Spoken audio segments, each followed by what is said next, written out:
Welcome to Library for Life. Here you'll find a wide variety of audiobooks across different categories, perfect for learning or relaxing before bedtime. Support us by hitting the like button and subscribing to stay updated with our latest releases.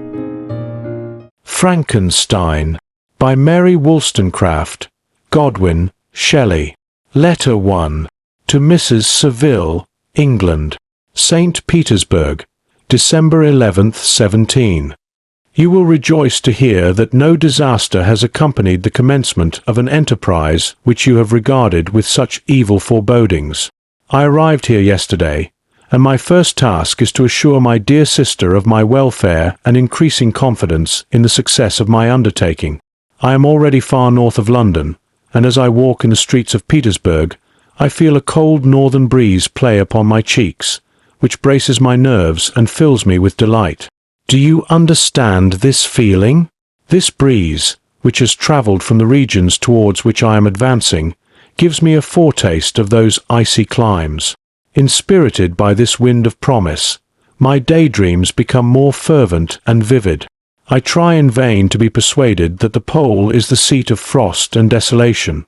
It ever presents itself to my imagination as the region of beauty and delight.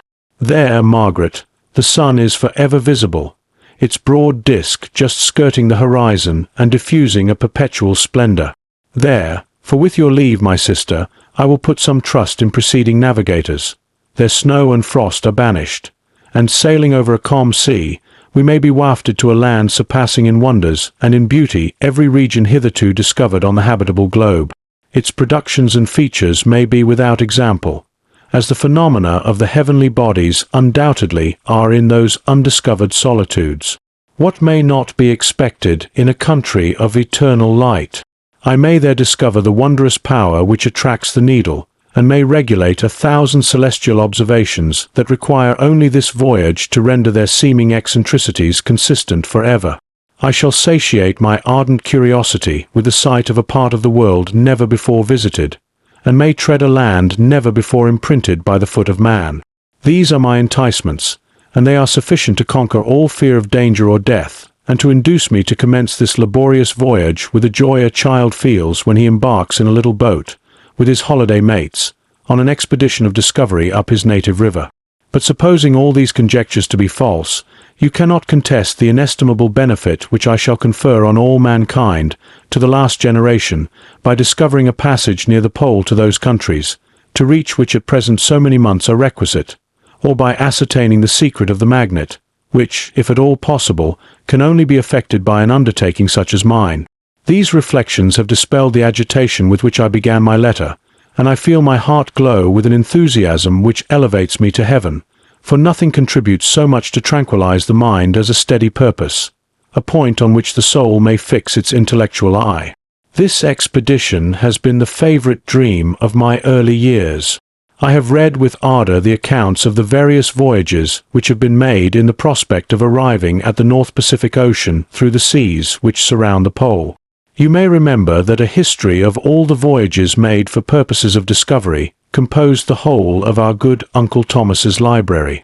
My education was neglected, yet I was passionately fond of reading. These volumes were my study day and night, and my familiarity with them increased that regret which I had felt, as a child, on learning that my father's dying injunction had forbidden my uncle to allow me to embark in a seafaring life.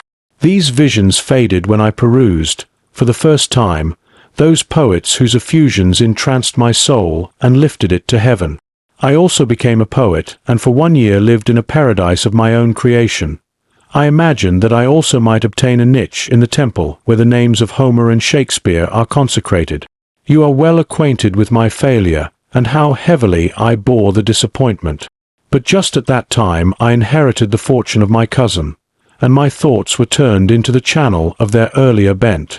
6 years have passed since I resolved on my present undertaking. I can, even now, remember the hour from which I dedicated myself to this great enterprise. I commenced by inuring my body to hardship. I accompanied the whale fishers on several expeditions to the North Sea. I voluntarily endured cold, famine, thirst, and want of sleep. I often worked harder than the common sailors during the day and devoted my nights to the study of mathematics, the theory of medicine, and those branches of physical science from which a naval adventurer might derive the greatest practical advantage. Twice I actually hired myself as an undermate in a Greenland whaler, and acquitted myself to admiration. I must own I felt a little proud when my captain offered me the second dignity in the vessel and entreated me to remain with the greatest earnestness. So valuable did he consider my services. And now, dear Margaret, do I not deserve to accomplish some great purpose?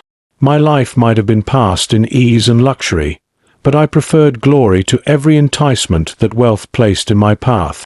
Oh, that some encouraging voice would answer in the affirmative.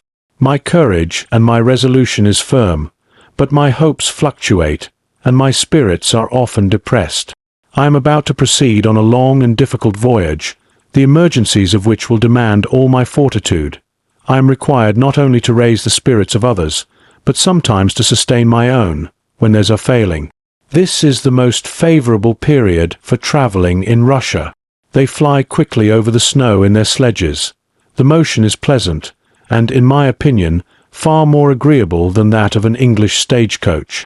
The cold is not excessive if you are wrapped in furs, a dress which I have already adopted, for there is a great difference between walking the deck and remaining seated motionless for hours, when no exercise prevents the blood from actually freezing in your veins. I have no ambition to lose my life on the post road between St. Petersburg and Archangel. I shall depart for the latter town in a fortnight or 3 weeks, and my intention is to hire a ship there, which can easily be done by paying the insurance for the owner, and to engage as many sailors as I think necessary among those who are accustomed to the whale fishing. I do not intend to sail until the month of June. And when shall I return? Ah, dear sister, how can I answer this question? If I succeed, many, many months, perhaps years, will pass before you and I may meet. If I fail, you will see me again soon, or never. Farewell, my dear, excellent Margaret. Heaven shower down blessings on you, and save me, that I may again and again testify my gratitude for all your love and kindness. Your affectionate brother, R. Walton. Letter 2. To Mrs. Saville, England. Archangel, March 28, 17. How slowly the time passes here, encompassed as I am by frost and snow. Yet a second step is taken towards my enterprise. I have hired a vessel and am occupied in collecting my sailors. Those whom I have already engaged appear to be men on whom I can depend, and are certainly possessed of dauntless courage. But I have one want which I have never yet been able to satisfy, and the absence of the object of which I now feel as a most severe evil. I have no friend, Margaret.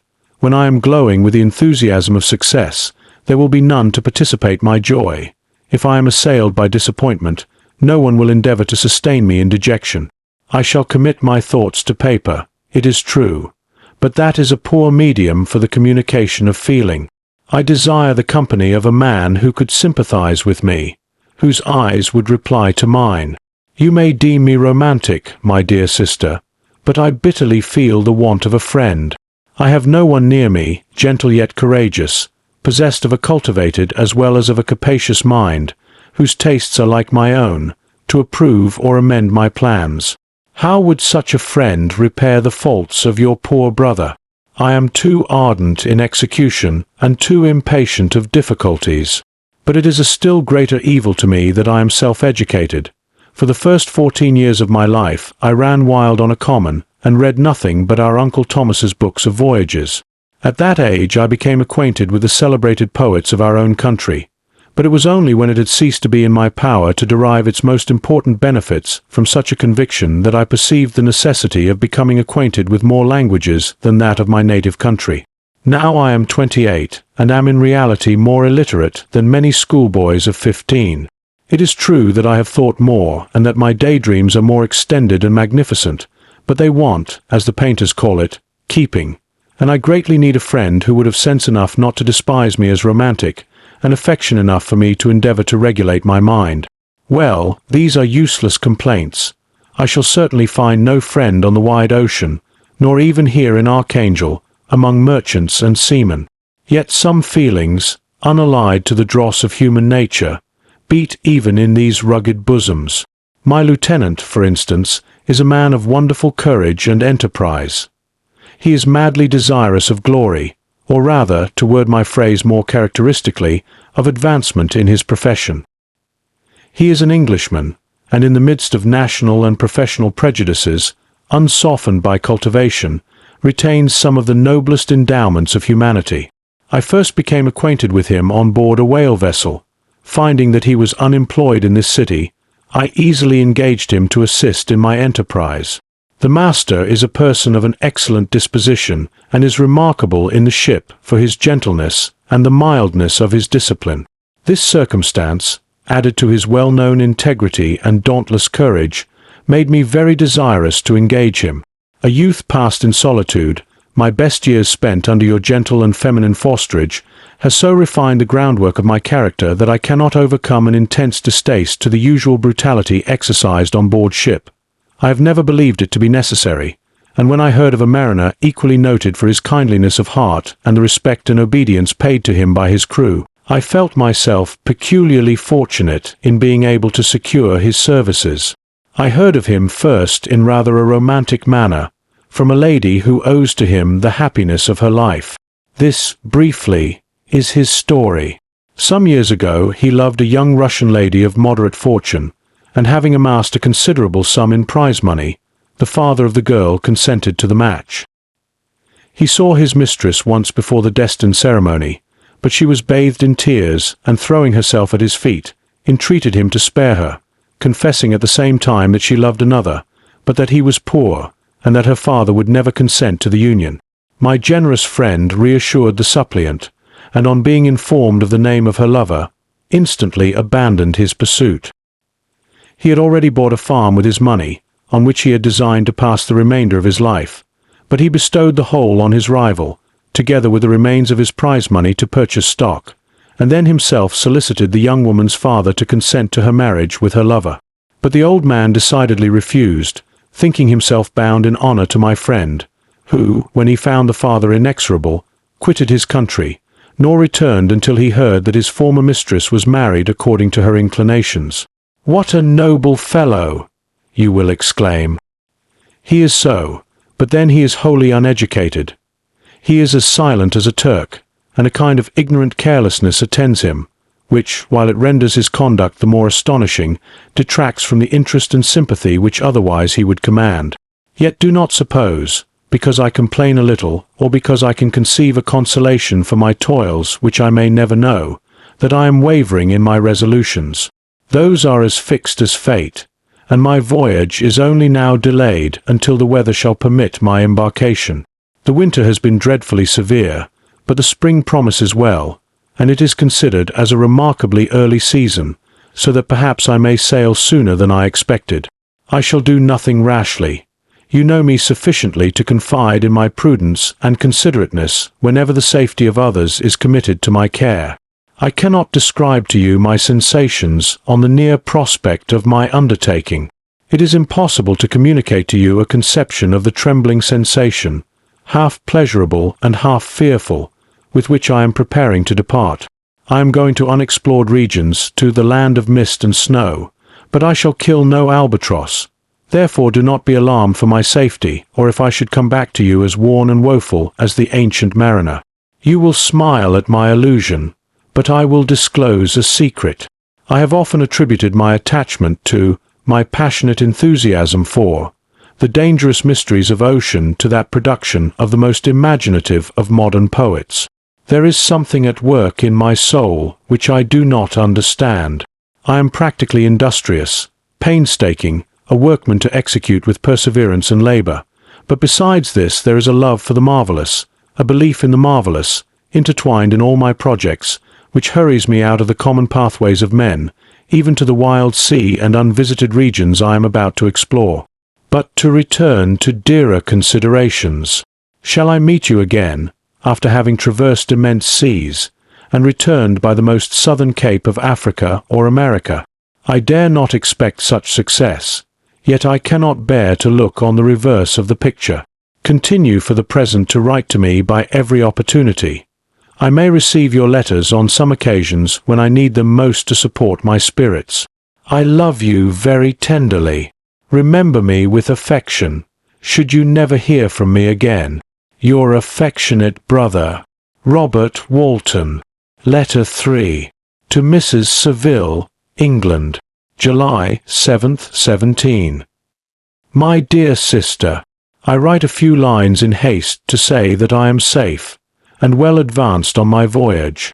This letter will reach England by a merchantman now on its homeward voyage from Archangel, more fortunate than I, who may not see my native land, perhaps, for many years. I am, however, in good spirits. My men are bold and apparently firm of purpose, nor do the floating sheets of ice that continually pass us, indicating the dangers of the region towards which we are advancing, appear to dismay them.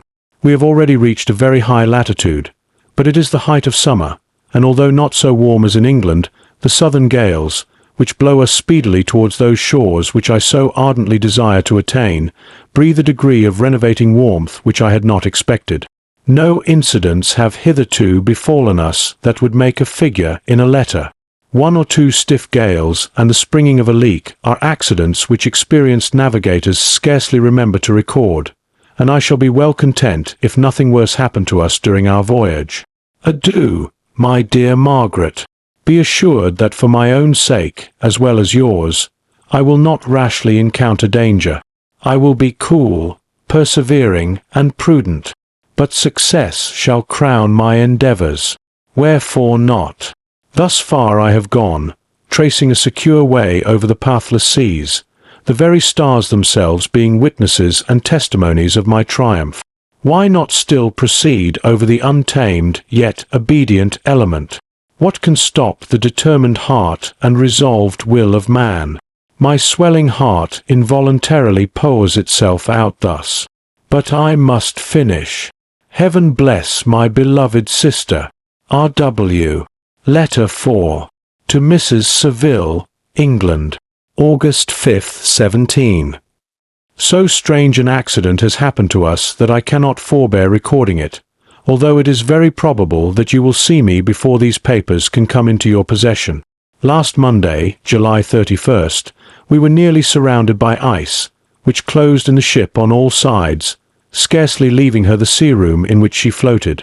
Our situation was somewhat dangerous, especially as we were compassed round by a very thick fog. We accordingly lay to, hoping that some change would take place in the atmosphere and weather. About 2 o'clock the mist cleared away, and we beheld, stretched out in every direction, vast and irregular plains of ice, which seemed to have no end. Some of my comrades groaned, and my own mind began to grow watchful with anxious thoughts, when a strange sight suddenly attracted our attention and diverted our solicitude from our own situation. We perceived a low carriage, fixed on a sledge and drawn by dogs, pass on towards the north, at the distance of half a mile. A being which had the shape of a man, but apparently of gigantic stature, sat in the sledge and guided the dogs. We watched the rapid progress of the traveller with our telescopes until he was lost among the distant inequalities of the ice. This appearance excited our unqualified wonder. We were, as we believed, many hundred miles from any land, but this apparition seemed to denote that it was not, in reality, so distant as we had supposed. Shut in, however, by ice, it was impossible to follow his track, which we had observed with the greatest attention. About 2 hours after this occurrence we heard the ground sea, and before night the ice broke and freed our ship. We, however, lay to until the morning, fearing to encounter in the dark those large loose masses which float about after the breaking up of the ice. I profited of this time to rest for a few hours. In the morning, however, as soon as it was light, I went upon deck and found all the sailors busy on one side of the vessel, apparently talking to someone in the sea. It was, in fact, a sledge, like that we had seen before, which had drifted towards us in the night on a large fragment of ice. Only one dog remained alive, but there was a human being within it whom the sailors were persuading to enter the vessel. He was not, as the other traveller seemed to be, a savage inhabitant of some undiscovered island, but a European. When I appeared on deck, the master said, "Here is our captain, and he will not allow you to perish on the open sea." On perceiving me, the stranger addressed me in English, although with a foreign accent. "Before I come on board your vessel," said he, "will you have the kindness to inform me whither you are bound?" You may conceive my astonishment on hearing such a question addressed to me from a man on the brink of destruction, and to whom I should have supposed that my vessel would have been a resource which he would not have exchanged for the most precious wealth the earth can afford. I replied, however, that we were on a voyage of discovery towards the northern pole. Upon hearing this, he appeared satisfied and consented to come on board. Good God!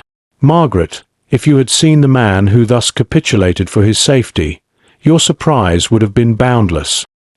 His limbs were nearly frozen, and his body dreadfully emaciated by fatigue and suffering.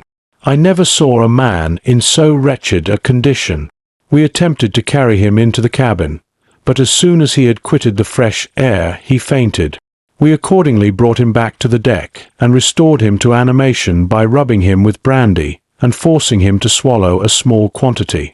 As soon as he showed signs of life, we wrapped him up in blankets, and placed him near the chimney of the kitchen stove. By slow degrees he recovered and ate a little soup, which restored him wonderfully. 2 days passed in this manner before he was able to speak, and I often feared that his sufferings had deprived him of understanding.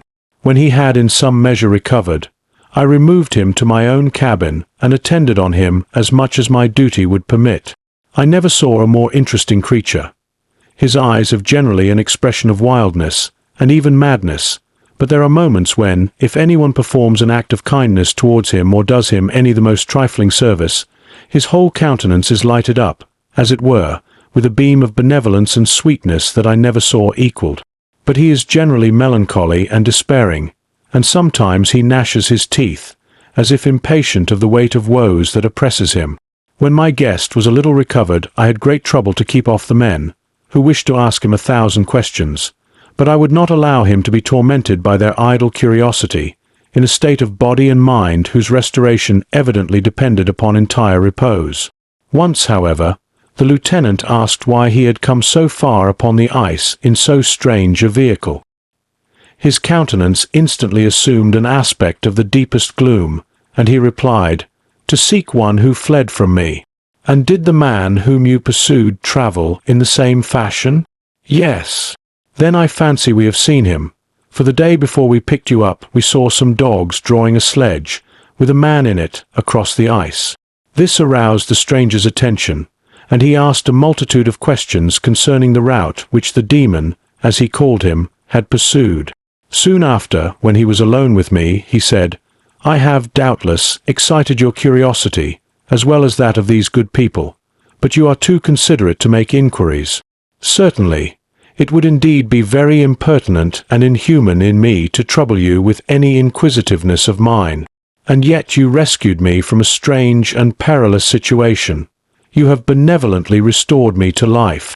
Soon after this, he inquired if I thought that the breaking up of the ice had destroyed the other sledge.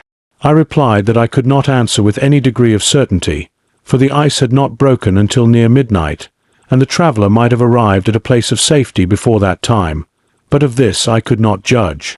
From this time a new spirit of life animated the decaying frame of the stranger. He manifested the greatest eagerness to be upon deck to watch for the sledge which had before appeared, but I have persuaded him to remain in the cabin, for he is far too weak to sustain the rawness of the atmosphere. I have promised that someone should watch for him and give him instant notice if any new object should appear in sight. Such is my journal of what relates to this strange occurrence up to the present day. The stranger has gradually improved in health, but is very silent and appears uneasy when anyone except myself enters his cabin. Yet his manners are so conciliating and gentle that the sailors are all interested in him, although they have had very little communication with him.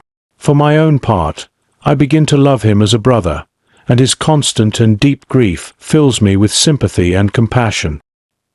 He must have been a noble creature in his better days, being even now in wreck so attractive and amiable. I said in one of my letters, my dear Margaret, that I should find no friend on the wide ocean.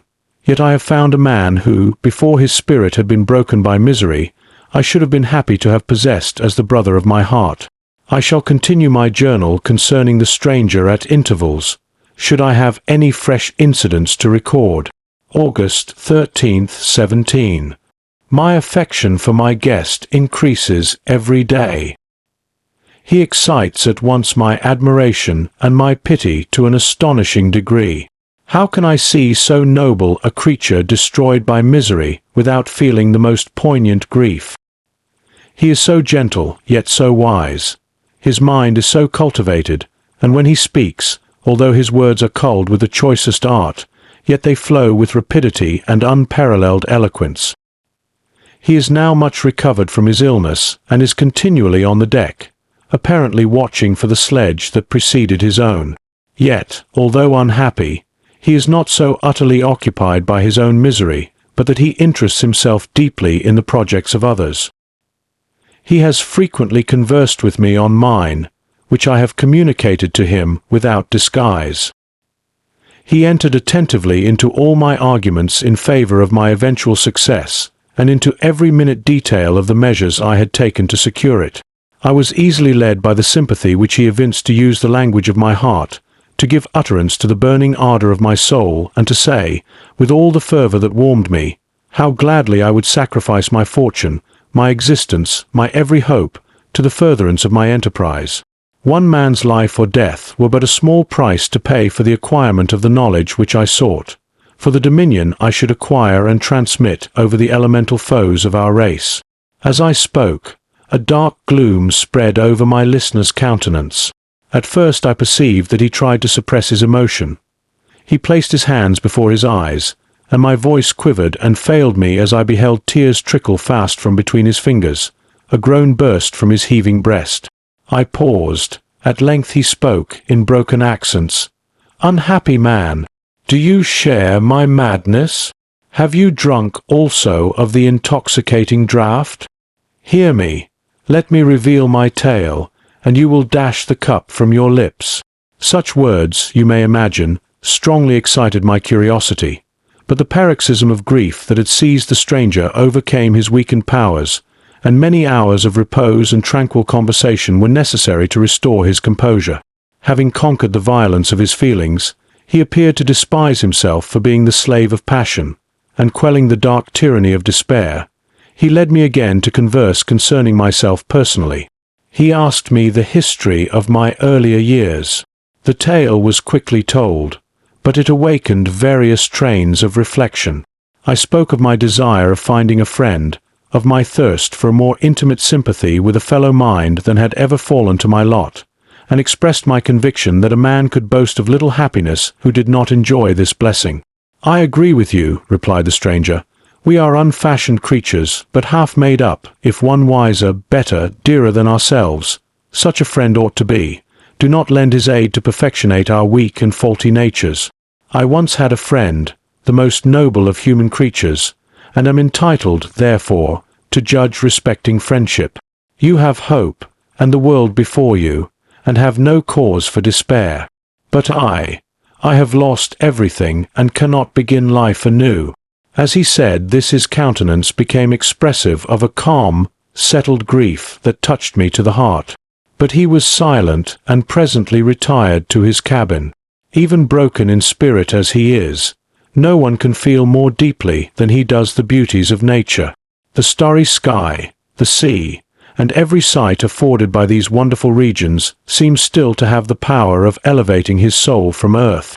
Such a man has a double existence. He may suffer misery and be overwhelmed by disappointments, yet when he has retired into himself, he will be like a celestial spirit that has a halo around him, within whose circle no grief or folly ventures. Will you smile at the enthusiasm I express concerning this divine wanderer? You would not if you saw him. You have been tutored and refined by books and retirement from the world, and you are therefore somewhat fastidious. But this only renders you the more fit to appreciate the extraordinary merits of this wonderful man. Sometimes I have endeavored to discover what quality it is which he possesses that elevates him so immeasurably above any other person I ever knew. I believe it to be an intuitive discernment, a quick but never-failing power of judgment, a penetration into the causes of things, unequaled for clearness and precision. Add to this a facility of expression and a voice whose varied intonations are soul-subduing music. August 19th, 17. Yesterday the stranger said to me, "You may easily perceive, Captain Walton, that I have suffered great and unparalleled misfortunes. I had determined at one time that the memory of these evils should die with me, but you have won me to alter my determination. You seek for knowledge and wisdom, as I once did, and I ardently hope that the gratification of your wishes may not be a serpent to sting you, as mine has been. I do not know that the relation of my disasters will be useful to you. Yet, when I reflect that you are pursuing the same course, exposing yourself to the same dangers which have rendered me what I am, I imagine that you may deduce an apt moral from my tale, one that may direct you if you succeed in your undertaking and console you in case of failure. Prepare to hear of occurrences which are usually deemed marvelous. Were we among the tamer scenes of nature, I might fear to encounter your unbelief, perhaps your ridicule, but many things will appear possible in these wild and mysterious regions which would provoke the laughter of those unacquainted with the ever-varied powers of nature. Nor can I doubt but that my tale conveys in its series internal evidence of the truth of the events of which it is composed. You may easily imagine that I was much gratified by the offered communication, yet I could not endure that he should renew his grief by a recital of his misfortunes. I felt the greatest eagerness to hear the promised narrative, partly from curiosity, and partly from a strong desire to ameliorate his fate if it were in my power. I expressed these feelings in my answer. "I thank you," he replied, "for your sympathy, but it is useless. My fate is nearly fulfilled. I wait but for one event, and then I shall repose in peace. I understand your feeling," continued he, perceiving that I wished to interrupt him, "but you are mistaken, my friend, if thus you will allow me to name you. Nothing can alter my destiny. Listen to my history, and you will perceive how irrevocably it is determined." He then told me that he would commence his narrative the next day, when I should be at leisure. This promise drew from me the warmest thanks. I have resolved every night, when I am not imperatively occupied by my duties, to record, as nearly as possible in his own words, what he has related during the day. If I should be engaged, I will at least make notes. This manuscript will doubtless afford you the greatest pleasure, but to me, who know him, and who hear it from his own lips, with what interest and sympathy shall I read it in some future day? Even now, as I commence my task, his full-toned voice swells in my ears. His lustrous eyes dwell on me with all their melancholy sweetness. I see his thin hand raised in animation, while the lineaments of his face are irradiated by the soul within. Strange and harrowing must be his story, frightful the storm which embraced the gallant vessel on its course and wrecked it. Thus, Chapter 1. I am by birth a Genoese, and my family is one of the most distinguished of that republic. My ancestors had been for many years councillors and syndics, and my father had filled several public situations with honor and reputation. He was respected by all who knew him for his integrity and indefatigable attention to public business. He passed his younger days perpetually occupied by the affairs of his country.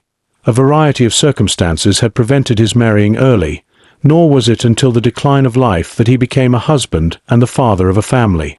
As the circumstances of his marriage illustrate his character, I cannot refrain from relating them.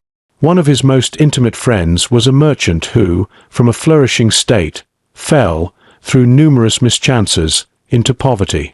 This man, whose name was Beaufort, was of a proud and unbending disposition, and could not bear to live in poverty and oblivion in the same country where he had formerly been distinguished for his rank and magnificence.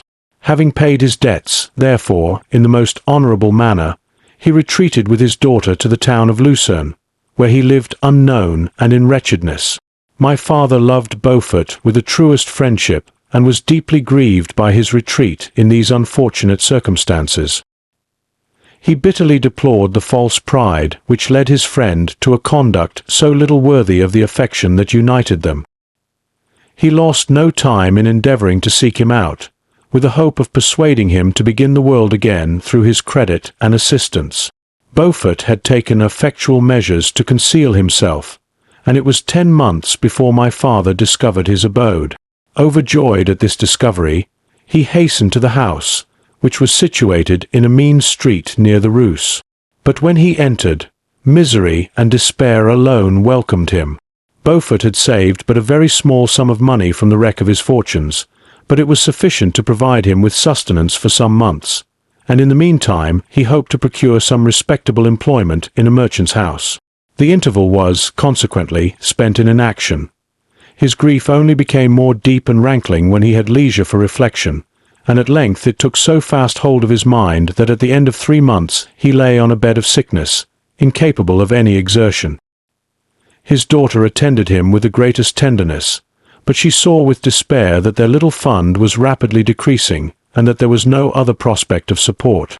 But Caroline Beaufort possessed a mind of an uncommon mould, and her courage rose to support her in her adversity. She procured plain work. She plaited straw, and by various means contrived to earn a pittance scarcely sufficient to support life. Several months passed in this manner. Her father grew worse. Her time was more entirely occupied in attending him. Her means of subsistence decreased, and in the 10th month her father died in her arms, leaving her an orphan and a beggar. This last blow overcame her, and she knelt by Beaufort's coffin weeping bitterly, when my father entered the chamber. He came like a protecting spirit to the poor girl, who committed herself to his care, and after the interment of his friend, he conducted her to Geneva and placed her under the protection of a relation. 2 years after this event, Caroline became his wife. There was a considerable difference between the ages of my parents, but this circumstance seemed to unite them only closer in bonds of devoted affection. There was a sense of justice in my father's upright mind which rendered it necessary that he should approve highly to love strongly. Perhaps during former years he had suffered from the late-discovered unworthiness of one beloved, and so was disposed to set a greater value on tried worth. There was a show of gratitude and worship in his attachment to my mother, differing wholly from the doting fondness of age, for it was inspired by reverence for her virtues and a desire to be the means of, in some degree, recompensing her for the sorrows she had endured, but which gave inexpressible grace to his behavior to her. Everything was made to yield to her wishes and her convenience. He strove to shelter her, as a fair exotic is sheltered by the gardener, from every rougher wind, and to surround her with all that could tend to excite pleasurable emotion in her soft and benevolent mind. Her health, and even the tranquillity of her hitherto constant spirit, had been shaken by what she had gone through. During the 2 years that had elapsed previous to their marriage, my father had gradually relinquished all his public functions, and immediately after their union they sought the pleasant climate of Italy, and the change of scene and interest attendant on a tour through that land of wonders, as a restorative for her weakened frame. From Italy they visited Germany and France. I, their eldest child, was born at Naples, and as an infant accompanied them in their rambles. I remained for several years their only child. Much as they were attached to each other, they seemed to draw inexhaustible stores of affection from a very mine of love to bestow them upon me. My mother's tender caresses and my father's smile of benevolent pleasure while regarding me are my first recollections. I was their plaything and their idol, and something better, their child, the innocent and helpless creature bestowed on them by heaven, whom to bring up to good, and whose future lot it was in their hands to direct to happiness or misery, according as they fulfilled their duties towards me. With this deep consciousness of what they owed towards the being to which they had given life, added to the active spirit of tenderness that animated both, it may be imagined that while during every hour of my infant life I received a lesson of patience, of charity, and of self-control, I was so guided by a silken cord that all seemed but one train of enjoyment to me. For a long time I was their only care. My mother had much desired to have a daughter, but I continued their single offspring. When I was about 5 years old, while making an excursion beyond the frontiers of Italy, they passed a week on the shores of the Lake of Como. Their benevolent disposition often made them enter the cottages of the poor. This, to my mother, was more than a duty. It was a necessity, a passion, remembering what she had suffered, and how she had been relieved, for her to act in her turn the guardian angel to the afflicted. During one of their walks, a poor cot in the foldings of a veil attracted their notice as being singularly disconsolate, while the number of half-clothed children gathered about it spoke of penury in its worst shape. One day, when my father had gone by himself to Milan, my mother, accompanied by me, visited this abode. She found a peasant and his wife, hard-working, bent down by care and labor, distributing a scanty meal to 5 hungry babes. Among these there was one which attracted my mother far above all the rest. She appeared of a different stock. The 4 others were dark-eyed, hardy little vagrants. This child was thin and very fair. Her hair was the brightest living gold, and despite the poverty of her clothing, seemed to set a crown of distinction on her head. Her brow was clear and ample, her blue eyes cloudless, and her lips and the moulding of her face so expressive of sensibility and sweetness that none could behold her without looking on her as of a distinct species, a being heaven-sent, and bearing a celestial stamp in all her features. The peasant woman, perceiving that my mother fixed eyes of wonder and admiration on this lovely girl, eagerly communicated her history. She was not her child, but the daughter of a Milanese nobleman. Her mother was a German and had died on giving her birth. The infant had been placed with these good people to nurse. They were better off then. They had not been long married, and their eldest child was but just born. The father of their charge was one of those Italians nursed in the memory of the antique glory of Italy, one among the Schiavi Ognia Frementi, who exerted himself to obtain the liberty of his country. He became the victim of its weakness. Whether he had died or still lingered in the dungeons of Austria was not known. His property was confiscated. His child became an orphan and a beggar. She continued with her foster parents and bloomed in their rude abode, fairer than a garden rose among dark-leaved brambles. When my father returned from Milan, he found playing with me in the hall of our villa a child fairer than pictured cherub, a creature who seemed to shed radiance from her looks, and whose form and motions were lighter than the chamois of the hills. The apparition was soon explained. With his permission, my mother prevailed on her rustic guardians to yield their charge to her. They were fond of the sweet orphan.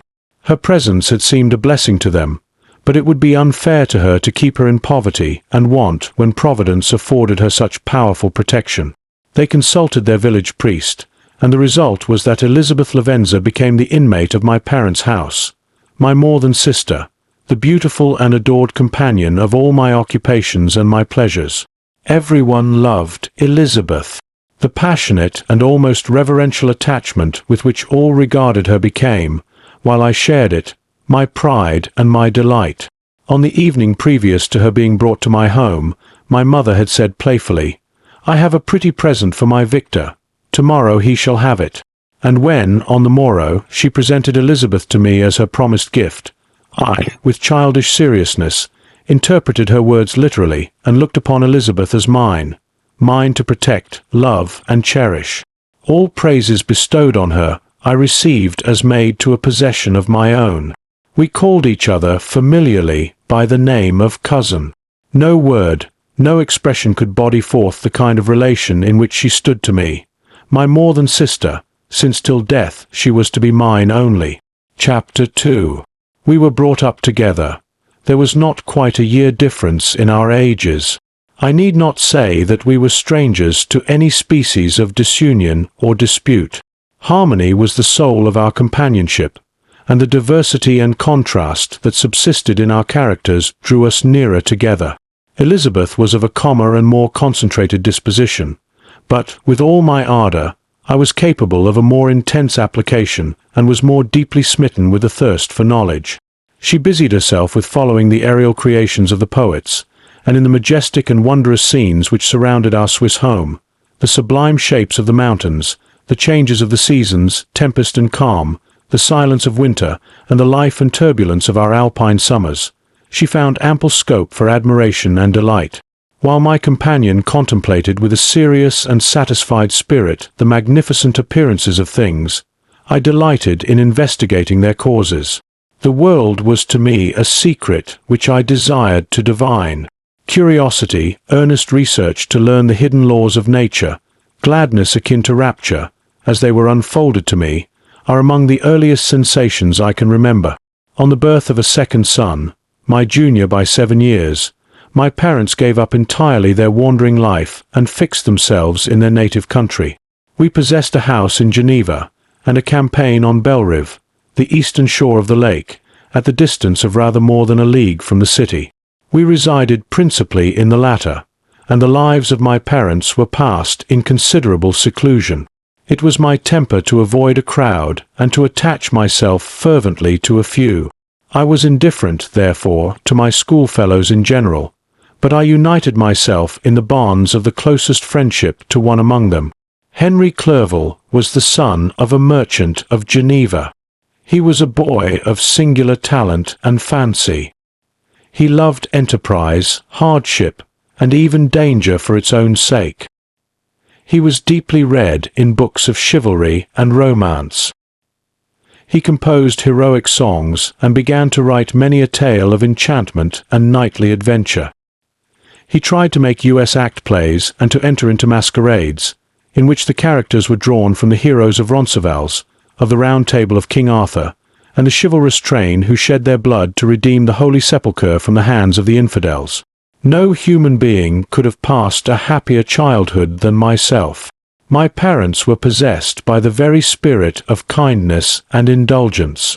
We felt that they were not the tyrants to rule our lot according to their caprice, but the agents and creators of all the many delights which we enjoyed. When I mingled with other families, I distinctly discerned how peculiarly fortunate my lot was, and gratitude assisted the development of filial love. My temper was sometimes violent, and my passions vehement, but by some law in my temperature they were turned not towards childish pursuits, but to an eager desire to learn, and not to learn all things indiscriminately. I confess that neither the structure of languages, nor the code of governments, nor the politics of various states possessed attractions for me. It was the secrets of heaven and earth that I desired to learn, and whether it was the outward substance of things or the inner spirit of nature and the mysterious soul of man that occupied me, still my inquiries were directed to the metaphysical, or in its highest sense, the physical secrets of the world. Meanwhile, Clerval occupied himself, so to speak, with the moral relations of things. The busy stage of life, the virtues of heroes, and the actions of men were his theme, and his hope and his dream was to become one among those whose names are recorded in story as the gallant and adventurous benefactors of our species. The saintly soul of Elizabeth shone like a shrine-dedicated lamp in our peaceful home. Her sympathy was ours, her smile, her soft voice, the sweet glance of her celestial eyes, were ever there to bless and animate us. She was the living spirit of love to soften and attract. I might have become sullen in my study, rough through the ardor of my nature, but that she was there to subdue me to a semblance of her own gentleness. And Clerval, could aught ill entrench on the noble spirit of Clerval? Yet he might not have been so perfectly humane, so thoughtful in his generosity, so full of kindness and tenderness amidst his passion for adventurous exploit, had she not unfolded to him the real loveliness of beneficence, and made the doing good the end and aim of his soaring ambition. I feel exquisite pleasure in dwelling on the recollections of childhood, before misfortune had tainted my mind and changed its bright visions of extensive usefulness into gloomy and narrow reflections upon self. Besides, in drawing the picture of my early days, I also record those events which led, by insensible steps, to my after-tale of misery, for when I would account to myself for the birth of that passion which afterwards ruled my destiny, I find it arise, like a mountain river, from ignoble and almost forgotten sources, but, swelling as it proceeded, it became the torrent which, in its course, has swept away all my hopes and joys. Natural philosophy is the genius that has regulated my fate. I desire, therefore, in this narration, to state those facts which led to my predilection for that science. When I was 13 years of age, we all went on a party of pleasure to the baths near Thonon. The inclemency of the weather obliged us to remain a day confined to the inn. In this house I chanced to find a volume of the works of Cornelius Agrippa. I opened it with apathy. The theory which he attempts to demonstrate and the wonderful facts which he relates soon changed this feeling into enthusiasm. A new light seemed to dawn upon my mind, and bounding with joy, I communicated my discovery to my father. My father looked carelessly at the title page of my book and said, "Ah, Cornelius Agrippa. My dear Victor, do not waste your time upon this. It is sad trash." If, instead of this remark, my father had taken the pains to explain to me that the principles of Agrippa had been entirely exploded, and that a modern system of science had been introduced which possessed much greater powers than the ancient, because the powers of the latter were chimerical, while those of the former were real and practical. Under such circumstances, I should certainly have thrown Agrippa aside and have contented my imagination, warmed as it was, by returning with greater ardor to my former studies. It is even possible that the train of my ideas would never have received the fatal impulse that led to my ruin. But the cursory glance my father had taken of my volume by no means assured me that he was acquainted with its contents, and I continued to read with the greatest avidity. When I returned home, my first care was to procure the whole works of this author, and afterwards of Paracelsus and Albertus Magnus. I read and studied the wild fancies of these writers with delight. They appeared to me treasures known to few besides myself. I have described myself as always having been imbued with a fervent longing to penetrate the secrets of nature. In spite of the intense labor and wonderful discoveries of modern philosophers, I always came from my studies discontented and unsatisfied. Sir Isaac Newton is said to have avowed that he felt like a child picking up shells beside the great and unexplored ocean of truth. Those of his successors in each branch of natural philosophy with whom I was acquainted appeared, even to my boy's apprehensions, as tyros engaged in the same pursuit. The untaught peasant beheld the elements around him, and was acquainted with their practical uses. The most learned philosopher knew little more. He had partially unveiled the face of nature, but her immortal lineaments were still a wonder and a mystery. He might dissect, anatomize, and give names, but not to speak of a final cause, causes in their secondary and tertiary grades were utterly unknown to him. I had gazed upon the fortifications and impediments that seemed to keep human beings from entering the citadel of nature, and rashly and ignorantly I had repined. But here were books, and here were men who had penetrated deeper and knew more. I took their word for all that they averred, and I became their disciple. It may appear strange that such should arise in the 18th century, but while I followed the routine of education in the schools of Geneva, I was, to a great degree, self-taught with regard to my favorite studies. My father was not scientific, and I was left to struggle with a child's blindness, added to a student's thirst for knowledge. Under the guidance of my new preceptors, I entered with the greatest diligence into the search of the philosopher's stone and the elixir of life, but the latter soon obtained my undivided attention. Wealth was an inferior object, but what glory would attend the discovery if I could banish disease from the human frame and render man invulnerable to any but a violent death? Nor were these my only visions. The raising of ghosts or devils was a promise liberally accorded by my favorite authors, the fulfillment of which I most eagerly sought, and if my incantations were always unsuccessful, I attributed the failure rather to my own inexperience and mistake than to a want of skill or fidelity in my instructors. And thus for a time I was occupied by exploded systems, mingling, like an unadept, 1,000 contradictory theories and floundering desperately in a very slough of multifarious knowledge, guided by an ardent imagination and childish reasoning, till an accident again changed the current of my ideas. When I was about 15 years old, we had retired to our house near Belrive, when we witnessed a most violent and terrible thunderstorm. It advanced from behind the mountains of Jura, and the thunder burst at once with frightful loudness from various quarters of the heavens. I remained, while the storm lasted, watching its progress with curiosity and delight. As I stood at the door, on a sudden I beheld a stream of fire issue from an old and beautiful oak which stood about 20 yards from our house, and so soon as the dazzling light vanished, the oak had disappeared, and nothing remained but a blasted stump.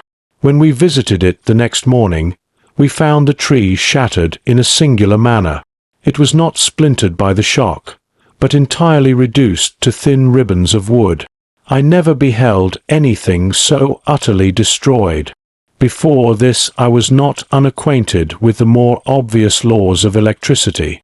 On this occasion, a man of great research in natural philosophy was with us, and excited by this catastrophe, he entered on the explanation of a theory which he had formed on the subject of electricity and galvanism, which was at once new and astonishing to me.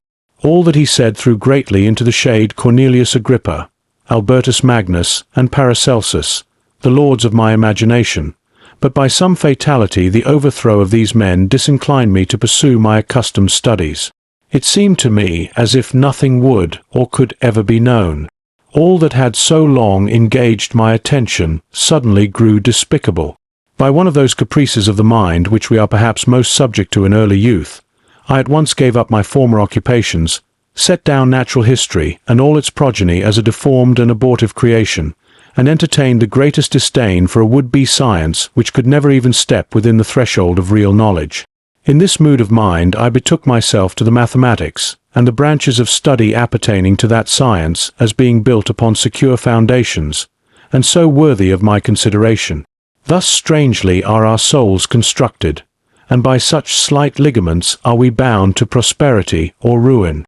When I look back, it seems to me as if this almost miraculous change of inclination and will was the immediate suggestion of the guardian angel of my life, the last effort made by the spirit of preservation to avert the storm that was even then hanging in the stars and ready to envelop me. Her victory was announced by an unusual tranquillity and gladness of soul which followed the relinquishing of my ancient and latterly tormenting studies. It was thus that I was to be taught to associate evil with their prosecution, happiness with their disregard. It was a strong effort of the spirit of good, but it was ineffectual. Destiny was too potent, and her immutable laws had decreed my utter and terrible destruction. Chapter 3. When I had attained the age of 17, my parents resolved that I should become a student at the University of Ingolstadt. I had hitherto attended the schools of Geneva, but my father thought it necessary for the completion of my education that I should be made acquainted with other customs than those of my native country. My departure was therefore fixed at an early date, but before the day resolved upon could arrive, the first misfortune of my life occurred, an omen, as it were, of my future misery. Elizabeth had caught the scarlet fever. Her illness was severe, and she was in the greatest danger. During her illness, many arguments had been urged to persuade my mother to refrain from attending upon her. She had at first yielded to our entreaties, but when she heard that the life of her favourite was menaced, she could no longer control her anxiety. She attended her sick-bed. Her watchful attentions triumphed over the malignity of the distemper. Elizabeth was saved, but the consequences of this imprudence were fatal to her preserver. On the third day my mother sickened. Her fever was accompanied by the most alarming symptoms, and the looks of her medical attendants prognosticated the worst event. On her deathbed the fortitude and benignity of this best of women did not desert her. She joined the hands of Elizabeth and myself. "My children," she said, "my firmest hopes of future happiness were placed on the prospect of your union. This expectation will now be the consolation of your father. Elizabeth, my love, you must supply my place to my younger children. Alas! I regret that I am taken from you, and happy and beloved as I have been, is it not hard to quit you all? But these are not thoughts befitting me. I will endeavour to resign myself cheerfully to death, and will indulge a hope of meeting you in another world." She died calmly, and her countenance expressed affection even in death. I need not describe the feelings of those whose dearest ties are rent by that most irreparable evil, the void that presents itself to the soul, and the despair that is exhibited on the countenance. It is so long before the mind can persuade itself that she whom we saw every day, and whose very existence appeared a part of our own, can have departed forever, that the brightness of a beloved eye can have been extinguished, and the sound of a voice so familiar and dear to the ear can be hushed, never more to be heard. These are the reflections of the first days, but when the lapse of time proves the reality of the evil, then the actual bitterness of grief commences. Yet from whom has not that rude hand rent away some dear connection? And why should I describe a sorrow which all have felt, and must feel? The time at length arrives when grief is rather an indulgence than a necessity, and the smile that plays upon the lips, although it may be deemed a sacrilege, is not banished. My mother was dead, but we had still duties which we ought to perform. We must continue our course with the rest, and learn to think ourselves fortunate whilst one remains whom the spoiler has not seized. My departure for Ingolstadt, which had been deferred by these events, was now again determined upon. I obtained from my father a respite of some weeks. It appeared to me sacrilege so soon to leave the repose, akin to death, of the house of mourning and to rush into the thick of life. I was new to sorrow, but it did not the less alarm me. I was unwilling to quit the sight of those that remained to me, and above all, I desired to see my sweet Elizabeth in some degree consoled. She indeed veiled her grief, and strove to act the comforter to us all. She looked steadily on life, and assumed its duties with courage and zeal. She devoted herself to those whom she had been taught to call her uncle and cousins. Never was she so enchanting as at this time, when she recalled the sunshine of her smiles and spent them upon us. She forgot even her own regret in her endeavours to make us forget. The day of my departure at length arrived. Clerval spent the last evening with us. He had endeavoured to persuade his father to permit him to accompany me and to become my fellow student, but in vain. His father was a narrow-minded trader and saw idleness and ruin in the aspirations and ambition of his son. Henry deeply felt the misfortune of being debarred from a liberal education. He said little, but when he spoke I read in his kindling eye and in his animated glance a restrained but firm resolve not to be chained to the miserable details of commerce. We sat late. We could not tear ourselves away from each other, nor persuade ourselves to say the word farewell. It was said, and we retired under the pretence of seeking repose, each fancying that the other was deceived. But when at morning's dawn I descended to the carriage which was to convey me away, they were all there. My father again to bless me, Clerval to press my hand once more, my Elizabeth to renew her entreaties that I would write often and to bestow the last feminine attentions on her playmate and friend. I threw myself into the chaise that was to convey me away, and indulged in the most melancholy reflections. I, who had ever been surrounded by amiable companions, continually engaged in endeavouring to bestow mutual pleasure, I was now alone. In the university whither I was going, I must form my own friends and be my own protector. My life had hitherto been remarkably secluded and domestic, and this had given me invincible repugnance to new countenances. I loved my brothers, Elizabeth and Clerval. These were old familiar faces, but I believed myself totally unfitted for the company of strangers. Such were my reflections as I commenced my journey, but as I proceeded, my spirits and hopes rose. I ardently desired the acquisition of knowledge. I had often, when at home, thought it hard to remain during my youth cooped up in one place, and had longed to enter the world and take my station among other human beings. Now my desires were complied with, and it would, indeed, have been folly to repent. I had sufficient leisure for these and many other reflections during my journey to Ingolstadt, which was long and fatiguing. At length the high white steeple of the town met my eyes. I alighted and was conducted to my solitary apartment to spend the evening as I pleased. The next morning I delivered my letters of introduction and paid a visit to some of the principal professors. Chance, or rather the evil influence, the angel of destruction, which asserted omnipotent sway over me from the moment I turned my reluctant steps from my father's door, led me first to M. Krempe, professor of natural philosophy. He was an uncouth man, but deeply imbued in the secrets of his science. He asked me several questions concerning my progress in the different branches of science appertaining to natural philosophy. I replied carelessly, and partly in contempt, mentioned the names of my alchemists as the principal authors I had studied. The professor stared. "Have you," he said, "really spent your time in studying such nonsense?" I replied in the affirmative. "Every minute," continued M. Krempe with warmth, "every instant that you have wasted on those books is utterly and entirely lost. You have burdened your memory with exploded systems and useless names. Good God! In what desert land have you lived? where no one was kind enough to inform you that these fancies which you have so greedily imbibed are 1,000 years old and as musty as they are ancient. I little expected, in this enlightened and scientific age, to find a disciple of Albertus Magnus and Paracelsus.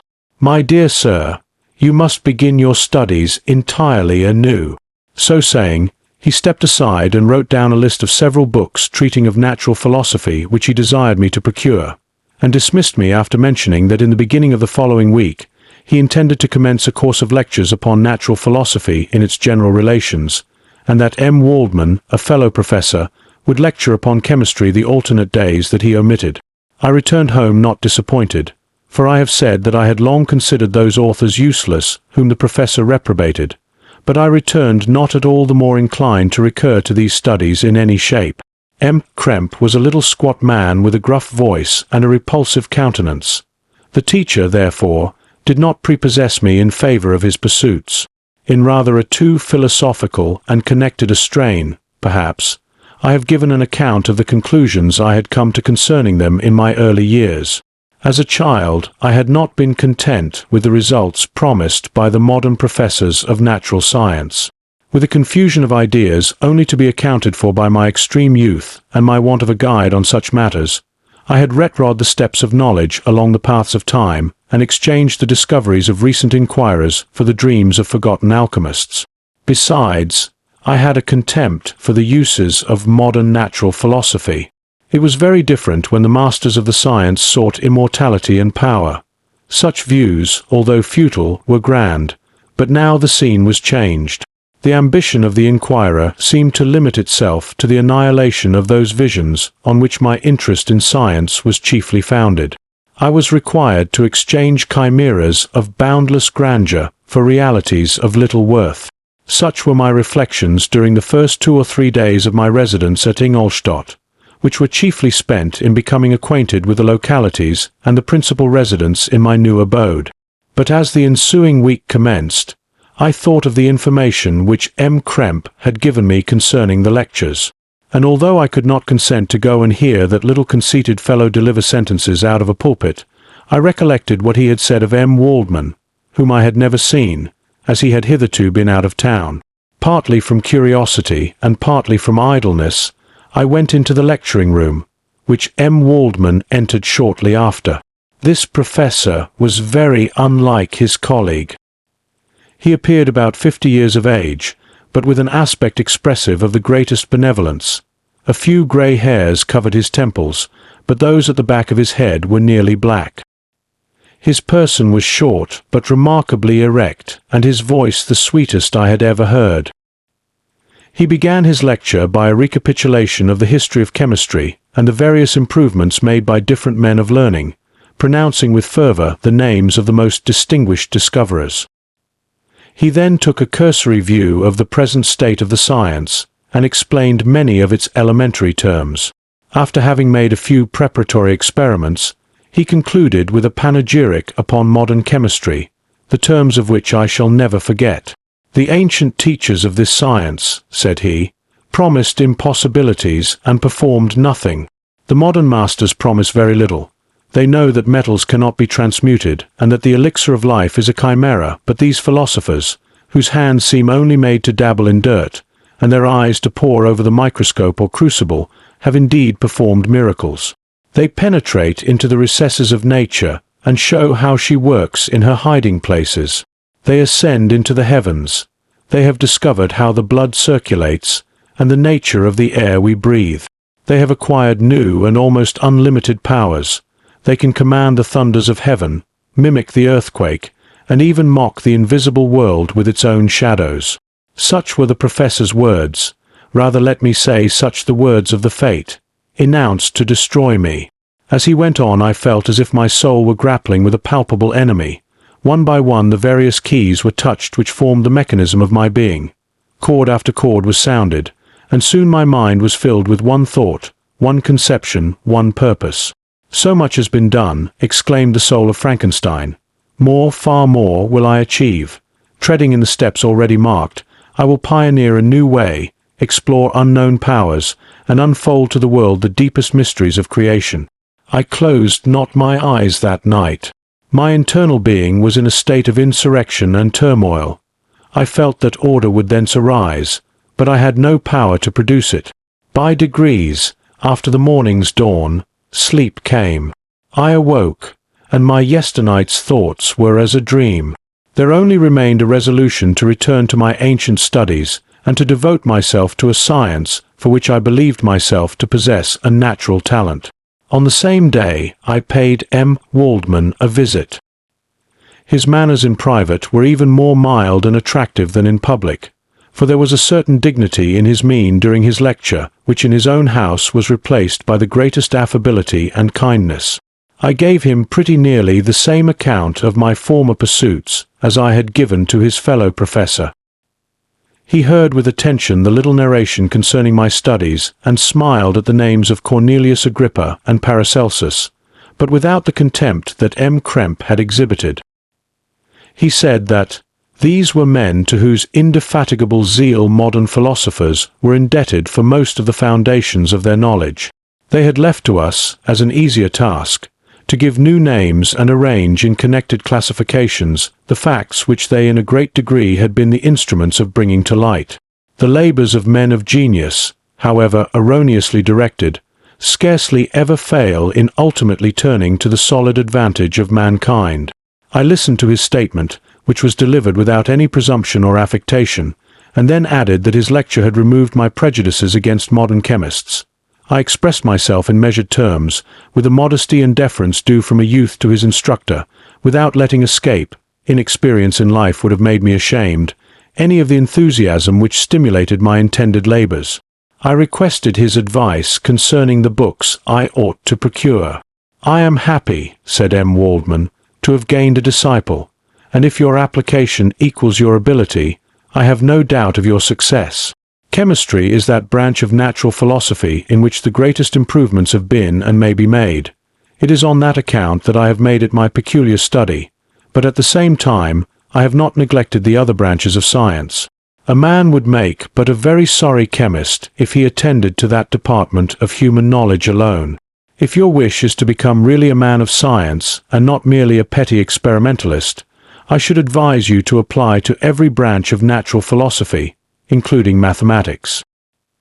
He then took me into his laboratory and explained to me the uses of his various machines, instructing me as to what I ought to procure, and promising me the use of his own when I should have advanced far enough in the science not to derange their mechanism. He also gave me the list of books which I had requested, and I took my leave.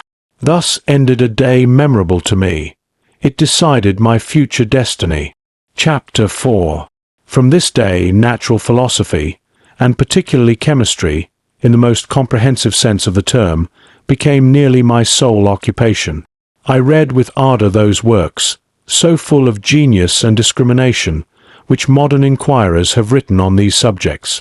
I attended the lectures and cultivated the acquaintance of the men of science of the university, and I found even in M. Krempe a great deal of sound sense and real information, combined, it is true, with a repulsive physiognomy and manners, but not on that account the less valuable. In M. Waldman I found a true friend. His gentleness was never tinged by dogmatism, and his instructions were given with an air of frankness and good nature that banished every idea of pedantry. In 1,000 ways he smoothed for me the path of knowledge, and made the most abstruse inquiries clear and facile to my apprehension. My application was at first fluctuating and uncertain. It gained strength as I proceeded, and soon became so ardent and eager that the stars often disappeared in the light of morning whilst I was yet engaged in my laboratory. As I applied so closely, it may be easily conceived that my progress was rapid. My ardour was indeed the astonishment of the students, and my proficiency that of the masters. Professor Krempe often asked me, with a sly smile, how Cornelius Agrippa went on, whilst M. Waldman expressed the most heartfelt exultation in my progress. 2 years passed in this manner, during which I paid no visit to Geneva, but was engaged, heart and soul, in the pursuit of some discoveries which I hoped to make. None but those who have experienced them can conceive of the enticements of science. In other studies you go as far as others have gone before you, and there is nothing more to know. But in a scientific pursuit, there is continual food for discovery and wonder. A mind of moderate capacity which closely pursues one study must infallibly arrive at great proficiency in that study. And I, who continually sought the attainment of one object of pursuit and was solely wrapped up in this, improved so rapidly that at the end of 2 years I made some discoveries in the improvement of some chemical instruments, which procured me great esteem and admiration at the university.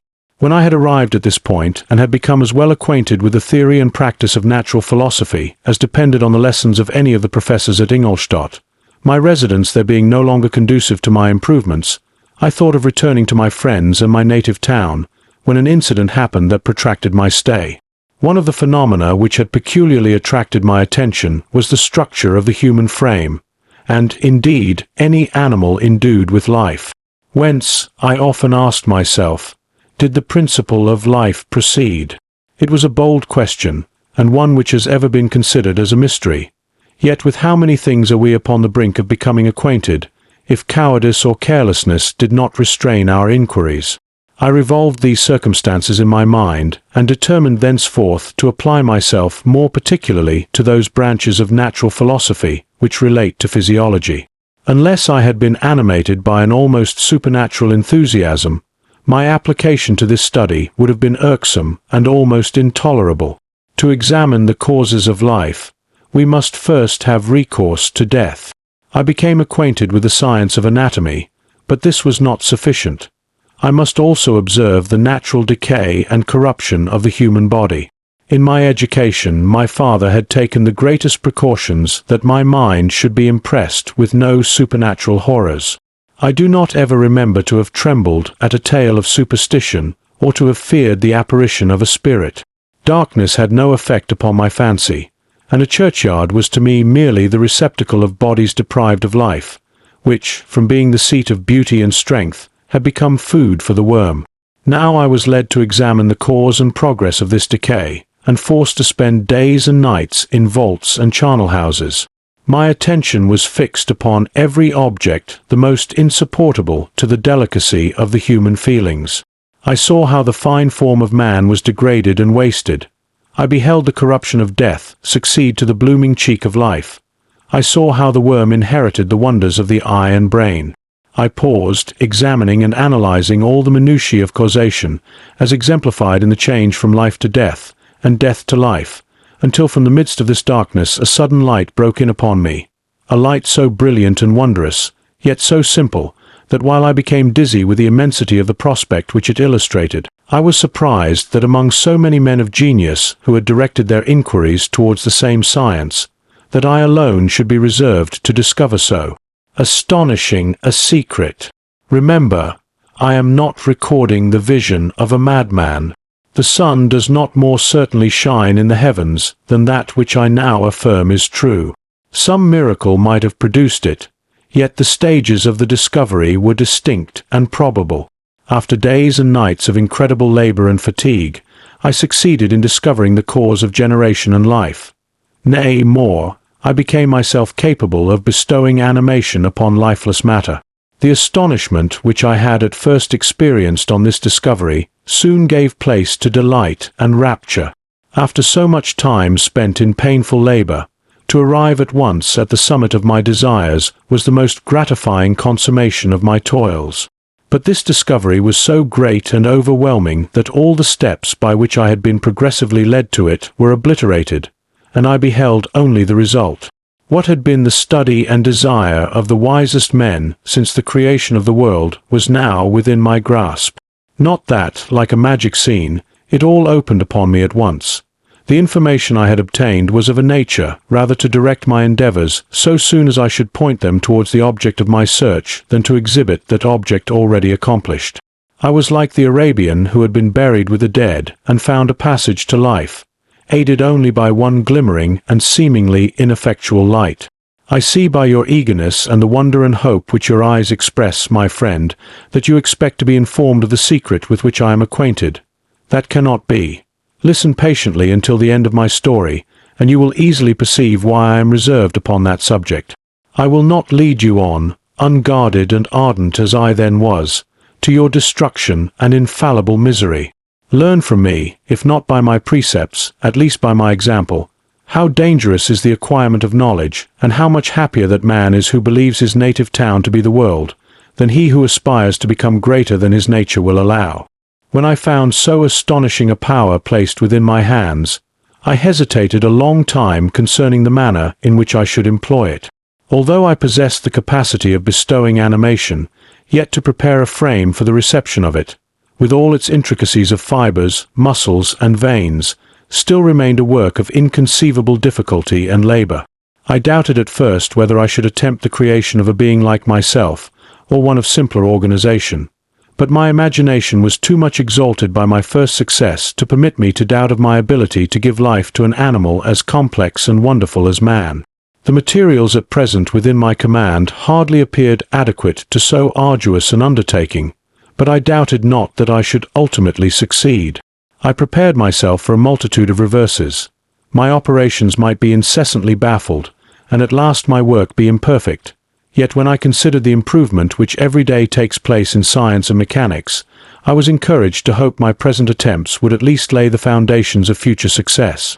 Nor could I consider the magnitude and complexity of my plan as any argument of its impracticability. It was with these feelings that I began the creation of a human being. As the minuteness of the parts formed a great hindrance to my speed, I resolved, contrary to my first intention, to make the being of a gigantic stature, that is to say, about 8 feet in height, and proportionably large. After having formed this determination, and having spent some months in successfully collecting and arranging my materials, I began. No one can conceive the variety of feelings which bore me onwards, like a hurricane, in the first enthusiasm of success. Life and death appeared to me ideal bounds, which I should first break through, and pour a torrent of light into our dark world. A new species would bless me as its creator and source. Many happy and excellent natures would owe their being to me. No father could claim the gratitude of his child so completely as I should deserve theirs. Pursuing these reflections, I thought that if I could bestow animation upon lifeless matter, I might in process of time, although I now found it impossible, renew life where death had apparently devoted the body to corruption. These thoughts supported my spirits, while I pursued my undertaking with unremitting ardor. My cheek had grown pale with study, and my person had become emaciated with confinement. Sometimes, on the very brink of certainty, I failed, yet still I clung to the hope which the next day or the next hour might realize. One secret which I alone possessed was the hope to which I had dedicated myself, and the moon gazed on my midnight labors, while, with unrelaxed and breathless eagerness, I pursued nature to her hiding places. Who shall conceive the horrors of my secret toil as I dabbled among the unhallowed damps of the grave, or tortured the living animal to animate the lifeless clay? My limbs now tremble, and my eyes swim with the remembrance. But then a resistless and almost frantic impulse urged me forward. I seemed to have lost all soul or sensation but for this one pursuit. It was indeed but a passing trance, that only made me feel with renewed acuteness so soon as, the unnatural stimulus ceasing to operate, I had returned to my old habits. I collected bones from charnel houses and disturbed, with profane fingers, the tremendous secrets of the human frame. In a solitary chamber, or rather cell, at the top of the house, and separated from all the other apartments by a gallery and staircase, I kept my workshop of filthy creation. My eyeballs were starting from their sockets in attending to the details of my employment. The dissecting room and the slaughterhouse furnished many of my materials, and often did my human nature turn with loathing from my occupation, whilst, still urged on by an eagerness which perpetually increased, I brought my work near to a conclusion. The summer months passed while I was thus engaged, heart and soul, in one pursuit. It was a most beautiful season. Never did the fields bestow a more plentiful harvest or the vines yield a more luxuriant vintage, but my eyes were insensible to the charms of nature, and the same feelings which made me neglect the scenes around me caused me also to forget those friends who were so many miles absent, and whom I had not seen for so long a time.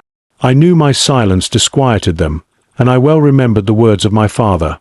I know that while you are pleased with yourself you will think of us with affection, and we shall hear regularly from you. You must pardon me if I regard any interruption in your correspondence as a proof that your other duties are equally neglected.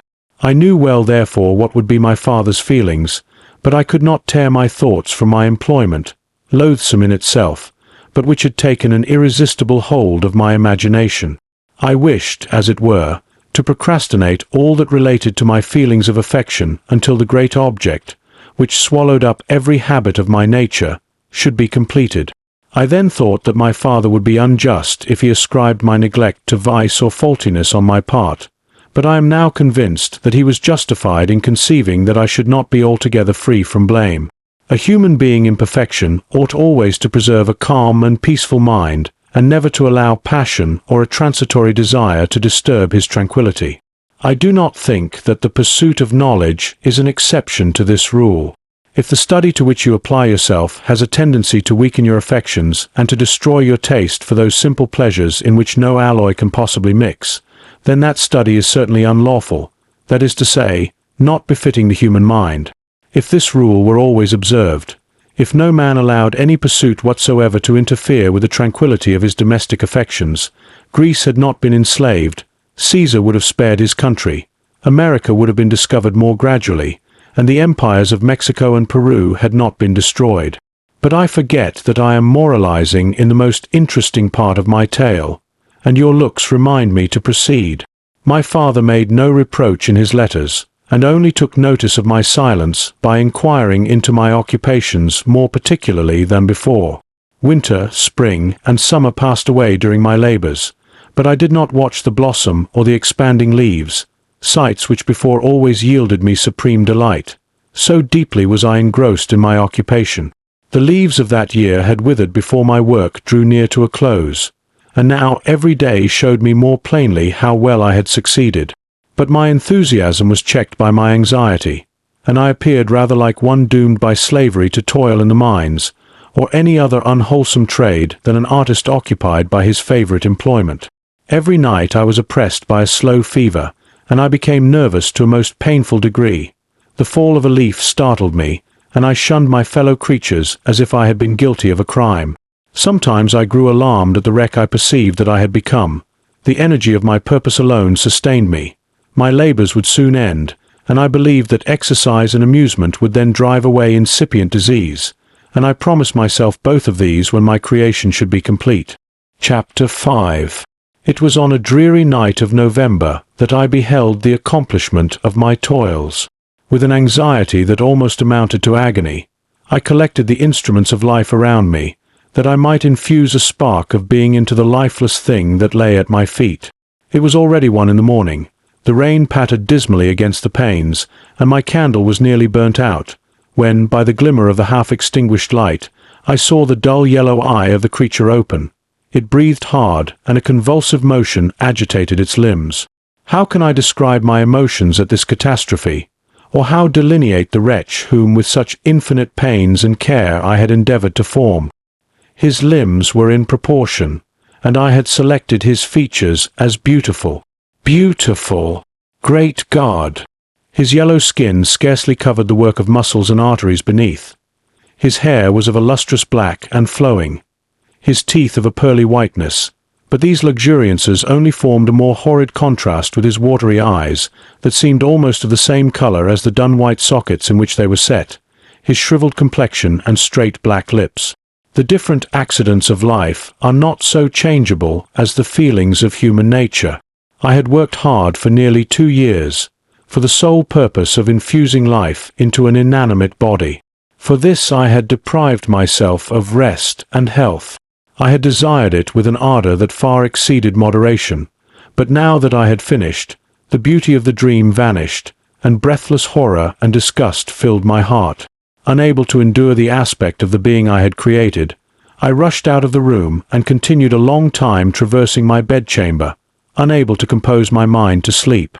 At length lassitude succeeded to the tumult I had before endured, and I threw myself on the bed in my clothes, endeavoring to seek a few moments of forgetfulness. But it was in vain.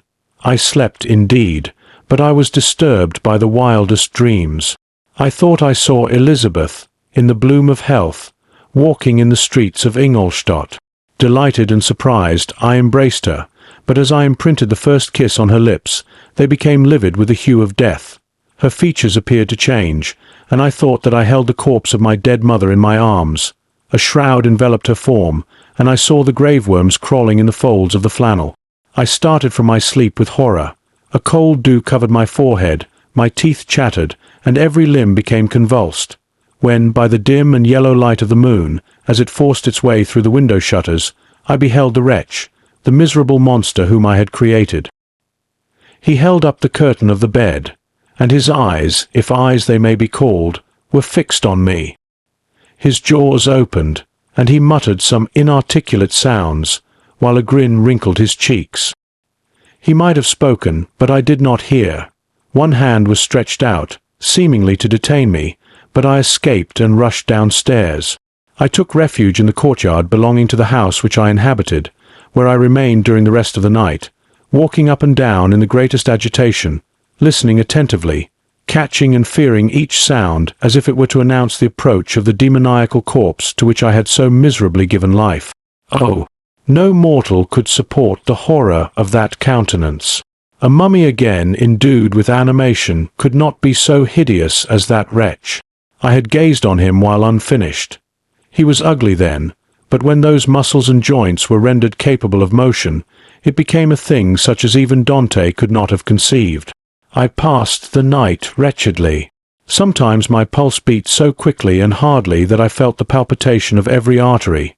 At others, I nearly sank to the ground through languor and extreme weakness.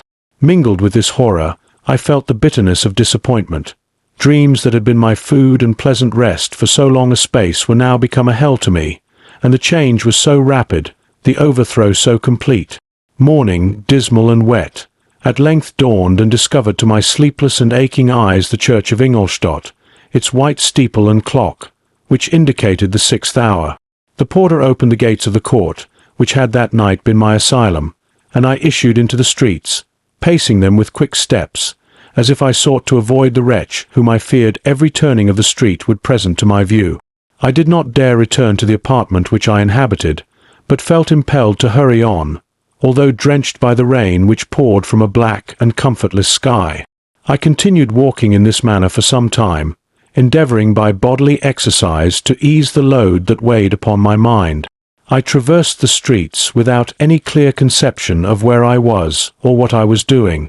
My heart palpitated in the sickness of fear, and I hurried on with irregular steps, not daring to look about me, like one who, on a lonely road, doth walk in fear and dread, and, having once turned round, walks on, and turns no more his head, because he knows a frightful fiend doth close behind him tread. Coleridge's Ancient Mariner. Continuing thus, I came at length opposite to the inn at which the various diligences and carriages usually stopped. Here I paused, I knew not why, but I remained some minutes with my eyes fixed on a coach that was coming towards me from the other end of the street. As it drew nearer I observed that it was the Swiss diligence. It stopped just where I was standing, and on the door being opened, I perceived Henry Clerval, who, on seeing me, instantly sprung out. "My dear Frankenstein," exclaimed he, "how glad I am to see you! How fortunate that you should be here at the very moment of my alighting!" Nothing could equal my delight on seeing Clerval. His presence brought back to my thoughts my father, Elizabeth, and all those scenes of home so dear to my recollection. I grasped his hand, and in a moment forgot my horror and misfortune. I felt suddenly, and for the first time during many months, calm and serene joy. I welcomed my friend, therefore, in the most cordial manner, and we walked towards my college. Clerval continued talking for some time about our mutual friends, and his own good fortune in being permitted to come to Ingolstadt. "You may easily believe," said he, "how great was the difficulty to persuade my father that all necessary knowledge was not comprised in the noble art of bookkeeping, and indeed, I believe I left him incredulous to the last, for his constant answer to my unwearied entreaties was the same as that of the Dutch schoolmaster in the Vicar of Wakefield. I have 10,000 florins a year without Greek. I eat heartily without Greek. But his affection for me at length overcame his dislike of learning, and he has permitted me to undertake a voyage of discovery to the land of knowledge. It gives me the greatest delight to see you, but tell me how you left my father, brothers, and Elizabeth. Very well, and very happy, only a little uneasy that they hear from you so seldom. By the by, I mean to lecture you a little upon their account myself. But, my dear Frankenstein, continued he, stopping short and gazing full in my face, I did not before remark how very ill you appear, so thin and pale. You look as if you had been watching for several nights. You have guessed right. I have lately been so deeply engaged in one occupation that I have not allowed myself sufficient rest, as you see. But I sincerely hope, that all these employments are now at an end, and that I am at length free. I trembled excessively. I could not endure to think of, and far less to allude to, the occurrences of the preceding night. I walked with a quick pace, and we soon arrived at my college.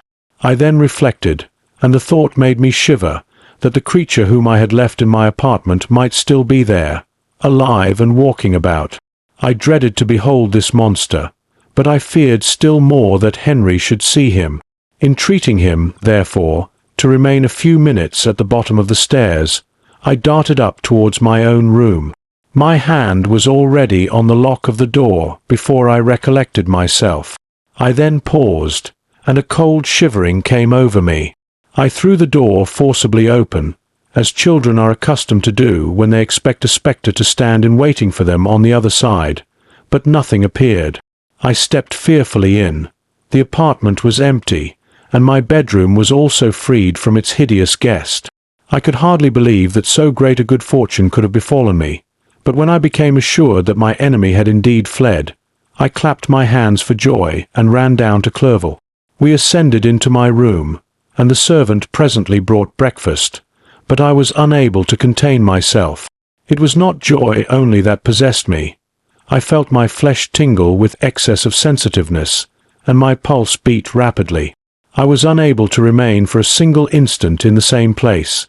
I jumped over the chairs, clapped my hands, and laughed aloud. Clerval at first attributed my unusual spirits to joy on his arrival, but when he observed me more attentively, he saw a wildness in my eyes for which he could not account, and my loud, unrestrained, heartless laughter frightened and astonished him. "My dear Victor," cried he, "what, for God's sake, is the matter? Do not laugh in that manner. How ill you are! What is the cause of all this?" "Do not ask me," cried I, putting my hands before my eyes, for I thought I saw the dreaded spectre glide into the room. "He can tell. Oh, save me! Save me!" I imagined that the monster seized me. I struggled furiously and fell down in a fit. Poor Clerval! What must have been his feelings? A meeting, which he anticipated with such joy, so strangely turned to bitterness. But I was not the witness of his grief, for I was lifeless and did not recover my senses for a long, long time. This was the commencement of a nervous fever which confined me for several months. During all that time Henry was my only nurse. I afterwards learned that, knowing my father's advanced age and unfitness for so long a journey, and how wretched my sickness would make Elizabeth, he spared them this grief by concealing the extent of my disorder. He knew that I could not have a more kind and attentive nurse than himself, and, firm in the hope he felt of my recovery, he did not doubt that, instead of doing harm, he performed the kindest action that he could towards them. But I was in reality very ill, and surely nothing but the unbounded and unremitting attentions of my friend could have restored me to life. The form of the monster on whom I had bestowed existence was for ever before my eyes, and I raved incessantly concerning him. Doubtless my words surprised Henry. He at first believed them to be the wanderings of my disturbed imagination, but the pertinacity with which I continually recurred to the same subject persuaded him that my disorder indeed owed its origin to some uncommon and terrible event. By very slow degrees, and with frequent relapses that alarmed and grieved my friend, I recovered. I remember the first time I became capable of observing outward objects with any kind of pleasure. I perceived that the fallen leaves had disappeared, and that the young buds were shooting forth from the trees that shaded my window. It was a divine spring, and the season contributed greatly to my convalescence. I felt also sentiments of joy and affection revive in my bosom. My gloom disappeared, and in a short time I became as cheerful as before I was attacked by the fatal passion. "Dearest Clerval," exclaimed I, "how kind, how very good you are to me! This whole winter, instead of being spent in study, as you promised yourself, has been consumed in my sick room. How shall I ever repay you? I feel the greatest remorse for the disappointment of which I have been the occasion, but you will forgive me. You will repay me entirely if you do not discompose yourself, but get well as fast as you can, and since you appear in such good spirits, I may speak to you on one subject, may I not?"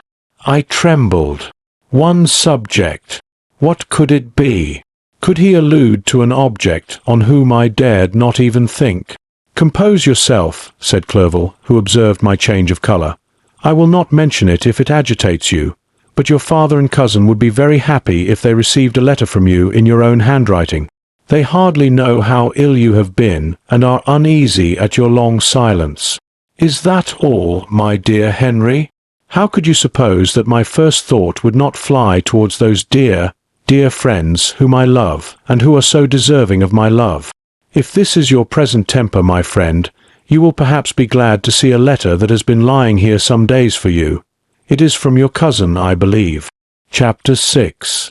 Clerval then put the following letter into my hands. It was from my own Elizabeth. "My dearest cousin, you have been ill, very ill, and even the constant letters of dear kind Henry are not sufficient to reassure me on your account. You are forbidden to write, to hold a pen, yet one word from you, dear Victor, is necessary to calm our apprehensions. For a long time I have thought that each post would bring this line, and my persuasions have restrained my uncle from undertaking a journey to Ingolstadt. I have prevented his encountering the inconveniences and perhaps dangers of so long a journey. Yet how often have I regretted not being able to perform it myself. I figure to myself that the task of attending on your sickbed has devolved on some mercenary old nurse, who could never guess your wishes nor minister to them with the care and affection of your poor cousin. Yet that is over now. Clerval writes that indeed you are getting better. I eagerly hope that you will confirm this intelligence soon in your own handwriting. Get well, and return to us. You will find a happy, cheerful home and friends who love you dearly.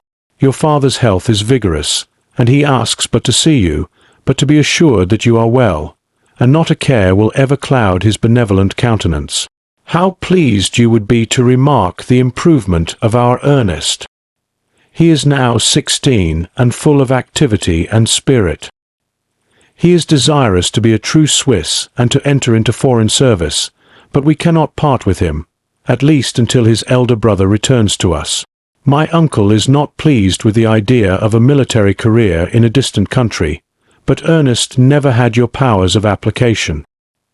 He looks upon study as an odious fetter. His time is spent in the open air, climbing the hills or rowing on the lake. I fear that he will become an idler unless we yield the point and permit him to enter on the profession which he has selected. Little alteration, except the growth of our dear children, has taken place since you left us. The blue lake and snow-clad mountains, they never change, and I think our placid home and our contented hearts are regulated by the same immutable laws. My trifling occupations take up my time and amuse me, and I am rewarded for any exertions by seeing none but happy, kind faces around me. Since you left us, but one change has taken place in our little household. Do you remember on what occasion Justine Moritz entered our family? Probably you do not. I will relate her history, therefore, in a few words. Madame Moritz, her mother, was a widow with 4 children, of whom Justine was the third. This girl had always been the favourite of her father, but through a strange perversity, her mother could not endure her, and after the death of M. Moritz, treated her very ill. My aunt observed this, and when Justine was 12 years of age, prevailed on her mother to allow her to live at our house. The republican institutions of our country have produced simpler and happier manners than those which prevail in the great monarchies that surround it. Hence there is less distinction between the several classes of its inhabitants, and the lower orders, being neither so poor nor so despised, their manners are more refined and moral. A servant in Geneva does not mean the same thing as a servant in France and England. Justine, thus received in our family, learned the duties of a servant, a condition which, in our fortunate country, does not include the idea of ignorance and a sacrifice of the dignity of a human being. Justine, you may remember, was a great favourite of yours, and I recollect you once remarked that if you were in an ill humour, one glance from Justine could dissipate it, for the same reason that Ariosto gives concerning the beauty of Angelica. She looked so frank-hearted and happy. My aunt conceived a great attachment for her, by which she was induced to give her an education superior to that which she had at first intended. This benefit was fully repaid. Justine was the most grateful little creature in the world. I do not mean that she made any professions. I never heard one pass her lips, but you could see by her eyes that she almost adored her protectress. Although her disposition was gay, and in many respects inconsiderate, yet she paid the greatest attention to every gesture of my aunt. She thought her the model of all excellence, and endeavoured to imitate her phraseology and manners, so that even now she often reminds me of her. When my dearest aunt died, everyone was too much occupied in their own grief to notice poor Justine, who had attended her during her illness with the most anxious affection. Poor Justine was very ill, but other trials were reserved for her.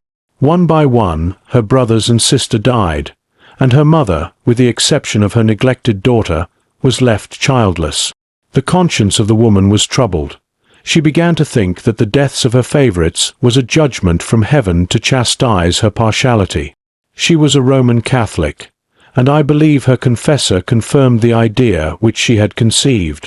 Accordingly, a few months after your departure for Ingolstadt, Justine was called home by her repentant mother.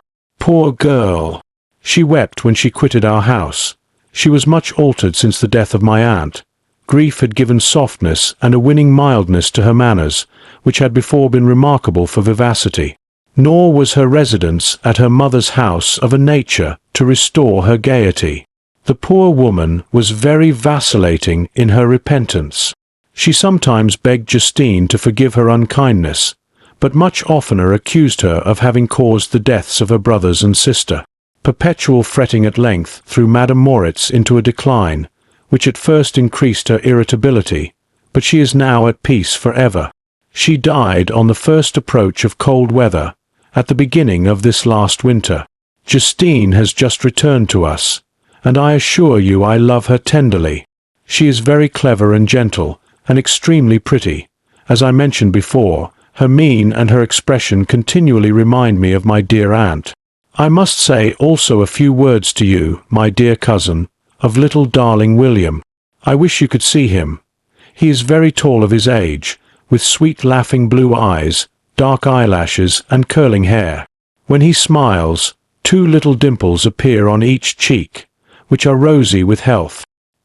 He has already had 1 or 2 little wives, but Louisa Byron is his favourite, a pretty little girl of 5 years of age. Now, dear Victor, I dare say you wish to be indulged in a little gossip concerning the good people of Geneva. The pretty Miss Mansfield has already received the congratulatory visits on her approaching marriage with a young Englishman, John Melbourne Esq. Her ugly sister, Manon, married M. de Villard, the rich banker, last autumn. Your favourite schoolfellow, Louis Manoyer, has suffered several misfortunes since the departure of Clerval from Geneva, but he has already recovered his spirits, and is reported to be on the point of marrying a lively, pretty Frenchwoman, Madame Tavernier. She is a widow, and much older than Manoyer, but she is very much admired, and a favourite with everybody. I have written myself into better spirits, dear cousin, but my anxiety returns upon me as I conclude. Write, dearest Victor, 1 line, 1 word will be a blessing to us. 10,000 thanks to Henry for his kindness, his affection, and his many letters. We are sincerely grateful. Adieu. My cousin, take care of yourself, and I entreat you write. Elizabeth Lavenza. Geneva, March 18th, 17. Dear, dear Elizabeth, I exclaimed when I had read her letter. "I will write instantly and relieve them from the anxiety they must feel." I wrote, and this exertion greatly fatigued me, but my convalescence had commenced, and proceeded regularly. In another fortnight I was able to leave my chamber. One of my first duties on my recovery was to introduce Clerval to the several professors of the university. In doing this, I underwent a kind of rough usage, ill-befitting the wounds that my mind had sustained. Ever since the fatal night, the end of my labours, and the beginning of my misfortunes, I had conceived a violent antipathy even to the name of natural philosophy. When I was otherwise quite restored to health, the sight of a chemical instrument would renew all the agony of my nervous symptoms. Henry saw this, and had removed all my apparatus from my view. He had also changed my apartment, for he perceived that I had acquired a dislike for the room which had previously been my laboratory. But these cares of Clerval were made of no avail when I visited the professors. M. Waldman inflicted torture when he praised, with kindness and warmth, the astonishing progress I had made in the sciences. He soon perceived that I disliked the subject, but not guessing the real cause, he attributed my feelings to modesty, and changed the subject from my improvement to the science itself, with a desire, as I evidently saw, of drawing me out. What could I do? He meant to please, and he tormented me. I felt as if he had placed carefully, one by one, in my view those instruments which were to be afterwards used in putting me to a slow and cruel death. I writhed under his words, yet dared not exhibit the pain I felt.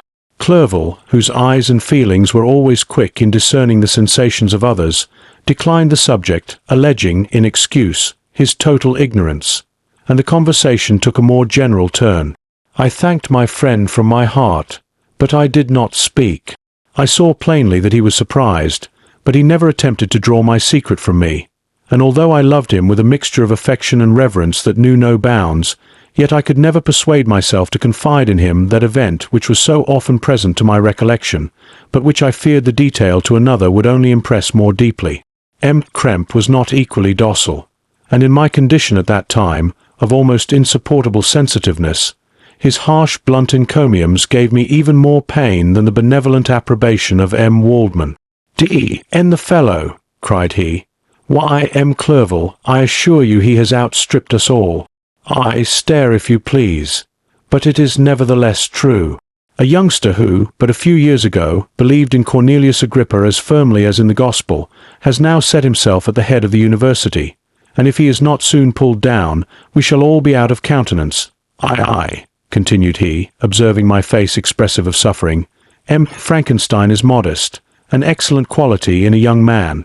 Young men should be diffident of themselves, you know, M. Clerval. I was myself when young, but that wears out in a very short time." M. Krempe had now commenced an eulogy on himself, which happily turned the conversation from a subject that was so annoying to me. Clerval had never sympathized in my tastes for natural science, and his literary pursuits differed wholly from those which had occupied me. He came to the university with the design of making himself complete master of the Oriental languages, and thus he should open a field for the plan of life he had marked out for himself. Resolved to pursue no inglorious career, he turned his eyes toward the east, as affording scope for his spirit of enterprise. The Persian, Arabic, and Sanskrit languages engaged his attention, and I was easily induced to enter on the same studies. Idleness had ever been irksome to me, and now that I wished to fly from reflection and hated my former studies, I felt great relief in being the fellow pupil with my friend, and found not only instruction but consolation in the works of the Orientalists. I did not, like him, attempt a critical knowledge of their dialects, for I did not contemplate making any other use of them than temporary amusement. I read merely to understand their meaning, and they well repaid my labours. Their melancholy is soothing, and their joy elevating, to a degree I never experienced in studying the authors of any other country.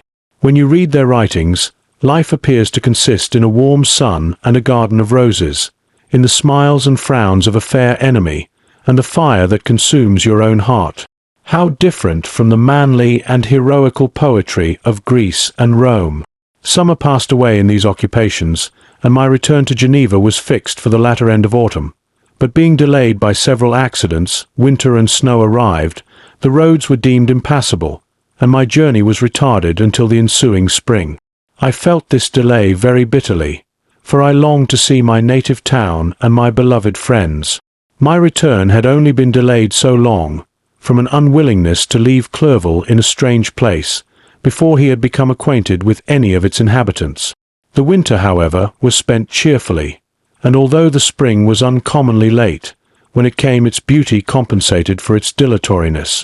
The month of May had already commenced, and I expected the letter daily which was to fix the date of my departure, when Henry proposed a pedestrian tour in the environs of Ingolstadt, that I might bid a personal farewell to the country I had so long inhabited. I acceded with pleasure to this proposition. I was fond of exercise, and Clerval had always been my favourite companion in the ramble of this nature that I had taken among the scenes of my native country. We passed a fortnight in these perambulations. My health and spirits had long been restored, and they gained additional strength from the salubrious air I breathed, the natural incidents of our progress, and the conversation of my friend. Study had before secluded me from the intercourse of my fellow creatures, and rendered me unsocial, but Clerval called forth the better feelings of my heart. He again taught me to love the aspect of nature and the cheerful faces of children. Excellent friend! How sincerely you did love me, and endeavour to elevate my mind until it was on a level with your own. A selfish pursuit had cramped and narrowed me, until your gentleness and affection warmed and opened my senses. I became the same happy creature who, a few years ago, loved and beloved by all, had no sorrow or care. When happy, inanimate nature had the power of bestowing on me the most delightful sensations. A serene sky and verdant fields filled me with ecstasy. The present season was indeed divine. The flowers of spring bloomed in the hedges, while those of summer were already in bud. I was undisturbed by thoughts which during the preceding year had pressed upon me, notwithstanding my endeavours to throw them off, with an invincible burden. Henry rejoiced in my gaiety, and sincerely sympathized in my feelings. He exerted himself to amuse me, while he expressed the sensations that filled his soul. The resources of his mind on this occasion were truly astonishing. His conversation was full of imagination, and very often, in imitation of the Persian and Arabic writers, he invented tales of wonderful fancy and passion. At other times he repeated my favourite poems, or drew me out into arguments, which he supported with great ingenuity. We returned to our college on a Sunday afternoon. The peasants were dancing, and everyone we met appeared gay and happy. My own spirits were high, and I bounded along with feelings of unbridled joy and hilarity. Chapter 7. On my return, I found the following letter from my father. My dear Victor, you have probably waited impatiently for a letter to fix the date of your return to us, and I was at first tempted to write only a few lines, merely mentioning the day on which I should expect you. But that would be a cruel kindness, and I dare not do it. What would be your surprise, my son, when you expected a happy and glad welcome, to behold, on the contrary, tears and wretchedness? And how, Victor, can I relate our misfortune? Absence cannot have rendered you callous to our joys and griefs. And how shall I inflict pain on my long-absent son? I wish to prepare you for the woeful news, but I know it is impossible. Even now your eye schemes over the page to seek the words which are to convey to you the horrible tidings. William is dead, that sweet child, whose smiles delighted and warmed my heart, who was so gentle, yet so gay. Victor, he is murdered. I will not attempt to console you, but will simply relate the circumstances of the transaction. Last Thursday, May 7th, I, my niece, and your two brothers went to walk in Plain Palais. The evening was warm and serene, and we prolonged our walk farther than usual. It was already dusk before we thought of returning, and then we discovered that William and Ernest, who had gone on before, were not to be found. We accordingly rested on a seat until they should return. Presently Ernest came and inquired if we had seen his brother. He said that he had been playing with him, that William had run away to hide himself, and that he vainly sought for him, and afterwards waited for a long time, but that he did not return. This account rather alarmed us, and we continued to search for him until night fell, when Elizabeth conjectured that he might have returned to the house. He was not there. We returned again with torches, for I could not rest when I thought that my sweet boy had lost himself and was exposed to all the damps and dews of night. Elizabeth also suffered extreme anguish. About 5 in the morning I discovered my lovely boy, whom the night before I had seen blooming and active in health, stretched on the grass livid and motionless. The print of the murderer's finger was on his neck. He was conveyed home, and the anguish that was visible in my countenance betrayed the secret to Elizabeth. She was very earnest to see the corpse. At first I attempted to prevent her, but she persisted, and entering the room where it lay, hastily examined the neck of the victim, and clasping her hands exclaimed, "O God, I have murdered my darling child." She fainted, and was restored with extreme difficulty. When she again lived, it was only to weep and sigh. She told me that same evening William had teased her to let him wear a very valuable miniature that she possessed of your mother. This picture is gone, and was doubtless the temptation which urged the murderer to the deed. We have no trace of him at present, although our exertions to discover him are unremitted, but they will not restore my beloved William. Come, dearest Victor, you alone can console Elizabeth. She weeps continually, and accuses herself unjustly as the cause of his death. Her words pierce my heart. We are all unhappy, but will not that be an additional motive for you, my son, to return and be our comforter? Your dear mother. Alas, Victor, I now say, thank God she did not live to witness the cruel, miserable death of her youngest darling. Come, Victor, not brooding thoughts of vengeance against the assassin, but with feelings of peace and gentleness that will heal, instead of festering, the wounds of our minds. Enter the house of mourning, my friend, but with kindness and affection for those who love you, and not with hatred for your enemies. Your affectionate and afflicted father, Alphonse Frankenstein. Geneva, May 12, 17. Clerval, who had watched my countenance as I read this letter, was surprised to observe the despair that succeeded the joy I at first expressed on receiving news from my friends. I threw the letter on the table, and covered my face with my hands. "My dear Frankenstein," exclaimed Henry, when he perceived me weep with bitterness, "are you always to be unhappy? My dear friend, what has happened?"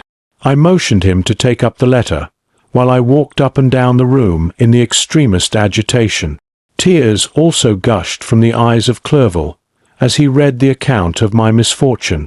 "I can offer you no consolation, my friend," said he. "Your disaster is irreparable. What do you intend to do?" "To go instantly to Geneva. Come with me, Henry, to order the horses." During our walk, Clerval endeavoured to say a few words of consolation. He could only express his heartfelt sympathy. "Poor William," said he, "dear lovely child, he now sleeps with his angel mother, who that had seen him bright and joyous in his young beauty, but must weep over his untimely loss. To die so miserably, to feel the murderer's grasp. How much more a murdered that could destroy radiant innocence? Poor little fellow! One only consolation have we. His friends mourn and weep, but he is at rest. The pang is over. His sufferings are at an end for ever. A sod covers his gentle form, and he knows no pain. He can no longer be a subject for pity. We must reserve that for his miserable survivors." Clerval spoke thus as we hurried through the streets. The words impressed themselves on my mind, and I remembered them afterwards in solitude. But now, as soon as the horses arrived, I hurried into a cabriolet, and bade farewell to my friend. My journey was very melancholy. At first I wished to hurry on, for I longed to console and sympathize with my loved and sorrowing friends, but when I drew near my native town, I slackened my progress. I could hardly sustain the multitude of feelings that crowded into my mind.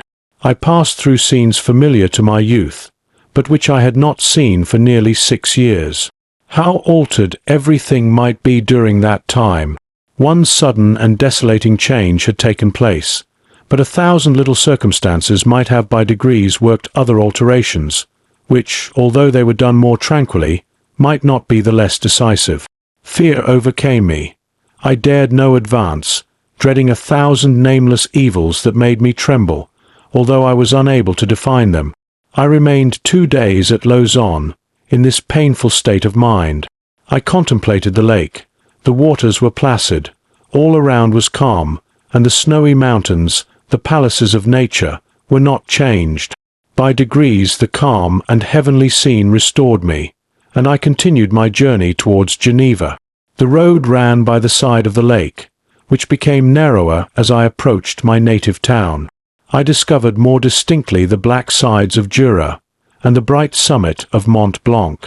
I wept like a child. Dear mountains, my own beautiful lake, how do you welcome your wanderer? Your summits are clear, the sky and lake are blue and placid. Is this to prognosticate peace, or to mock at my unhappiness? I fear, my friend, that I shall render myself tedious by dwelling on these preliminary circumstances, but they were days of comparative happiness, and I think of them with pleasure. My country, my beloved country, who but a native can tell the delight I took in again beholding thy streams, thy mountains, and more than all, thy lovely lake. Yet, as I drew nearer home, grief and fear again overcame me. Night also closed around, and when I could hardly see the dark mountains, I felt still more gloomily. The picture appeared a vast and dim scene of evil, and I foresaw obscurely that I was destined to become the most wretched of human beings. Alas! I prophesied truly, and failed only in one single circumstance, that in all the misery I imagined and dreaded, I did not conceive the 100th part of the anguish I was destined to endure. It was completely dark when I arrived in the environs of Geneva. The gates of the town were already shut, and I was obliged to pass the night at Setron, a village at the distance of half a league from the city. The sky was serene, and, as I was unable to rest, I resolved to visit the spot where my poor William had been murdered. As I could not pass through the town, I was obliged to cross the lake in a boat to arrive at Plain-Palais. During this short voyage, I saw the lightning playing on the summit of Mont Blanc in the most beautiful figures. The storm appeared to approach rapidly, and on landing, I ascended a low hill that I might observe its progress. It advanced. The heavens were clouded, and I soon felt the rain coming slowly in large drops, but its violence quickly increased. I quitted my seat and walked on, although the darkness and storm increased every minute, and the thunder burst with a terrific crash over my head. It was echoed from Salive, the Jurus, and the Alps of Savoy. Vivid flashes of lightning dazzled my eyes, illuminating the lake, making it appear like a vast sheet of fire. Then for an instant everything seemed of a pitchy darkness, until the eye recovered itself from the preceding flash. The storm, as is often the case in Switzerland, appeared at once in various parts of the heavens. The most violent storm hung exactly north of the town, over the part of the lake which lies between the promontory of Bellerive and the village of Copet. Another storm enlightened Jura with faint flashes, and another darkened and sometimes disclosed the Mole, a peaked mountain to the east of the lake. While I watched the tempest, so beautiful yet terrific, I wandered on with a hasty step. This noble war in the sky elevated my spirits. I clasped my hands and exclaimed aloud, "William, dear angel, this is thy funeral, this thy dirge." As I said these words, I perceived in the gloom a figure which stole from behind a clump of trees near me. I stood fixed, gazing intently. I could not be mistaken. A flash of lightning illuminated the object and discovered its shape plainly to me. Its gigantic stature, and the deformity of its aspect more hideous than belongs to humanity, instantly informed me that it was the wretch, the filthy demon, to whom I had given life. What did he there? Could he be, I shuddered at the conception, the murderer of my brother? No sooner did that idea cross my imagination than I became convinced of its truth. My teeth chattered, and I was forced to lean against a tree for support. The figure passed me quickly, and I lost it in the gloom. Nothing in human shape could have destroyed the fair child. He was the murderer. I could not doubt it. The mere presence of the idea was an irresistible proof of the fact. I thought of pursuing the devil, but it would have been in vain, for another flash discovered him to me hanging among the rocks of the nearly perpendicular ascent of Mont Saleve, a hill that bounds Plain-Polaire on the south. He soon reached the summit and disappeared. I remained motionless. The thunder ceased, but the rain still continued, and the scene was enveloped in an impenetrable darkness. I revolved in my mind the events which I had until now sought to forget, the whole train of my progress toward the creation, the appearance of the works of my own hands at my bedside, its departure. 2 years had now nearly elapsed since the night on which he first received life. And was this his first crime? Alas! I had turned loose into the world a depraved wretch, whose delight was in carnage and misery. Had he not murdered my brother? No one can conceive the anguish I suffered during the remainder of the night, which I spent, cold and wet, in the open air. But I did not feel the inconvenience of the weather. My imagination was busy in scenes of evil and despair. I considered the being whom I had cast among mankind, and endowed with the will and power to effect purposes of horror, such as the deed which he had now done, nearly in the light of my own vampire, my own spirit let loose from the grave, and forced to destroy all that was dear to me.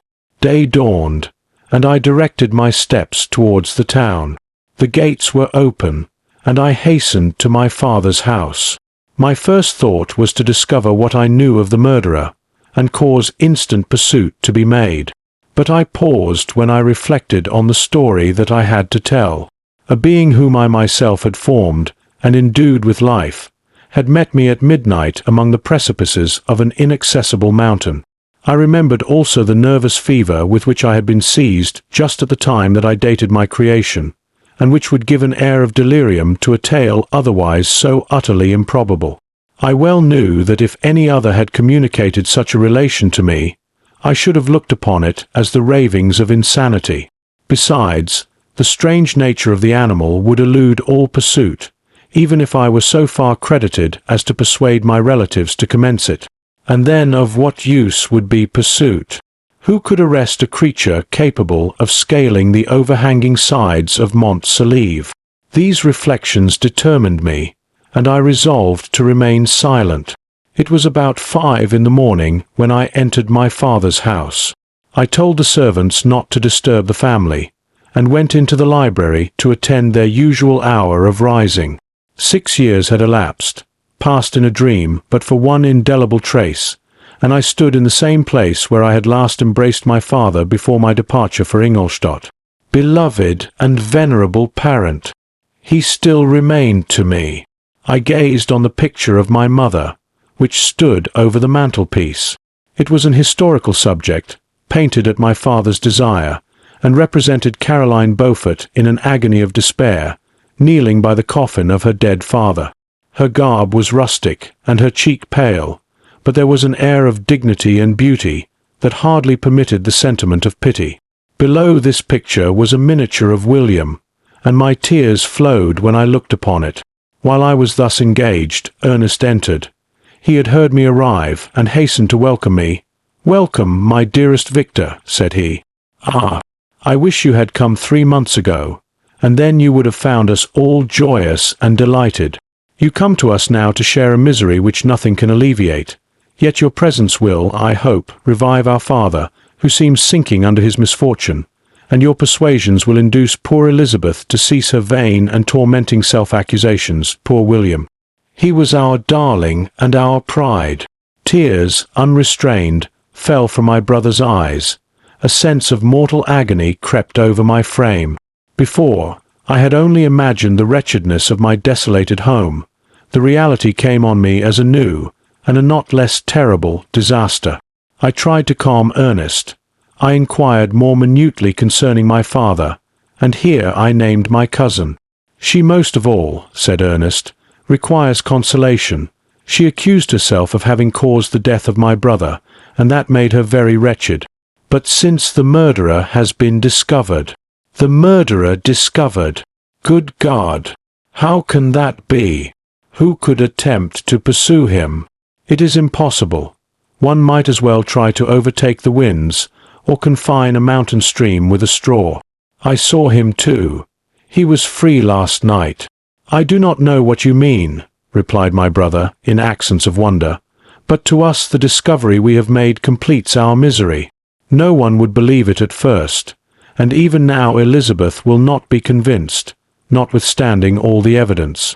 Indeed, who would credit that Justine Moritz, who was so amiable and fond of all the family, could suddenly become so capable of so frightful, so appalling a crime? Justine Moritz! Poor girl! Is she the accused? But it is wrongfully. Everyone knows that. No one believes it, surely, Ernest. No one did at first, but several circumstances came out that have almost forced conviction upon us, and her own behavior has been so confused as to add to the evidence of facts await that, I fear, leaves no hope for doubt. But she will be tried today, and you will then hear all. He then related that, the morning on which the murder of poor William had been discovered, Justine had been taken ill, and confined to her bed for several days. During this interval, one of the servants, happening to examine the apparel she had worn on the night of the murder, had discovered in her pocket the picture of my mother, which had been judged to be the temptation of the murderer. The servant instantly showed it to one of the others, who, without saying a word to any of the family, went to a magistrate, and, upon their deposition, Justine was apprehended. On being charged with the fact, the poor girl confirmed the suspicion in a great measure by her extreme confusion of manner.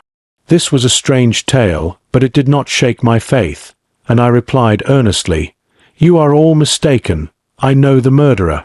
Justine, good Justine, is innocent." At that instant my father entered.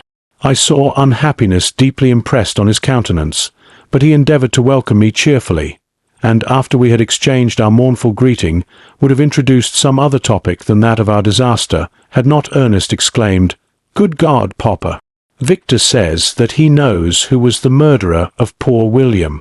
"We do also, unfortunately," replied my father, "for indeed I had rather have been for ever ignorant than have discovered so much depravity and ingratitude in one I valued so highly. My dear father, you are mistaken. Justine is innocent. If she is, God forbid that she should suffer as guilty. She is to be tried today, and I sincerely hope, that she will be acquitted." This speech calmed me. I was firmly convinced in my own mind that Justine, and indeed every human being, was guiltless of this murder. I had no fear, therefore, that any circumstantial evidence could be brought forward strong enough to convict her. My tale was not one to announce publicly. Its astounding horror would be looked upon as madness by the vulgar. Did anyone indeed exist, except I, the Creator, who would believe, unless his senses convinced him, in the existence of the living monument of presumption and rash ignorance which I had let loose upon the world? We were soon joined by Elizabeth. Time had altered her since I last beheld her. It had endowed her with loveliness surpassing the beauty of her childish years. There was the same candour, the same vivacity, but it was allied to an expression more full of sensibility and intellect. She welcomed me with the greatest affection. "Your arrival, my dear cousin," said she, "fills me with hope. You perhaps will find some means to justify my poor guiltless Justine. Alas! Who is safe, if she be convicted of crime? I rely on her innocence as certainly as I do upon my own. Our misfortune is doubly hard to us. We have not only lost that lovely darling boy, but this poor girl, whom I sincerely love, is to be torn away by even a worse fate. If she is condemned, I never shall know joy more. But she will not, I am sure she will not, and then I shall be happy again, even after the sad death of my little William. She is innocent, my Elizabeth, said I, and that shall be proved. Fear nothing, but let your spirits be cheered by the assurance of her acquittal. How kind and generous you are! Every one else believes in her guilt, and that made me wretched, for I knew that it was impossible, and to see everyone else prejudiced in so deadly a manner rendered me hopeless and despairing. She wept. "Dearest niece," said my father, "dry your tears. If she is, as you believe, innocent, rely on the justice of our laws, and the activity with which I shall prevent the slightest shadow of partiality." Chapter 8. We passed a few sad hours until 11 o'clock, when the trial was to commence. My father and the rest of the family being obliged to attend as witnesses, I accompanied them to the court. During the whole of this wretched mockery of justice, I suffered living torture. It was to be decided whether the result of my curiosity and lawless devices would cause the death of two of my fellow beings, one a smiling babe full of innocence and joy, the other far more dreadfully murdered, with every aggravation of infamy that could make the murder memorable in horror. Justine also was a girl of merit and possessed qualities which promised to render her life happy. Now all was to be obliterated in an ignominious grave, and I the cause. 1,000 times rather would I have confessed myself guilty of the crime ascribed to Justine, but I was absent when it was committed, and such a declaration would have been considered as the ravings of a madman, and would not have exculpated her who suffered through me. The appearance of Justine was calm. She was dressed in mourning, and her countenance, always engaging, was rendered, by the solemnity of her feelings, exquisitely beautiful. Yet she appeared confident in innocence, and did not tremble, although gazed on and execrated by thousands, for all the kindness which her beauty might otherwise have excited was obliterated in the minds of the spectators by the imagination of the enormity she was supposed to have committed. She was tranquil, yet her tranquillity was evidently constrained, and as her confusion had before been adduced as a proof of her guilt, she worked up her mind to an appearance of courage. When she entered the court, she threw her eyes round it, and quickly discovered where we were seated. A tear seemed to dim her eye when she saw us, but she quickly recovered herself, and a look of sorrowful affection seemed to attest her utter guiltlessness. The trial began, and after the advocate against her had stated the charge, several witnesses were called. Several strange facts combined against her, which might have staggered anyone who had not such proof of her innocence as I had. She had been out the whole of the night on which the murder had been committed, and towards morning had been perceived by a market woman not far from the spot where the body of the murdered child had been afterwards found. The woman asked her what she did there, but she looked very strangely, and only returned a confused and unintelligible answer. She returned to the house about 8 o'clock, and when one inquired where she had passed the night, she replied that she had been looking for the child, and demanded earnestly if anything had been heard concerning him. When shown the body, she fell into violent hysterics, and kept her bed for several days. The picture was then produced which the servant had found in her pocket, and when Elizabeth, in a faltering voice, proved that it was the same which, an hour before the child had been missed, she had placed round his neck, a murmur of horror and indignation filled the court. Justine was called on for her defence. As the trial had proceeded, her countenance had altered. Surprise, horror, and misery were strongly expressed.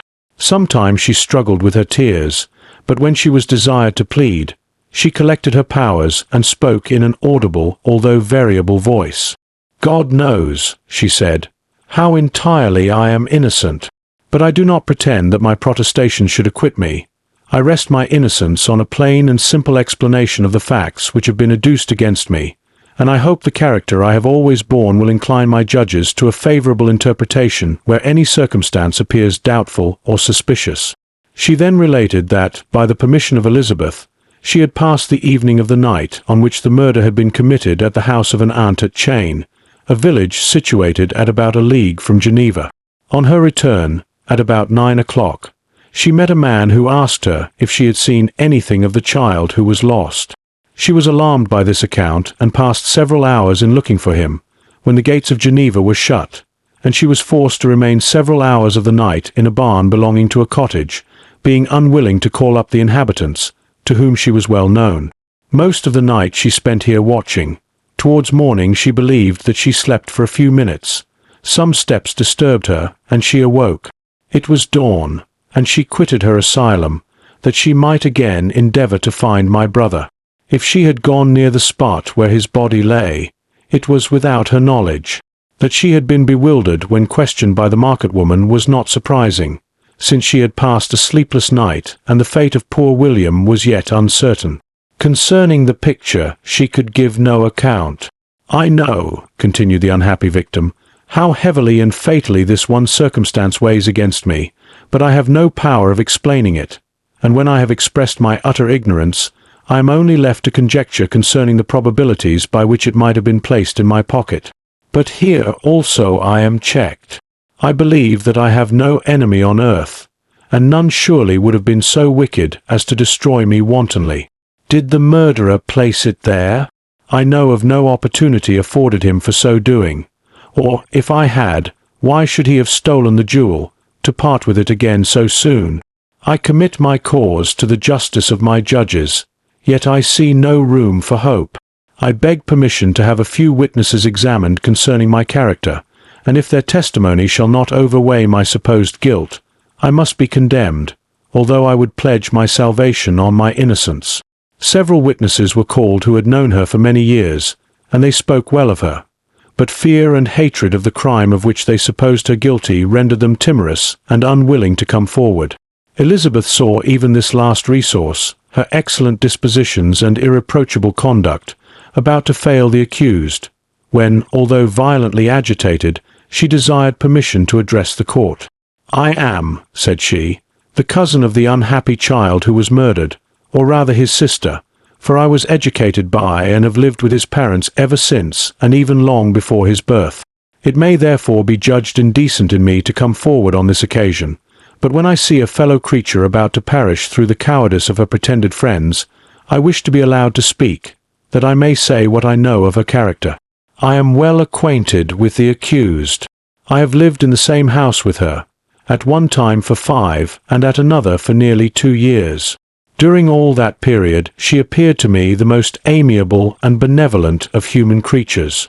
She nursed Madame Frankenstein, my aunt, in her last illness, with the greatest affection and care, and afterwards attended her own mother during a tedious illness, in a manner that excited the admiration of all who knew her, after which she again lived in my uncle's house, where she was beloved by all the family.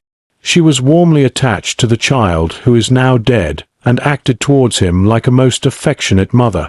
For my own part, I do not hesitate to say that, notwithstanding all the evidence produced against her, I believe and rely on her perfect innocence. She had no temptation for such an action. As to the bauble on which the chief proof rests, if she had earnestly desired it, I should have willingly given it to her. So much do I esteem and value her." A murmur of approbation followed Elizabeth's simple and powerful appeal, but it was excited by her generous interference, and not in favour of poor Justine, on whom the public indignation was turned with renewed violence, charging her with the blackest ingratitude. She herself wept as Elizabeth spoke, but she did not answer. My own agitation and anguish was extreme during the whole trial. I believed in her innocence. I knew it. Could the demon who had, I did not for a minute doubt, murdered my brother also in his hellish sport have betrayed the innocent to death and ignominy? I could not sustain the horror of my situation, and when I perceived that the popular voice and the countenances of the judges had already condemned my unhappy victim, I rushed out of the court in agony. The tortures of the accused did not equal mine. She was sustained by innocence, but the fangs of remorse tore my bosom and would not forego their hold. I passed a night of unmingled wretchedness. In the morning I went to the court. My lips and throat were parched. I dared not ask the fatal question, but I was known, and the officer guessed the cause of my visit. The ballots had been thrown. They were all black, and Justine was condemned. I cannot pretend to describe what I then felt. I had before experienced sensations of horror, and I have endeavoured to bestow upon them adequate expressions, but words cannot convey an idea of the heart-sickening despair that I then endured. The person to whom I addressed myself added that Justine had already confessed her guilt. That evidence, he observed, was hardly required in so glaring a case, but I am glad of it, and indeed, none of our judges like to condemn a criminal upon circumstantial evidence, be it ever so decisive. This was strange and unexpected intelligence. What could it mean? Had my eyes deceived me? And was I really as mad as the whole world would believe me to be if I disclosed the object of my suspicions? I hastened to return home, and Elizabeth eagerly demanded the result. "My cousin," replied I, "it is decided as you may have expected. All judges had rather that 10 innocent should suffer than that one guilty should escape. But she has confessed." This was a dire blow to poor Elizabeth, who had relied with firmness upon Justine's innocence. "Alas," said she, "how shall I ever again believe in human goodness? Justine, whom I loved and esteemed as my sister, how could she put on those smiles of innocence only to betray? Her mild eyes seemed incapable of any severity or guile, and yet she has committed a murder." Soon after we heard that the poor victim had expressed a desire to see my cousin.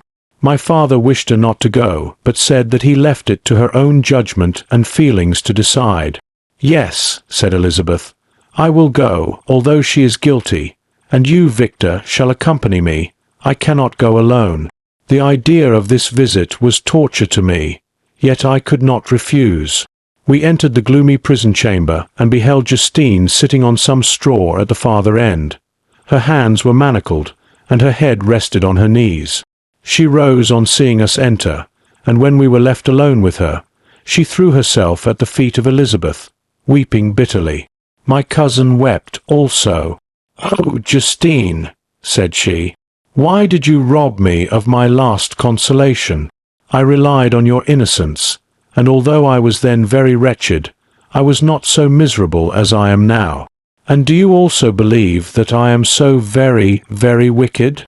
Do you also join with my enemies to crush me, to condemn me as a murderer?"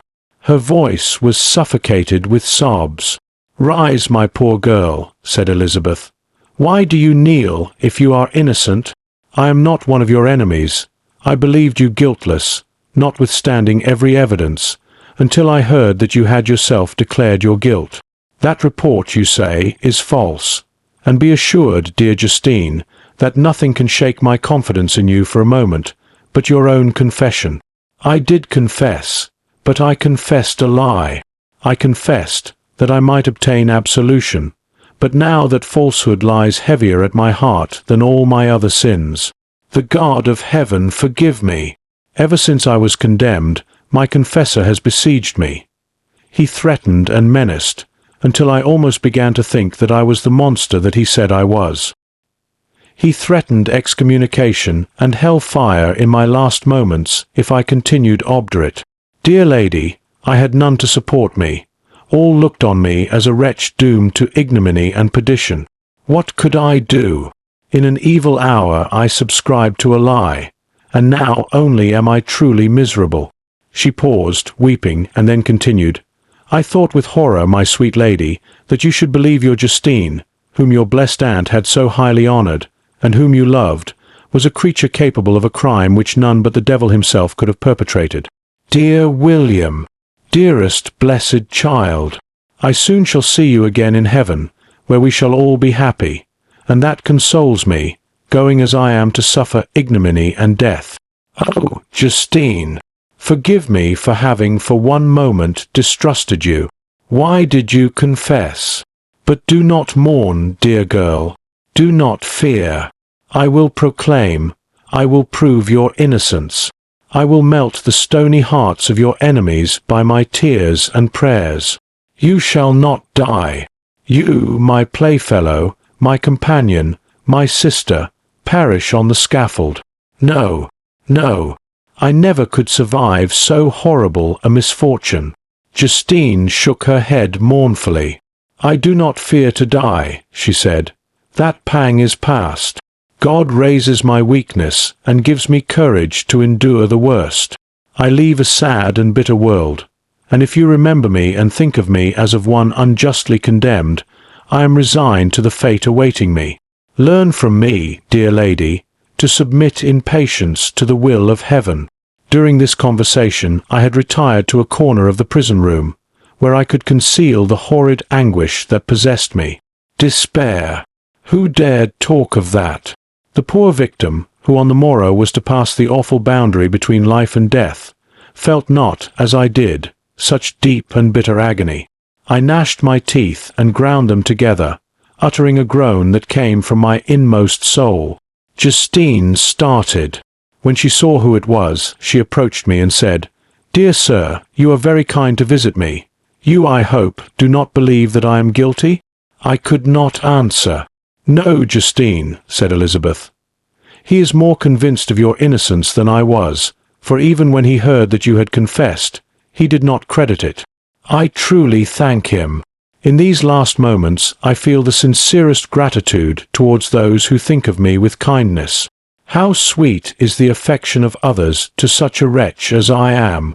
It removes more than half my misfortune, and I feel as if I could die in peace now that my innocence is acknowledged by you, dear lady, and your cousin." Thus the poor sufferer tried to comfort others and herself. She indeed gained the resignation she desired. But I, the true murderer, felt the never-dying worm alive in my bosom, which allowed of no hope or consolation. Elizabeth also wept and was unhappy, but hers also was the misery of innocence, which, like a cloud that passes over the fair moon, for a while hides but cannot tarnish its brightness. Anguish and despair had penetrated into the core of my heart. I bore a hell within me which nothing could extinguish. We stayed several hours with Justine, and it was with great difficulty that Elizabeth could tear herself away. "I wish," cried she, "that I were to die with you. I cannot live in this world of misery." Justine assumed an air of cheerfulness, while she with difficulty repressed her bitter tears. She embraced Elizabeth and said in a voice of half-suppressed emotion, "Farewell, sweet lady, dearest Elizabeth, my beloved and only friend. May heaven, in its bounty, bless and preserve you. May this be the last misfortune that you will ever suffer. Live, and be happy, and make others so." And on the morrow Justine died. Elizabeth's heart-rending eloquence failed to move the judges from their settled conviction in the criminality of the saintly sufferer. My passionate and indignant appeals were lost upon them, and when I received their cold answers and heard the harsh, unfeeling reasoning of these men, my purposed avowal died away on my lips. Thus I might proclaim myself a madman, but not revoke the sentence passed upon my wretched victim. She perished on the scaffold as a murderess. From the tortures of my own heart, I turned to contemplate the deep and voiceless grief of my Elizabeth. This also was my doing, and my father's woe, and the desolation of that late so smiling home, all was the work of my thrice accursed hands. Ye weep, unhappy ones, but these are not your last tears. Again shall you raise the funeral wail, and the sound of your lamentations shall again and again be heard. Frankenstein, your son, your kinsman, your early much-loved friend, he who would spend each vital drop of blood for your sakes, who has no thought nor sense of joy except as it is mirrored also in your dear countenances, who would fill the air with blessings and spend his life in serving you. He bids you weep, to shed countless tears, happy beyond his hopes, if thus inexorable fate be satisfied, and if the destruction pause before the peace of the grave have succeeded to your sad torments. Thus spoke my prophetic soul, as, torn by remorse, horror, and despair, I beheld those I loved spend vain sorrow upon the graves of William and Justine, the first hapless victims to my unhallowed arts. Chapter 9. Nothing is more painful to the human mind than, after the feelings have been worked up by a quick succession of events, the dead calmness of inaction and certainty which follows and deprives the soul both of hope and fear. Justine died, she rested, and I was alive. The blood flowed freely in my veins, but a weight of despair and remorse pressed on my heart which nothing could remove. Sleep fled from my eyes. I wandered like an evil spirit, for I had committed deeds of mischief beyond description horrible, and more, much more, I persuaded myself, was yet behind. Yet my heart overflowed with kindness and the love of virtue. I had begun life with benevolent intentions, and thirsted for the moment when I should put them in practice, and make myself useful to my fellow beings. Now all was blasted. Instead of that serenity of conscience which allowed me to look back upon the past with self-satisfaction, and from thence to gather promise of new hopes, I was seized by remorse and the sense of guilt, which hurried me away to a hell of intense tortures such as no language can describe. This state of mind preyed upon my health, which had perhaps never entirely recovered from the first shock it had sustained.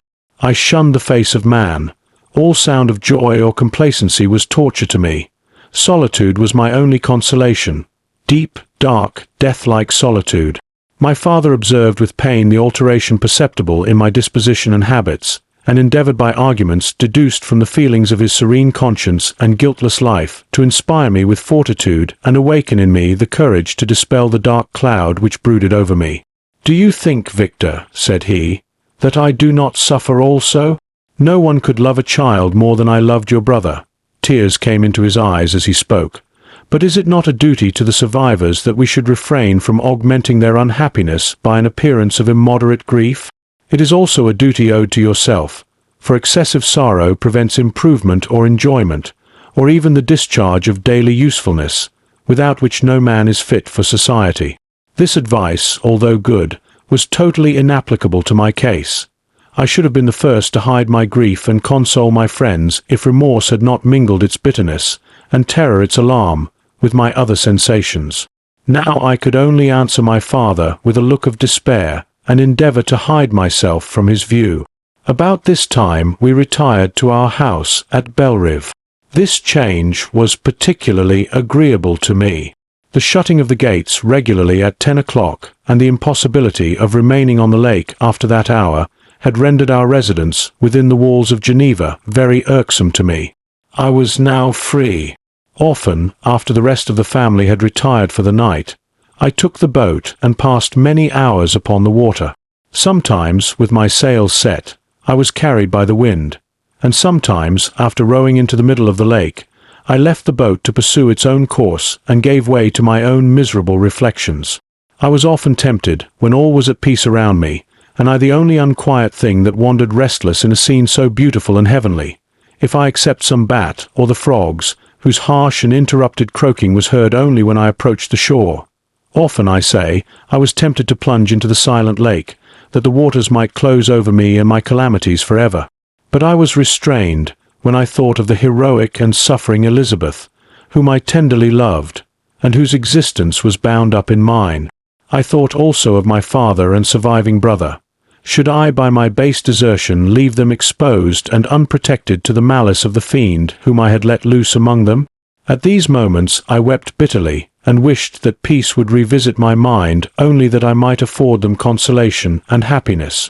But that could not be. Remorse extinguished every hope. I had been the author of unalterable evils, and I lived in daily fear lest the monster whom I had created should perpetrate some new wickedness.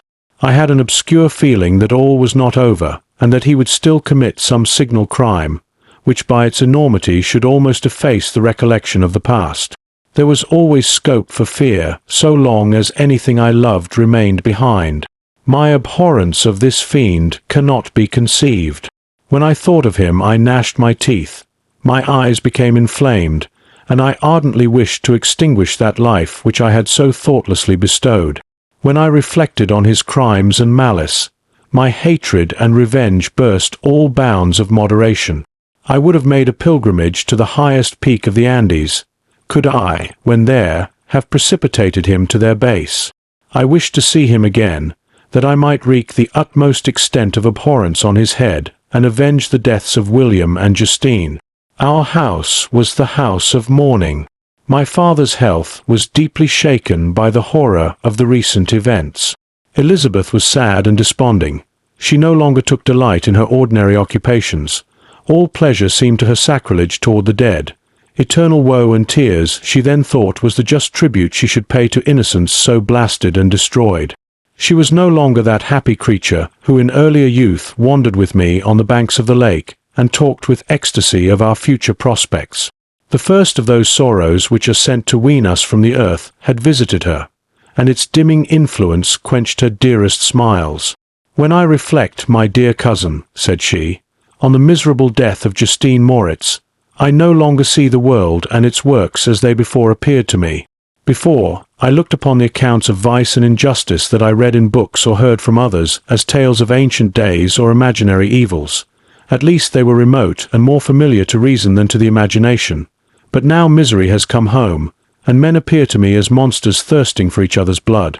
Yet I am certainly unjust.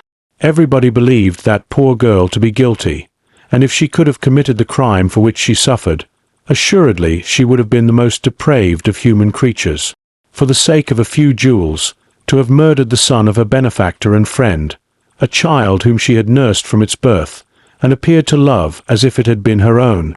I could not consent to the death of any human being, but certainly I should have thought such a creature unfit to remain in the society of men. But she was innocent. I feel she was innocent. You are of the same opinion, and that confirms me. Alas! Victor, when falsehood can look so like the truth, who can assure themselves of certain happiness? I feel as if I were walking on the edge of a precipice, towards which thousands are crowding and endeavoring to plunge me into the abyss. William and Justine were assassinated, and the murderer escapes. He walks about the world free, and perhaps respected. But even if I were condemned to suffer on the scaffold for the same crimes, I would not change places with such a wretch. I listened to this discourse with the extremest agony. I, not indeed, but in effect, was the true murderer. Elizabeth read my anguish in my countenance, and kindly taking my hand, said, "My dearest friend, you must calm yourself. These events have affected me, God knows how deeply, but I am not so wretched as you are. There is an expression of despair, and sometimes of revenge, in your countenance that makes me tremble. Dear Victor, banish these dark passions. Remember the friends around you, who centre all their hopes in you. Have we lost the power of rendering you happy? Ah, while we love, while we are true to each other, here in this land of peace and beauty, your native country, we may reap every tranquil blessing. What can disturb our peace? And could not such words from her, whom I fondly prized before every other gift of fortune, suffice to chase away the fiend that lurked in my heart? Even as she spoke I drew near to her, as if in terror, lest at that very moment the destroyer had been near to rob me of her. Thus not the tenderness of friendship, nor the beauty of earth, nor of heaven, could redeem my soul from woe. The very accents of love were ineffectual. I was encompassed by a cloud which no beneficial influence could penetrate. The wounded deer dragging its fainting limbs to some untrodden brake, there to gaze upon the arrow which had pierced it, and to die, was but a type of me. Sometimes I could cope with the sullen despair that overwhelmed me, but sometimes the whirlwind passions of my soul drove me to seek, by bodily exercise and by change of place, some relief from my intolerable sensations. It was during an access of this kind that I suddenly left my home, and bending my steps towards the near alpine valleys, sought in the magnificence, the eternity of such scenes, to forget myself and my ephemeral, because human, sorrows. My wanderings were directed towards the valley of Chamonix. I had visited it frequently during my boyhood. 6 years had passed since then. I was a wreck, but naught had changed in those savage and enduring scenes. I performed the first part of my journey on horseback. I afterwards hired a mule, as the more sure-footed and least liable to receive injury on these rugged roads. The weather was fine. It was about the middle of the month of August, nearly 2 months after the death of Justine, that miserable epoch from which I dated all my woe. The weight upon my spirit was sensibly lightened as I plunged yet deeper in the ravine of Arve. The immense mountains and precipices that overhung me on every side, the sound of the river raging among the rocks, and the dashing of the waterfalls around spoke of a power mighty as omnipotence, and I ceased to fear or to bend before any being less almighty than that which had created and ruled the elements, here displayed in their most terrific guise. Still, as I ascended higher, the valley assumed a more magnificent and astonishing character. Ruined castles hanging on the precipices of piny mountains, the impetuous Arve, and cottages every here and there peeping forth from among the trees formed a scene of singular beauty. But it was augmented and rendered sublime by the mighty Alps, whose white and shining pyramids and domes towered above all, as belonging to another earth, the habitations of another race of beings. I passed the bridge of Policia, where the ravine, which the river forms, opened before me, and I began to ascend the mountain that overhangs it. Soon after, I entered the valley of Chamonix. This valley is more wonderful and sublime, but not so beautiful and picturesque as that of Servox, through which I had just passed. The high and snowy mountains were its immediate boundaries, but I saw no more ruined castles and fertile fields. Immense glaciers approached the road. I heard the rumbling thunder of the falling avalanche and marked the smoke of its passage. Mont Blanc, the supreme and magnificent Mont Blanc, raised itself from the surrounding aiguilles, and its tremendous dome overlooked the valley. A tingling, long-lost sense of pleasure often came across me during this journey. Some turn in the road, some new object suddenly perceived and recognized, reminded me of days gone by, and were associated with the light-hearted gaiety of boyhood. The very winds whispered in soothing accents, and maternal nature bade me weep no more. Then again the kindly influence ceased to act. I found myself fettered again to grief and indulging in all the misery of reflection. Then I spurred on my animal, striving so to forget the world, my fears, and more than all myself.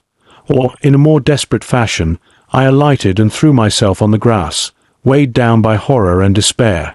At length I arrived at the village of Chamonix. Exhaustion succeeded to the extreme fatigue both of body and of mind which I had endured. For a short space of time I remained at the window watching the pallid lightnings that played above Mont Blanc and listening to the rushing of the Arve, which pursued its noisy way beneath. The same lulling sounds acted as a lullaby to my too keen sensations. When I placed my head upon my pillow, sleep crept over me. I felt it as it came and blessed the giver of oblivion. Chapter 10. I spent the following day roaming through the valley. I stood beside the sources of the Arvean, which take their rise in a glacier that with slow pace is advancing down from the summit of the hills to barricade the valley. The abrupt sides of vast mountains were before me. The icy wall of the glacier overhung me. A few shattered pines were scattered around, and the solemn silence of this glorious presence chamber of imperial nature was broken only by the brawling waves or the fall of some vast fragment. The thunder sound of the avalanche or the cracking reverberated along the mountains of the accumulated ice, which, through the silent working of immutable laws, was ever and anon rent and torn, as if it had been but a plaything in their hands. These sublime and magnificent scenes afforded me the greatest consolation that I was capable of receiving. They elevated me from all littleness of feeling, and although they did not remove my grief, they subdued and tranquilized it. In some degree, also, they diverted my mind from the thoughts over which it had brooded for the last month. I retired to rest at night. My slumbers, as it were, waited on and ministered to by the assemblance of grand shapes which I had contemplated during the day. They congregated round me, the unstained snowy mountain-top, the glittering pinnacle, the pine woods and ragged bare ravine, the eagle soaring amidst the clouds. They all gathered round me and bade me be at peace. Where had they fled when the next morning I awoke? All of soul and spiriting fled with sleep, and dark melancholy clouded every thought. The rain was pouring in torrents, and thick mists hid the summits of the mountains, so that I even saw not the faces of those mighty friends. Still I would penetrate their misty veil and seek them in their cloudy retreats. What were rain and storm to me? My mule was brought to the door, and I resolved to ascend to the summit of Montanvert. I remembered the effect that the view of the tremendous and ever-moving glacier had produced upon my mind when I first saw it. It had then filled me with a sublime ecstasy that gave wings to the soul and allowed it to soar from the obscure world to light and joy. The sight of the awful and majestic in nature had indeed always the effect of solemnizing my mind and causing me to forget the passing cares of life. I determined to go without a guide, for I was well acquainted with the path, and the presence of another would destroy the solitary grandeur of the scene. The ascent is precipitous, but the path is cut into continual and short windings, which enable you to surmount the perpendicularity of the mountain. It is a scene terrifically desolate. In 1,000 spots the traces of the winter avalanche may be perceived, where trees lie broken and strewed on the ground, some entirely destroyed, others bent, leaning upon the jutting rocks of the mountain or transversely upon other trees. The path, as you ascend higher, is intersected by ravines of snow, down which stones continually roll from above. One of them is particularly dangerous, as the slightest sound, such as even speaking in a loud voice, produces a concussion of air sufficient to draw destruction upon the head of the speaker. The pines are not tall or luxuriant, but they are somber and add an air of severity to the scene. I looked on the valley beneath. Vast mists were rising from the rivers which ran through it and curling in thick wreaths around the opposite mountains, whose summits were hid in the uniform clouds, while rain poured from the dark sky and added to the melancholy impression I received from the objects around me. Alas! Why does man boast of sensibilities superior to those apparent in the brute? It only renders them more necessary beings. If our impulses were confined to hunger, thirst, and desire, we might be nearly free. But now we are moved by every wind that blows and a chance word or scene that word may convey to us. We rest. A dream has power to poison sleep. We rise. One wandering thought pollutes the day. We feel, conceive, or reason, laugh or weep, embrace fond woe, or cast our cares away. It is the same, for be it joy or sorrow, the path of its departure still is free. Man's yesterday may ne'er be like his morrow, not may endure but mutability. It was nearly noon when I arrived at the top of the ascent. For some time I sat upon the rock that overlooks the sea of ice. A mist covered both that and the surrounding mountains. Presently a breeze dissipated the cloud, and I descended upon the glacier. The surface is very uneven, rising like the waves of a troubled sea, descending low, and interspersed by rifts that sink deep. The field of ice is almost a league in width, but I spent nearly 2 hours in crossing it. The opposite mountain is a bare, perpendicular rock. From the side where I now stood Montanvert was exactly opposite, at the distance of a league, and above it rose Mont Blanc in awful majesty. I remained in a recess of the rock, gazing on this wonderful and stupendous scene. The sea, or rather the vast river of ice, wound among its dependent mountains, whose aerial summits hung over its recesses. Their icy and glittering peaks shone in the sunlight over the clouds. My heart, which was before sorrowful, now swelled with something like joy. I exclaimed, "Wandering spirits, if indeed ye wander, and do not rest in your narrow beds, allow me this faint happiness, or take me, as your companion, away from the joys of life." As I said this, I suddenly beheld the figure of a man, at some distance, advancing towards me with superhuman speed. He bounded over the crevices in the ice, among which I had walked with caution. His stature, also, as he approached, seemed to exceed that of man. I was troubled. A mist came over my eyes, and I felt a faintness seize me, but I was quickly restored by the cold gale of the mountains. I perceived, as the shape came nearer, sight tremendous and abhorred, that it was the wretch whom I had created. I trembled with rage and horror, resolving to wait his approach and then close with him in mortal combat. He approached. His countenance bespoke bitter anguish, combined with disdain and malignity, while its unearthly ugliness rendered it almost too horrible for human eyes. But I scarcely observed this. Rage and hatred had at first deprived me of utterance, and I recovered only to overwhelm him with words expressive of furious detestation and contempt. "Devil!" I exclaimed, "do you dare approach me? And do not you fear the fierce vengeance of my arm wreaked on your miserable head? Begone, vile insect! Or rather stay, that I may trample you to dust. And, oh, that I could, with the extinction of your miserable existence, restore those victims whom you have so diabolically murdered." "I expected this reception," said the demon. "All men hate the wretched. How, then, must I be hated, who am miserable beyond all living things? Yet you, my Creator, detest and spurn me, thy creature, to whom thou art bound by ties only dissoluble by the annihilation of one of us. You purpose to kill me. How dare you sport thus with life? Do your duty towards me, and I will do mine towards you and the rest of mankind. If you will comply with my conditions, I will leave them and you at peace. But if you refuse, I will glut the maw of death, until it be satiated with the blood of your remaining friends. Abhorred monster, fiend that thou art, the tortures of hell are too mild a vengeance for thy crimes. Wretched devil, you reproach me with your creation. Come on, then, that I may extinguish the spark which I so negligently bestowed. My rage was without bounds. I sprang on him, impelled by all the feelings which can arm one being against the existence of another. He easily eluded me and said, "Be calm. I entreat you to hear me before you give vent to your hatred on my devoted head. Have I not suffered enough, that you seek to increase my misery? Life, although it may only be an accumulation of anguish, is dear to me, and I will defend it.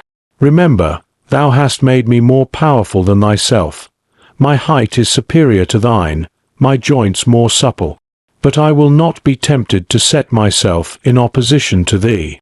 I am thy creature, and I will be even mild and docile to my natural lord and king if thou wilt also perform thy part, the which thou owest me.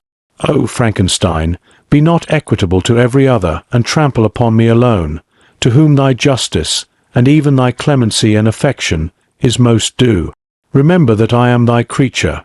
I ought to be thy Adam, but I am rather the fallen angel, whom thou drivest from joy for no misdeed. Everywhere I see bliss, from which I alone am irrevocably excluded. I was benevolent and good. Misery made me a fiend. Make me happy, and I shall again be virtuous. Begone!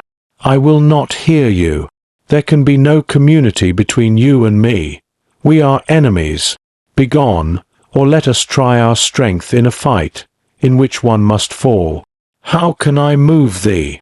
Will no entreaties cause thee to turn a favourable eye upon thy creature, who implores thy goodness and compassion?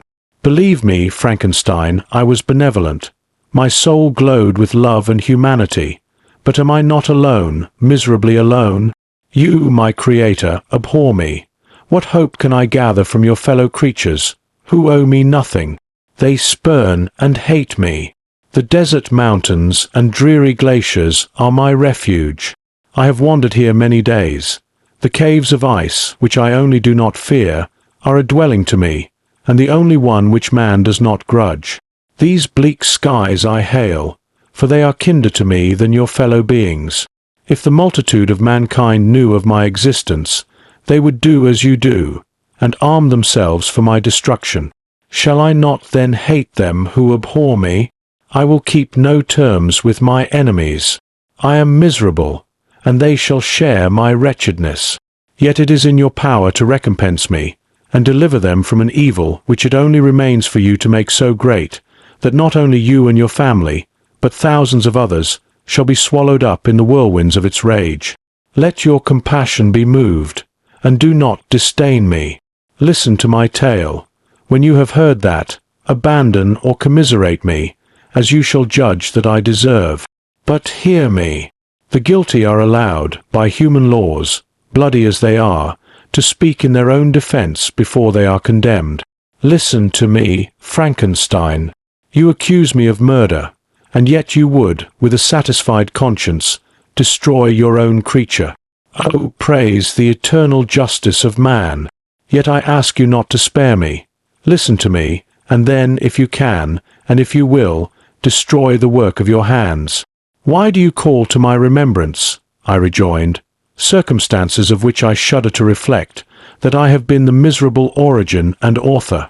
Cursed be the day, abhorred devil, in which you first saw light. Cursed, although I curse myself, be the hands that formed you. You have made me wretched beyond expression. You have left me no power to consider whether I am just to you or not. Begone! Relieve me from the sight of your detested form. Thus I relieve thee, my creator, he said, and placed his hated hands before my eyes, which I flung from me with violence. Thus I take from thee a sight which you abhor.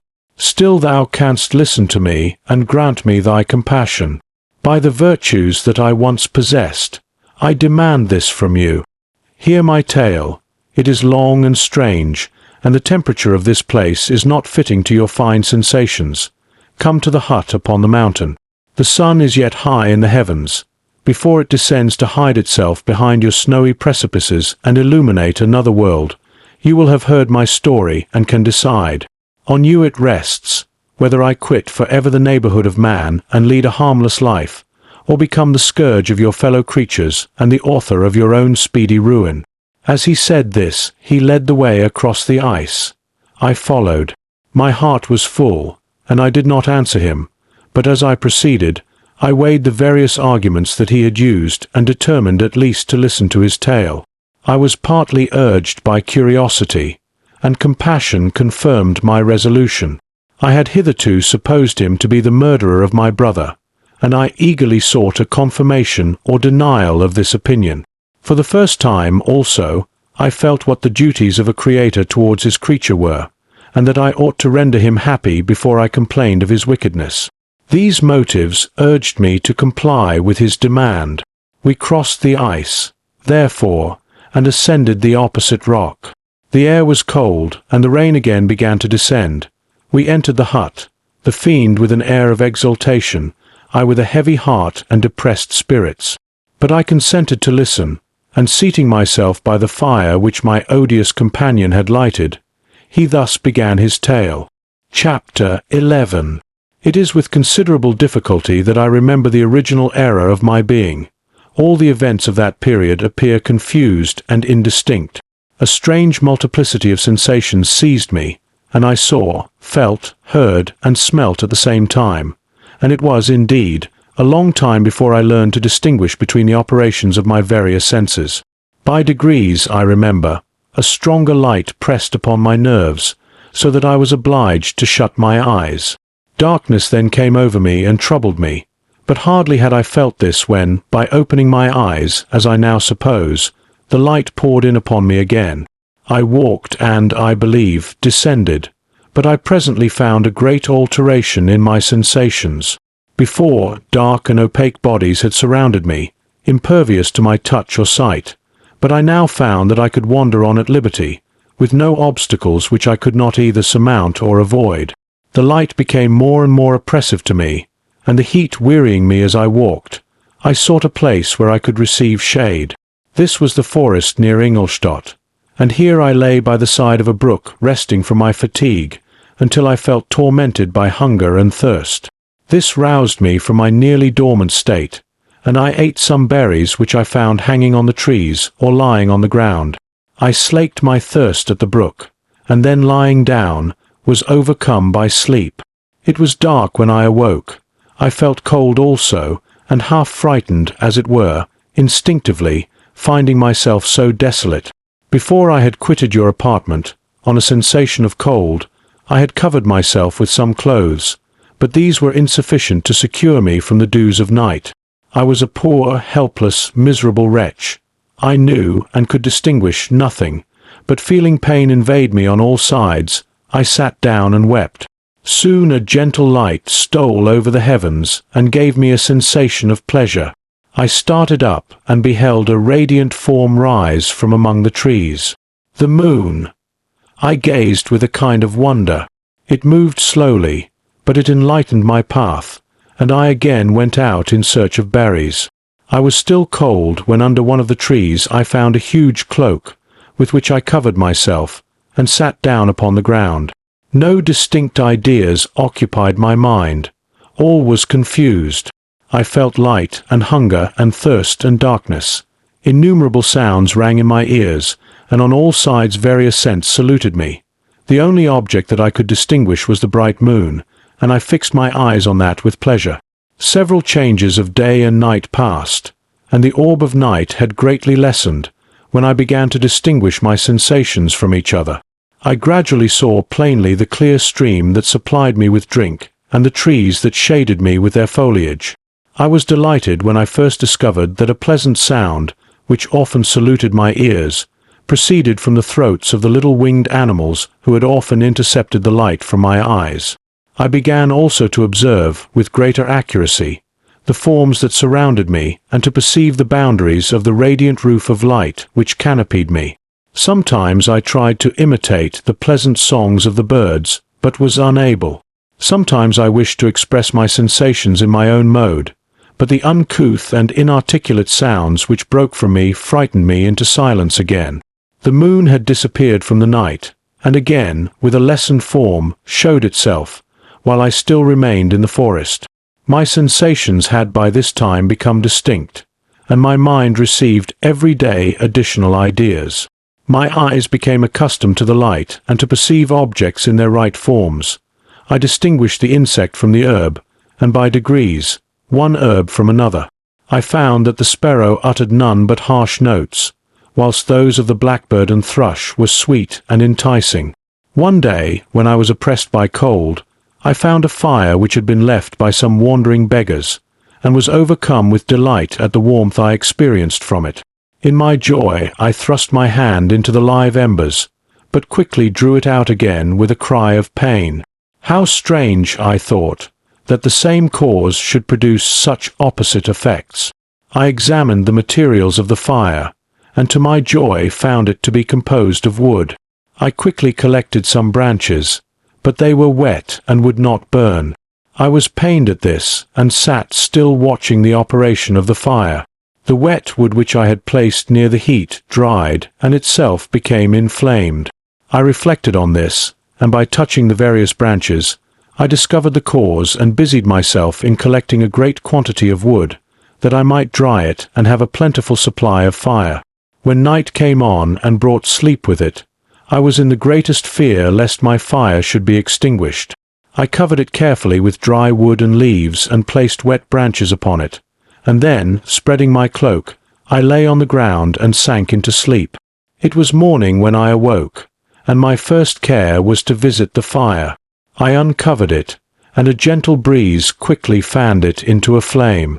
I observed this also, and contrived a fan of branches, which roused the embers when they were nearly extinguished. When night came again I found, with pleasure, that the fire gave light as well as heat, and that the discovery of this element was useful to me in my food, for I found some of the offals that the travellers had left had been roasted, and tasted much more savoury than the berries I gathered from the trees. I tried, therefore, to dress my food in the same manner, placing it on the live embers. I found that the berries were spoiled by this operation, and the nuts and roots much improved. Food, however, became scarce, and I often spent the whole day searching in vain for a few acorns to assuage the pangs of hunger. When I found this, I resolved to quit the place that I had hitherto inhabited, to seek for one where the few wants I experienced would be more easily satisfied. In this emigration I exceedingly lamented the loss of the fire which I had obtained through accident, and knew not how to reproduce it. I gave several hours to the serious consideration of this difficulty, but I was obliged to relinquish all attempt to supply it, and wrapping myself up in my cloak, I struck across the wood towards the setting sun. I passed 3 days in these rambles, and at length discovered the open country. A great fall of snow had taken place the night before, and the fields were of one uniform white. The appearance was disconsolate, and I found my feet chilled by the cold damp substance that covered the ground. It was about 7 in the morning, and I longed to obtain food and shelter. At length I perceived a small hut, on a rising ground, which had doubtless been built for the convenience of some shepherd. This was a new sight to me, and I examined the structure with great curiosity. Finding the door open, I entered. An old man sat in it, near a fire, over which he was preparing his breakfast. He turned on hearing a noise, and perceiving me, shrieked loudly, and quitting the hut, ran across the fields with a speed of which his debilitated form hardly appeared capable. His appearance, different from any I had ever before seen, and his flight somewhat surprised me. But I was enchanted by the appearance of the hut. Here the snow and rain could not penetrate, the ground was dry, and it presented to me then as exquisite and divine a retreat as pandemonium appeared to the demons of hell after their sufferings in the lake of fire. I greedily devoured the remnants of the shepherd's breakfast, which consisted of bread, cheese, milk, and wine. The latter, however, I did not like. Then, overcome by fatigue, I lay down among some straw and fell asleep. It was noon when I awoke, and allured by the warmth of the sun, which shone brightly on the white ground, I determined to recommence my travels, and, depositing the remains of the peasant's breakfast in a wallet I found, I proceeded across the fields for several hours, until at sunset I arrived at a village. How miraculous did this appear! The huts, the neater cottages, and stately houses engaged my admiration by turns. The vegetables in the gardens, the milk and cheese that I saw placed at the windows of some of the cottages, allured my appetite. One of the best of these I entered, but I had hardly placed my foot within the door before the children shrieked, and one of the women fainted. The whole village was roused. Some fled, some attacked me, until, grievously bruised by stones and many other kinds of missile weapons, I escaped to the open country and fearfully took refuge in a low hovel, quite bare, and making a wretched appearance after the palaces I had beheld in the village. This hovel, however, joined a cottage of a neat and pleasant appearance, but after my late dearly bought experience, I dared not enter it. My place of refuge was constructed of wood, but so low that I could with difficulty sit upright in it. No wood, however, was placed on the earth, which formed the floor, but it was dry, and although the wind entered it by innumerable chinks, I found it an agreeable asylum from the snow and rain. Here, then, I retreated and lay down happy to have found a shelter, however miserable, from the inclemency of the season, and still more from the barbarity of man. As soon as morning dawned, I crept from my kennel, that I might view the adjacent cottage and discover if I could remain in the habitation I had found. It was situated against the back of the cottage, and surrounded on the sides, which were exposed by a pig-sty and a clear pool of water. One part was open, and by that I had crept in, but now I covered every crevice by which I might be perceived with stones and wood, yet in such a manner that I might move them on occasion to pass out. All the light I enjoyed came through the sty, and that was sufficient for me. Having thus arranged my dwelling and carpeted it with clean straw, I retired, for I saw the figure of a man at a distance, and I remembered too well my treatment the night before to trust myself in his power. I had first, however, provided for my sustenance for that day by a loaf of coarse bread, which I purloined, and a cup with which I could drink more conveniently than from my hand of the pure water which flowed by my retreat. The floor was a little raised, so that it was kept perfectly dry, and by its vicinity to the chimney of the cottage it was tolerably warm. Being thus provided, I resolved to reside in this hovel until something should occur which might alter my determination. It was indeed a paradise compared to the bleak forest, my former residence, the rain-dropping branches, and dank earth. I ate my breakfast with pleasure, and was about to remove a plank to procure myself a little water when I heard a step, and looking through a small chink, I beheld a young creature, with a pail on her head, passing before my hovel. The girl was young and of gentle demeanour, unlike what I have since found cottagers and farmhouse servants to be. Yet she was meanly dressed, a coarse blue petticoat and a linen jacket being her only garb. Her fair hair was plaited but not adorned. She looked patient yet sad. I lost sight of her, and in about a quarter of an hour she returned bearing the pail, which was now partly filled with milk. As she walked along, seemingly incommoded by the burden, a young man met her, whose countenance expressed a deeper despondence. Uttering a few sounds with an air of melancholy, he took the pail from her head and bore it to the cottage himself. She followed, and they disappeared. Presently I saw the young man again, with some tools in his hand, cross the field behind the cottage, and the girl was also busied, sometimes in the house and sometimes in the yard. On examining my dwelling, I found that one of the windows of the cottage had formerly occupied a part of it, but the panes had been filled up with wood. In one of these was a small and almost imperceptible chink through which the eye could just penetrate. Through this crevice a small room was visible, whitewashed and clean but very bare of furniture. In one corner, near a small fire, sat an old man, leaning his head on his hands in a disconsolate attitude. The young girl was occupied in arranging the cottage, but presently she took something out of a drawer, which employed her hands, and she sat down beside the old man, who, taking up an instrument, began to play and to produce sounds sweeter than the voice of the thrush or the nightingale. It was a lovely sight, even to me, poor wretch who had never beheld aught beautiful before. The silver hair and benevolent countenance of the aged Catega won my reverence, while the gentle manners of the girl enticed my love.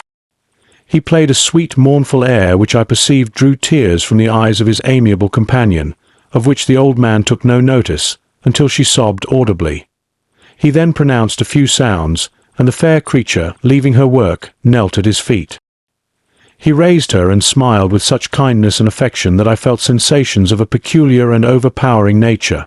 They were a mixture of pain and pleasure, such as I had never before experienced, either from hunger or cold, warmth or food, and I withdrew from the window, unable to bear these emotions. Soon after this the young man returned, bearing on his shoulders a load of wood. The girl met him at the door, helped to relieve him of his burden, and taking some of the fuel into the cottage, placed it on the fire. Then she and the youth went apart into a nook of the cottage, and he showed her a large loaf and a piece of cheese. She seemed pleased, and went into the garden for some roots and plants, which she placed in water, and then upon the fire. She afterwards continued her work, whilst the young man went into the garden, and appeared busily employed in digging and pulling up roots. After he had been employed thus about an hour, the young woman joined him, and they entered the cottage together. The old man had, in the meantime, been pensive, but on the appearance of his companions he assumed a more cheerful air, and they sat down to eat. The meal was quickly dispatched. The young woman was again occupied in arranging the cottage. The old man walked before the cottage in the sun for a few minutes, leaning on the arm of the youth. Nothing could exceed in beauty the contrast between these two excellent creatures. One was old, with silver hairs and a countenance beaming with benevolence and love. The younger was slight and graceful in his figure, and his features were moulded with the finest symmetry, yet his eyes and attitude expressed the utmost sadness and despondency. The old man returned to the cottage, and the youth, with tools different from those he had used in the morning, directed his steps across the fields. Night quickly shut in, but to my extreme wonder, I found that the cottagers had a means of prolonging light by the use of tapers, and was delighted to find that the setting of the sun did not put an end to the pleasure I experienced in watching my human neighbours. In the evening the young girl and her companion were employed in various occupations which I did not understand, and the old man again took up the instrument which produced the divine sounds that had enchanted me in the morning. So soon as he had finished, the youth began, not to play, but to utter sounds that were monotonous, and neither resembling the harmony of the old man's instrument nor the songs of the birds. I since found that he read aloud, but at that time I knew nothing of the science of words or letters. The family, after having been thus occupied for a short time, extinguished their lights and retired, as I conjectured, to rest. Chapter 12. I lay on my straw, but I could not sleep.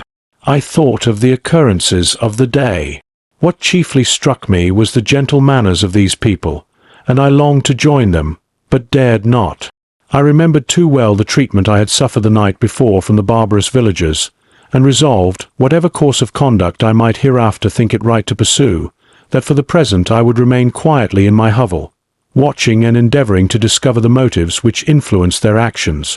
The cottagers arose the next morning before the sun. The young woman arranged the cottage and prepared the food, and the youth departed after the first meal. This day was passed in the same routine as that which preceded it. The young man was constantly employed out of doors, and the girl in various laborious occupations within. The old man, whom I soon perceived to be blind, employed his leisure hours on his instrument or in contemplation. Nothing could exceed the love and respect which the younger cottagers exhibited towards their venerable companion. They performed towards him every little office of affection and duty with gentleness, and he rewarded them by his benevolent smiles. They were not entirely happy. The young man and his companion often went apart and appeared to weep. I saw no cause for their unhappiness, but I was deeply affected by it. If such lovely creatures were miserable, it was less strange that I, an imperfect and solitary being, should be wretched. Yet why were these gentle beings unhappy? They possessed a delightful house, for such it was in my eyes, and every luxury. They had a fire to warm them when chill and delicious viands when hungry, they were dressed in excellent clothes, and still more, they enjoyed one another's company and speech, interchanging each day looks of affection and kindness. What did their tears imply? Did they really express pain? I was at first unable to solve these questions, but perpetual attention and time explained to me many appearances which were at first enigmatic. A considerable period elapsed before I discovered one of the causes of the uneasiness of this amiable family. It was poverty, and they suffered that evil in a very distressing degree.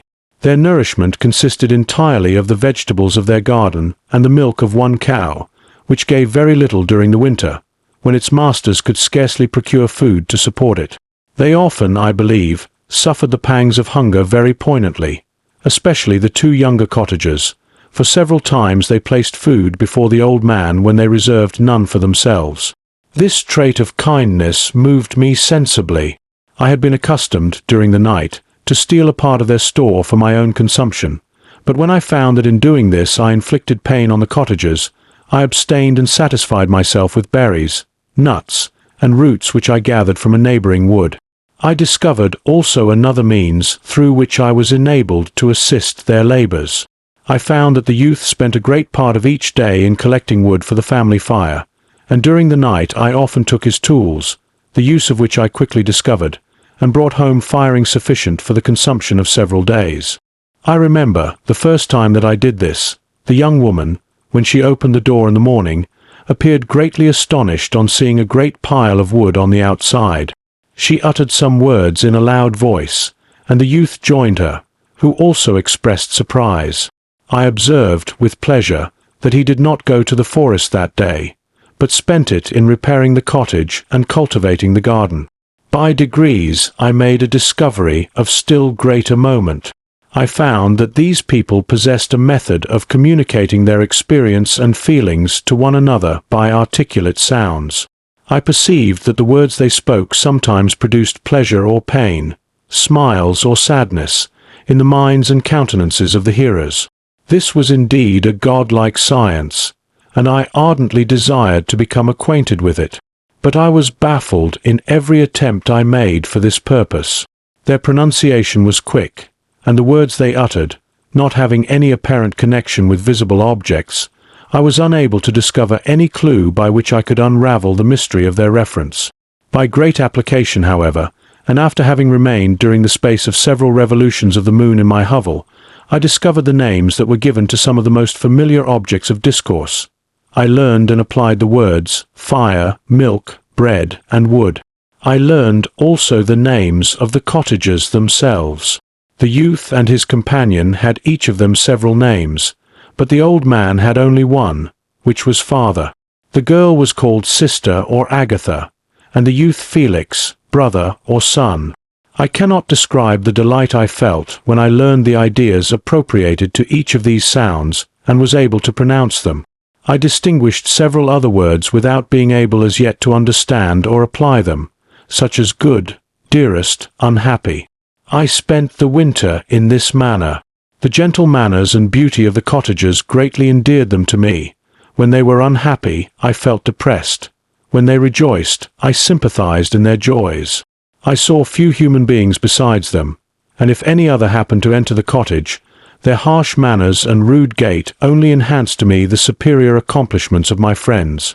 The old man, I could perceive, often endeavored to encourage his children, as sometimes I found that he called them, to cast off their melancholy. He would talk in a cheerful accent, with an expression of goodness that bestowed pleasure even upon me. Agatha listened with respect, her eyes sometimes filled with tears, which she endeavored to wipe away unperceived, but I generally found that her countenance and tone were more cheerful after having listened to the exhortations of her father. It was not thus with Felix. He was always the saddest of the group, and even to my unpractised senses, he appeared to have suffered more deeply than his friends. But if his countenance was more sorrowful, his voice was more cheerful than that of his sister, especially when he addressed the old man. I could mention innumerable instances which, although slight, marked the dispositions of these amiable cottagers. In the midst of poverty and want, Felix carried with pleasure to his sister the first little white flower that peeped out from beneath the snowy ground. Early in the morning, before she had risen, he cleared away the snow that obstructed her path to the milk-house, drew water from the well, and brought the wood from the outhouse, where, to his perpetual astonishment, he found his store always replenished by an invisible hand. In the day, I believe, he worked sometimes for a neighbouring farmer, because he often went forth and did not return until dinner, yet brought no wood with him.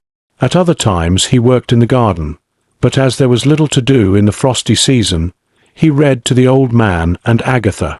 This reading had puzzled me extremely at first, but by degrees I discovered that he uttered many of the same sounds when he read as when he talked. I conjectured, therefore, that he found on the paper signs for speech which he understood, and I ardently longed to comprehend these also. But how was that possible when I did not even understand the sounds for which they stood as signs?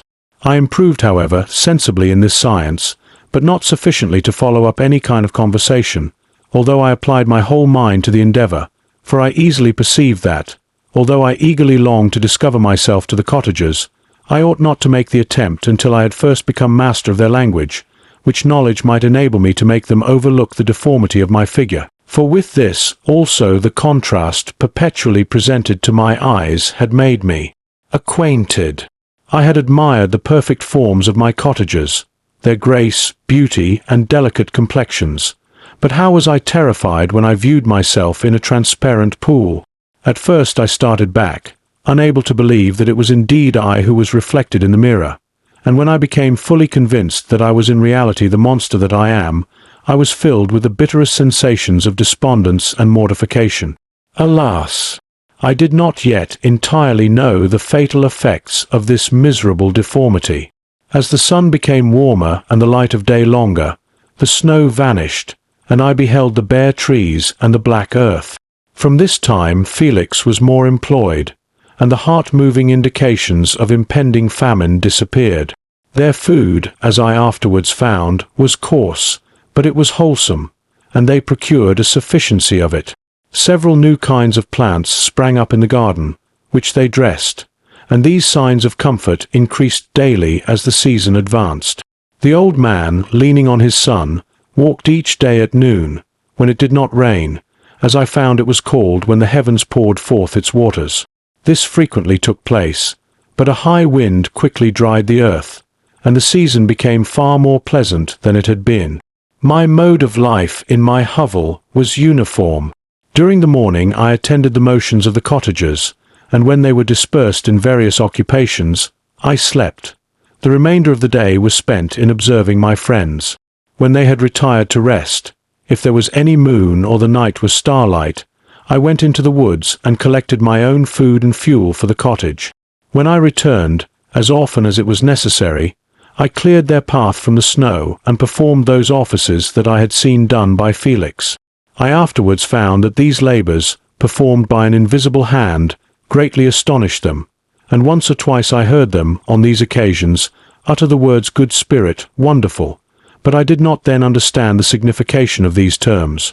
My thoughts now became more active, and I longed to discover the motives and feelings of these lovely creatures. I was inquisitive to know why Felix appeared so miserable and Agatha so sad. I thought, foolish wretch, that it might be in my power to restore happiness to these deserving people. When I slept or was absent, the forms of the venerable blind father, the gentle Agatha, and the excellent Felix flitted before me.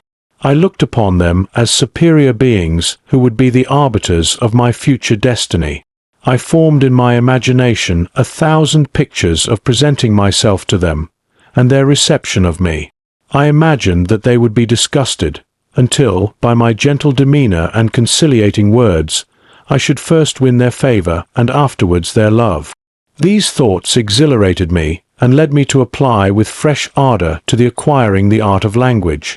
My organs were indeed harsh, but supple, and although my voice was very unlike the soft music of their tones, yet I pronounced such words as I understood with tolerable ease. It was as the ass and the lapdog, yet surely the gentle ass, whose intentions were affectionate, although his manners were rude, deserved better treatment than blows and execration. The pleasant showers and genial warmth of spring greatly altered the aspect of the earth. Men who before this change seemed to have been hid in caves dispersed themselves, and were employed in various arts of cultivation. The birds sang in more cheerful notes, and the leaves began to bud forth on the trees. Happy, happy earth, fit habitation for gods, which, so short a time before, was bleak, damp, and unwholesome. My spirits were elevated by the enchanting appearance of nature. The past was blotted from my memory, the present was tranquil, and the future gilded by bright rays of hope and anticipations of joy. Chapter 13. I now hasten to the more moving part of my story. I shall relate events that impressed me with feelings which, from what I had been, have made me what I am. Spring advanced rapidly. The weather became fine and the skies cloudless. It surprised me that what before was desert and gloomy should now bloom with the most beautiful flowers and verdure. My senses were gratified and refreshed by 1,000 scents of delight and 1,000 sights of beauty. It was on one of these days, when my cottagers periodically rested from labor, the old man played on his guitar, and the children listened to him, that I observed the countenance of Felix was melancholy beyond expression. He sighed frequently, and once his father paused in his music, and I conjectured by his manner that he inquired the cause of his son's sorrow. Felix replied in a cheerful accent, and the old man was recommencing his music when someone tapped at the door. It was a lady on horseback, accompanied by a countryman as a guide. The lady was dressed in a dark suit and covered with a thick black veil. Agatha asked a question, to which the stranger only replied by pronouncing, in a sweet accent, the name of Felix. Her voice was musical, but unlike that of either of my friends. On hearing this word, Felix came up hastily to the lady, who, when she saw him, threw up her veil, and I beheld a countenance of angelic beauty and expression. Her hair of a shining raven black and curiously braided. Her eyes were dark, but gentle, although animated.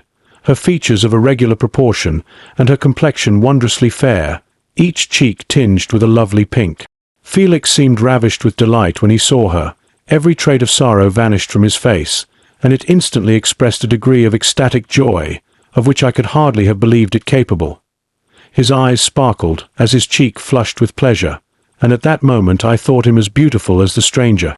She appeared affected by different feelings. Wiping a few tears from her lovely eyes, she held out her hand to Felix, who kissed it rapturously and called her, as well as I could distinguish, his sweet Arabian. She did not appear to understand him, but smiled. He assisted her to dismount, and dismissing her guide, conducted her into the cottage. Some conversation took place between him and his father, and the young stranger knelt at the old man's feet and would have kissed his hand, but he raised her and embraced her affectionately. I soon perceived that although the stranger uttered articulate sounds and appeared to have a language of her own, she was neither understood by nor herself understood the cottagers. They made many signs which I did not comprehend, but I saw that her presence diffused gladness through the cottage, dispelling their sorrow as the sun dissipates the morning mists. Felix seemed peculiarly happy, and with smiles of delight welcomed his Arabian. Agatha, the ever-gentle Agatha, kissed the hands of the lovely stranger, and pointing to her brother, made signs which appeared to me to mean that he had been sorrowful until she came. Some hours passed thus, while they, by their countenances, expressed joy, the cause of which I did not comprehend. Presently I found, by the frequent recurrence of some sound which the stranger repeated after them, that she was endeavouring to learn their language, and the idea instantly occurred to me that I should make use of the same instructions to the same end. The stranger learned about 20 words at the first lesson. Most of them, indeed, were those which I had before understood, but I profited by the others. As night came on, Agatha and the Arabian retired early. When they separated, Felix kissed the hand of the stranger and said, "Good night, sweet Safie." He sat up much longer, conversing with his father, and by the frequent repetition of her name I conjectured that their lovely guest was the subject of their conversation.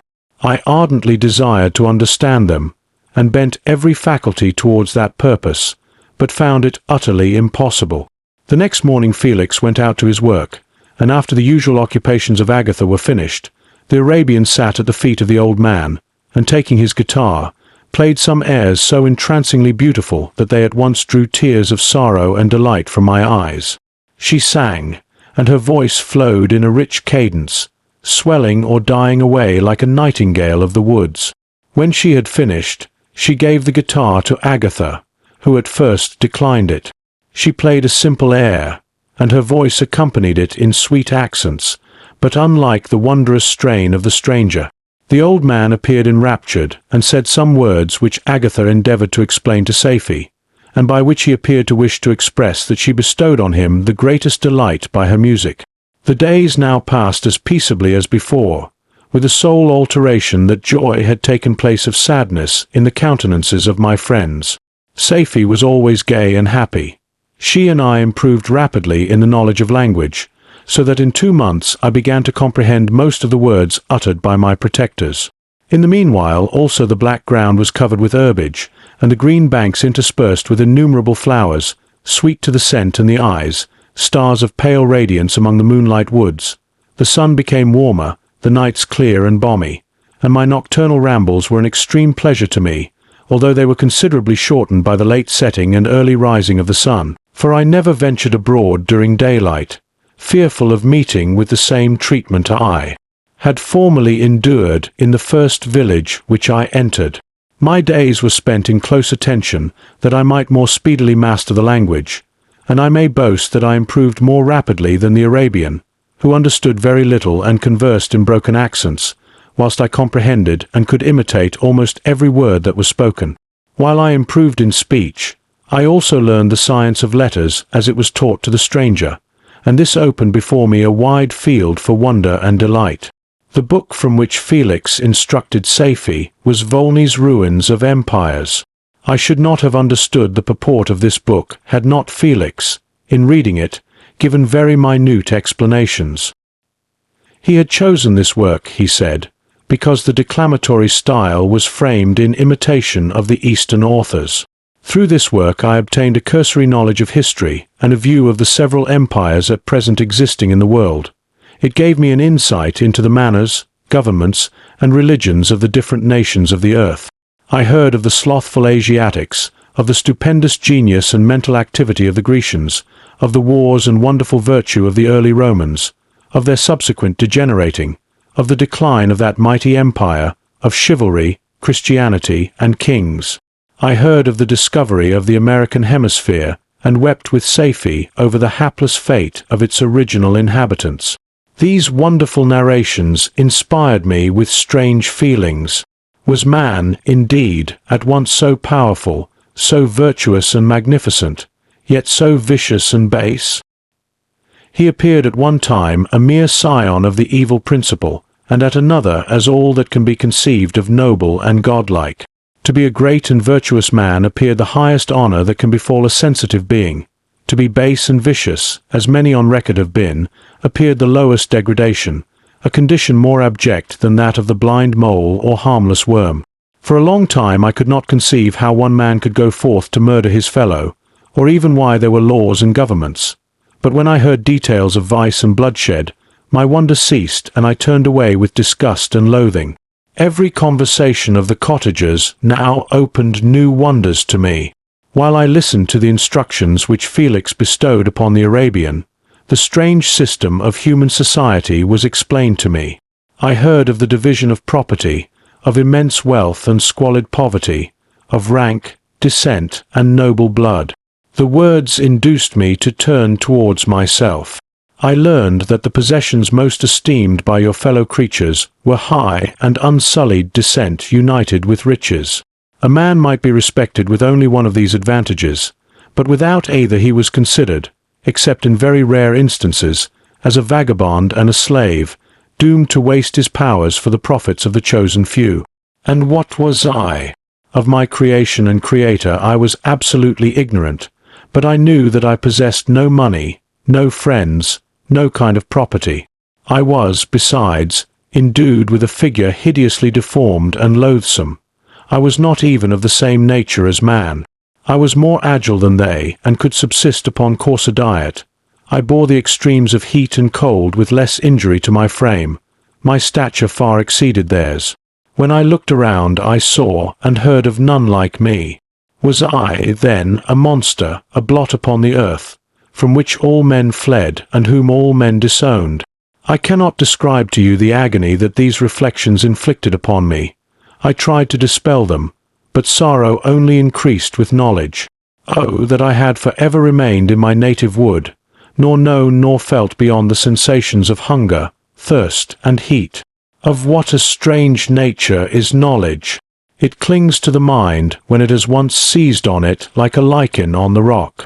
I wished sometimes to shake off all thought and feeling, but I learned that there was but one means to overcome the sensation of pain, and that was death, a state which I feared yet did not understand.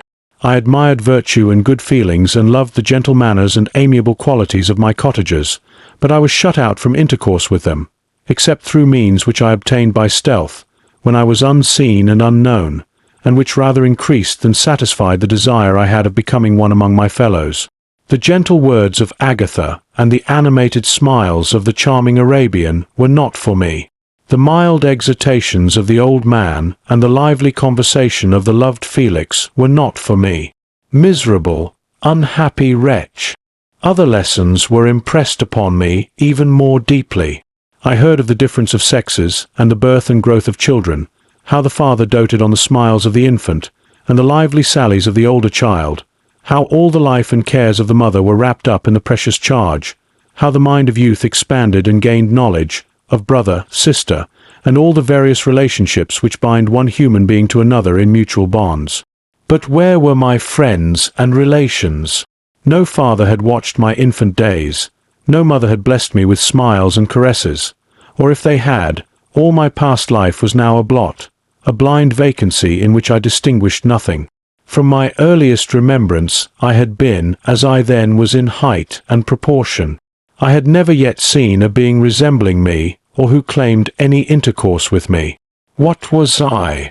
The question again recurred, to be answered only with groans.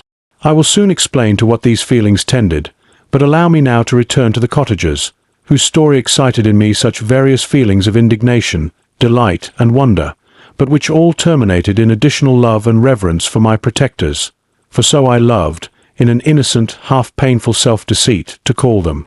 Chapter 14. Some time elapsed before I learned the history of my friends. It was one which could not fail to impress itself deeply on my mind, unfolding as it did a number of circumstances, each interesting and wonderful to one so utterly inexperienced as I was. The name of the old man was de Lacy. He was descended from a good family in France, where he had lived for many years in affluence, respected by his superiors and beloved by his equals. His son was bred in the service of his country, and Agatha had ranked with ladies of the highest distinction. A few months before my arrival they had lived in a large and luxurious city called Paris, surrounded by friends and possessed of every enjoyment which virtue, refinement of intellect, or taste, accompanied by a moderate fortune, could afford. The father of Safie had been the cause of their ruin. He was a Turkish merchant and had inhabited Paris for many years, when, for some reason which I could not learn, he became obnoxious to the government. He was seized and cast into prison the very day that Safie arrived from Constantinople to join him. He was tried and condemned to death. The injustice of his sentence was very flagrant. All Paris was indignant, and it was judged that his religion and wealth, rather than the crime alleged against him, had been the cause of his condemnation. Felix had accidentally been present at the trial. His horror and indignation were uncontrollable when he heard the decision of the court. He made, at that moment, a solemn vow to deliver him, and then looked around for the means. After many fruitless attempts to gain admittance to the prison, he found a strongly grated window in an unguarded part of the building, which lighted the dungeon of the unfortunate Mohammedan, who, loaded with chains, waited in despair the execution of the barbarous sentence. Felix visited the grate at night, and made known to the prisoner his intentions in his favor. The Turk, amazed and delighted, endeavored to kindle the zeal of his deliverer by promises of reward and wealth.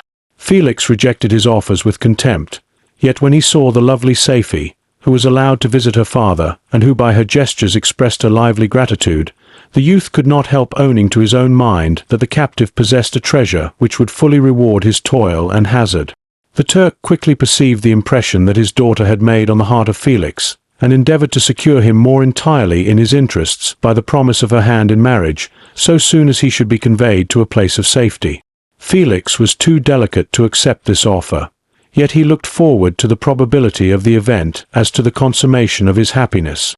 During the ensuing days, while the preparations were going forward for the escape of the merchant, the zeal of Felix was warmed by several letters that he received from this lovely girl, who found means to express her thoughts in the language of her lover by the aid of an old man, a servant of her father who understood French. She thanked him in the most ardent terms for his intended services towards her parent, and at the same time she gently deplored her own fate.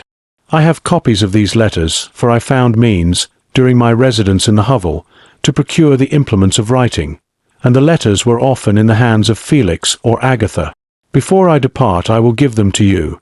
They will prove the truth of my tale, but at present, as the sun is already far declined, I shall only have time to repeat the substance of them to you. Safie related that her mother was a Christian Arab, seized and made a slave by the Turks. Recommended by her beauty, she had won the heart of the father of Safie, who married her. The young girl spoke in high and enthusiastic terms of her mother, who, born in freedom, spurned the bondage to which she was now reduced.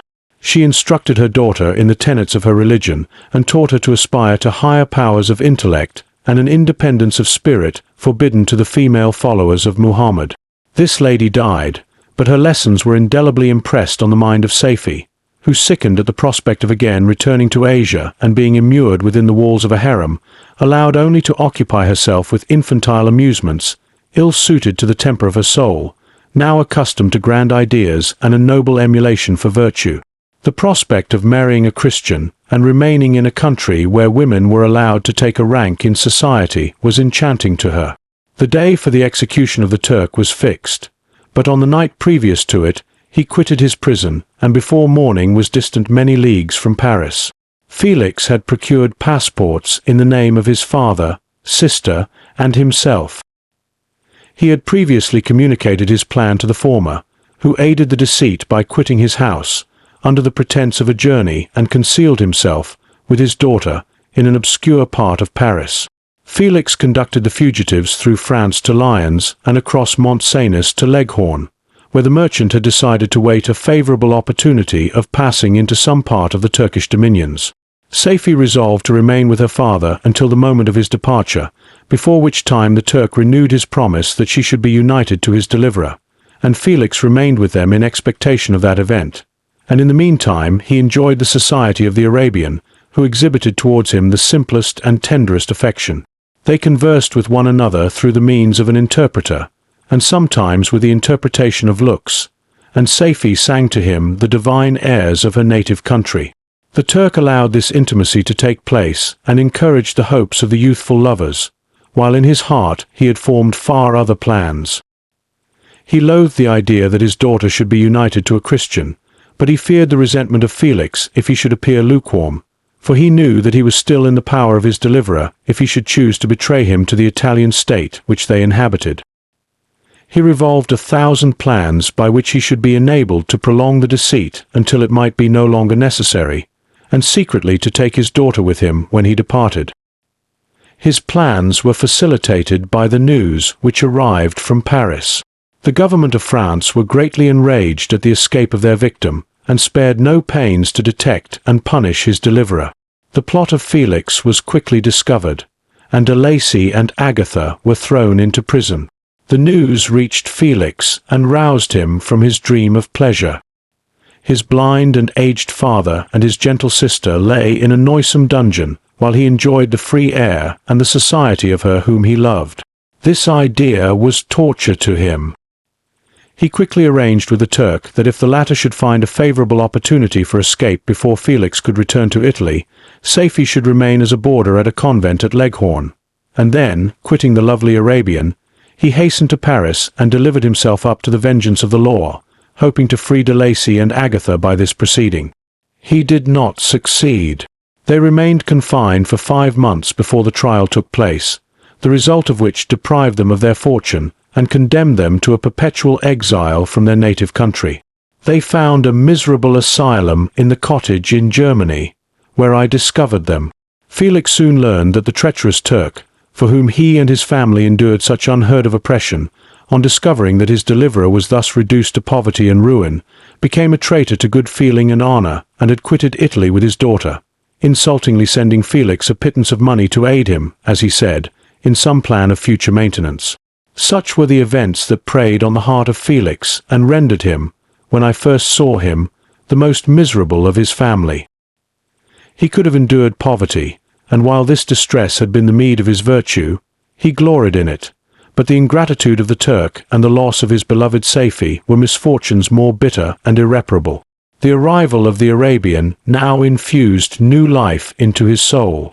When the news reached Leghorn that Felix was deprived of his wealth and rank, the merchant commanded his daughter to think no more of her lover, but to prepare to return to her native country. The generous nature of Safie was outraged by this command. She attempted to expostulate with her father, but he left her angrily, reiterating his tyrannical mandate. A few days after, the Turk entered his daughter's apartment and told her hastily that he had reason to believe that his residence at Leghorn had been divulged, and that he should speedily be delivered up to the French government. He had consequently hired a vessel to convey him to Constantinople, for which city he should sail in a few hours. He intended to leave his daughter under the care of a confidential servant, to follow at her leisure with the greater part of his property, which had not yet arrived at Leghorn. When alone, Safie resolved in her own mind the plan of conduct that it would become her to pursue in this emergency. A residence in Turkey was abhorrent to her. Her religion and her feelings were alike averse to it. By some papers of her father, which fell into her hands, she heard of the exile of her lover, and learnt the name of the spot where he then resided. She hesitated some time, but at length she formed her determination.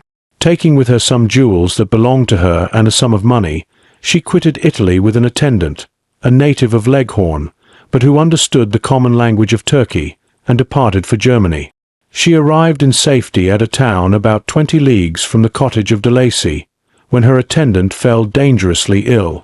Safie nursed her with the most devoted affection, but the poor girl died, and the Arabian was left alone, unacquainted with the language of the country and utterly ignorant of the customs of the world.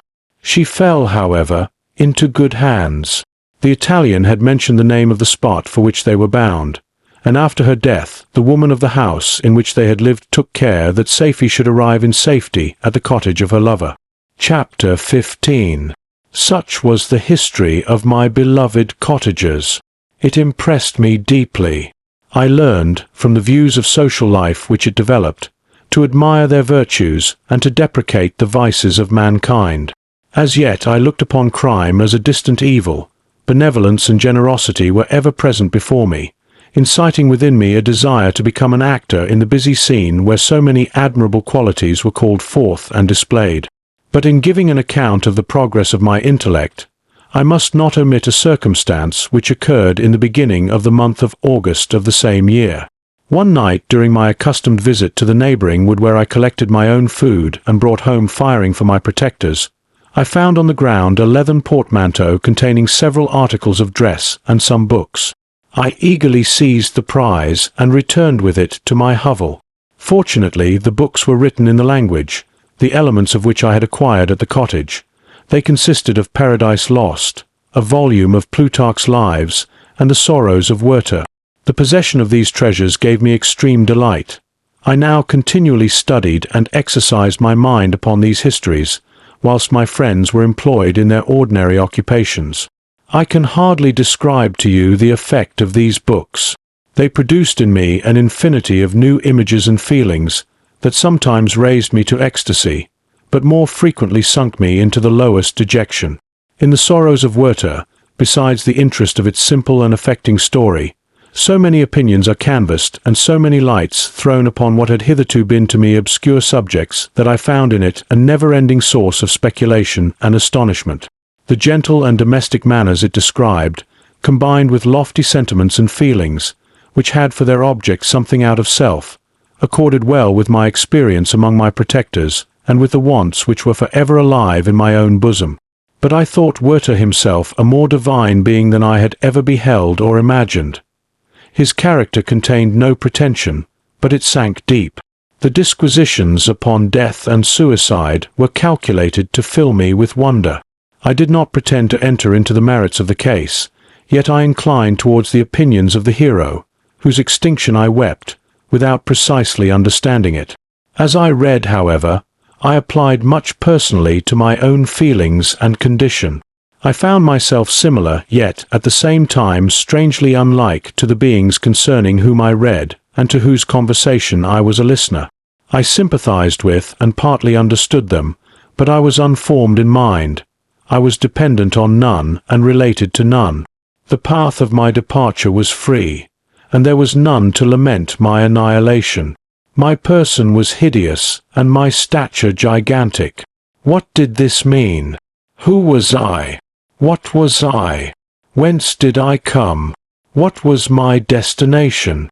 These questions continually recurred, but I was unable to solve them. The volume of Plutarch's Lives which I possessed contained the histories of the first founders of the ancient republics. This book had a far different effect upon me from the sorrows of Werther. I learned from Werther's imagination's despondency and gloom, but Plutarch taught me high thoughts. He elevated me above the wretched sphere of my own reflections to admire and love the heroes of past ages. Many things I read surpassed my understanding and experience. I had a very confused knowledge of kingdoms, wide extents of country, mighty rivers and boundless seas. But I was perfectly unacquainted with towns and large assemblages of men. The cottage of my protectors had been the only school in which I had studied human nature, but this book developed new and mightier scenes of action. I read of men concerned in public affairs, governing or massacring their species. I felt the greatest ardor for virtue rise within me, and abhorrence for vice, as far as I understood the signification of those terms, relative as they were, as I applied them, to pleasure and pain alone. Induced by these feelings, I was of course led to admire peaceable lawgivers, Numa, Solon, and Lycurgus, in preference to Romulus and Theseus. The patriarchal lives of my protectors caused these impressions to take a firm hold on my mind. Perhaps, if my first introduction to humanity had been made by a young soldier, burning for glory and slaughter, I should have been imbued with different sensations. But Paradise Lost excited different and far deeper emotions. I read it, as I had read the other volumes which had fallen into my hands, as a true history. It moved every feeling of wonder and awe that the picture of an omnipotent God warring with his creatures was capable of exciting. I often referred the several situations, as their similarity struck me, to my own. Like Adam, I was apparently united by no link to any other being in existence, but his state was far different from mine in every other respect. He had come forth from the hands of God a perfect creature, happy and prosperous, guarded by the especial care of his Creator. He was allowed to converse with and acquire knowledge from beings of a superior nature, but I was wretched, helpless, and alone. Many times I considered Satan as the fitter emblem of my condition, for often, like him, when I viewed the bliss of my protectors, the bitter gall of envy rose within me. Another circumstance strengthened and confirmed these feelings. Soon after my arrival in the hovel, I discovered some papers in the pocket of the dress which I had taken from your laboratory. At first I had neglected them, but now that I was able to decipher the characters in which they were written, I began to study them with diligence. It was your journal of the 4 months that preceded my creation. You minutely described in these papers every step you took in the progress of your work. This history was mingled with accounts of domestic occurrences. You doubtless recollect these papers. Here they are. Everything is related in them which bears reference to my accursed origin. The whole detail of that series of disgusting circumstances which produced it is set in view. The minutest description of my odious and loathsome person is given, in language which painted your own horrors and rendered mine indelible. I sickened as I read. Hateful day when I received life. I exclaimed in agony. Accursed Creator! Why did you form a monster so hideous that even you turned from me in disgust? God, in pity, made man beautiful and alluring after his own image, but my form is a filthy type of yours, more horrid even from the very resemblance. Satan had his companions, fellow devils, to admire and encourage him, but I am solitary and abhorred. These were the reflections of my hours of despondency and solitude, but when I contemplated the virtues of the cottagers, their amiable and benevolent dispositions, I persuaded myself that when they should become acquainted with my admiration of their virtues, they would compassionate me and overlook my personal deformity. Could they turn from their door one, however monstrous, who solicited their compassion and friendship? I resolved, at least, not to despair, but in every way to fit myself for an interview with them which would decide my fate. I postponed this attempt for some months longer, for the importance attached to its success inspired me with a dread lest I should fail. Besides, I found that my understanding improved so much with every day's experience that I was unwilling to commence this undertaking until a few more months should have added to my sagacity. Several changes, in the meantime, took place in the cottage. The presence of Safie diffused happiness among its inhabitants, and I also found that a greater degree of plenty reigned there. Felix and Agatha spent more time in amusement and conversation, and were assisted in their labors by servants. They did not appear rich, but they were contented and happy. Their feelings were serene and peaceful, while mine became every day more tumultuous. Increase of knowledge only discovered to me more clearly what a wretched outcast I was. I cherished hope, it is true, but it vanished when I beheld my person reflected in water or my shadow in the moonshine, even as that frail image and that inconstant shade. I endeavored to crush these fears and to fortify myself for the trial which in a few months I resolved to undergo, and sometimes I allowed my thoughts, unchecked by reason, to ramble in the fields of paradise, and dared to fancy amiable and lovely creatures sympathizing with my feelings and cheering my gloom. Their angelic countenances breathed smiles of consolation. But it was all a dream. No Eve soothed my sorrows nor shared my thoughts. I was alone. I remembered Adam's supplication to his Creator. But where was mine? He had abandoned me, and in the bitterness of my heart I cursed him. Autumn passed thus. I saw, with surprise and grief, the leaves decay and fall, and nature again assumed the barren and bleak appearance it had worn when I first beheld the woods and the lovely moon. Yet I did not heed the bleakness of the weather.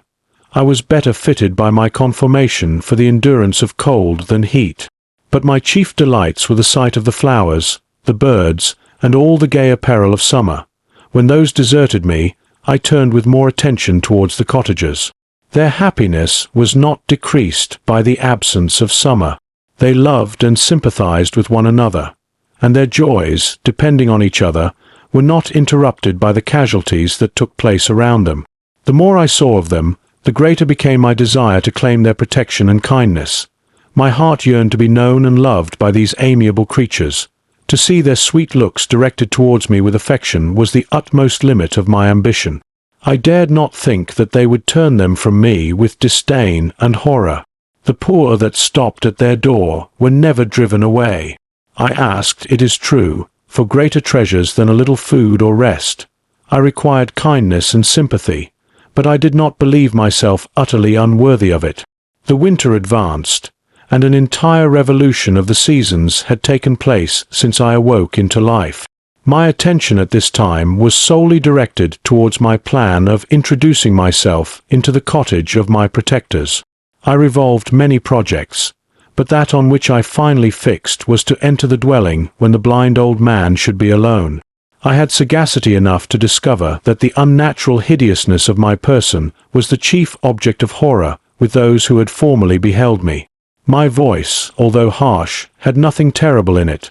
I thought, therefore, that if in the absence of his children I could gain the goodwill and mediation of the old de Lacy, I might by his means be tolerated by my younger protectors. One day, when the sun shone on the red leaves that strewed the ground and diffused cheerfulness, although it denied warmth. Safie, Agatha, and Felix departed on a long country walk, and the old man, at his own desire, was left alone in the cottage.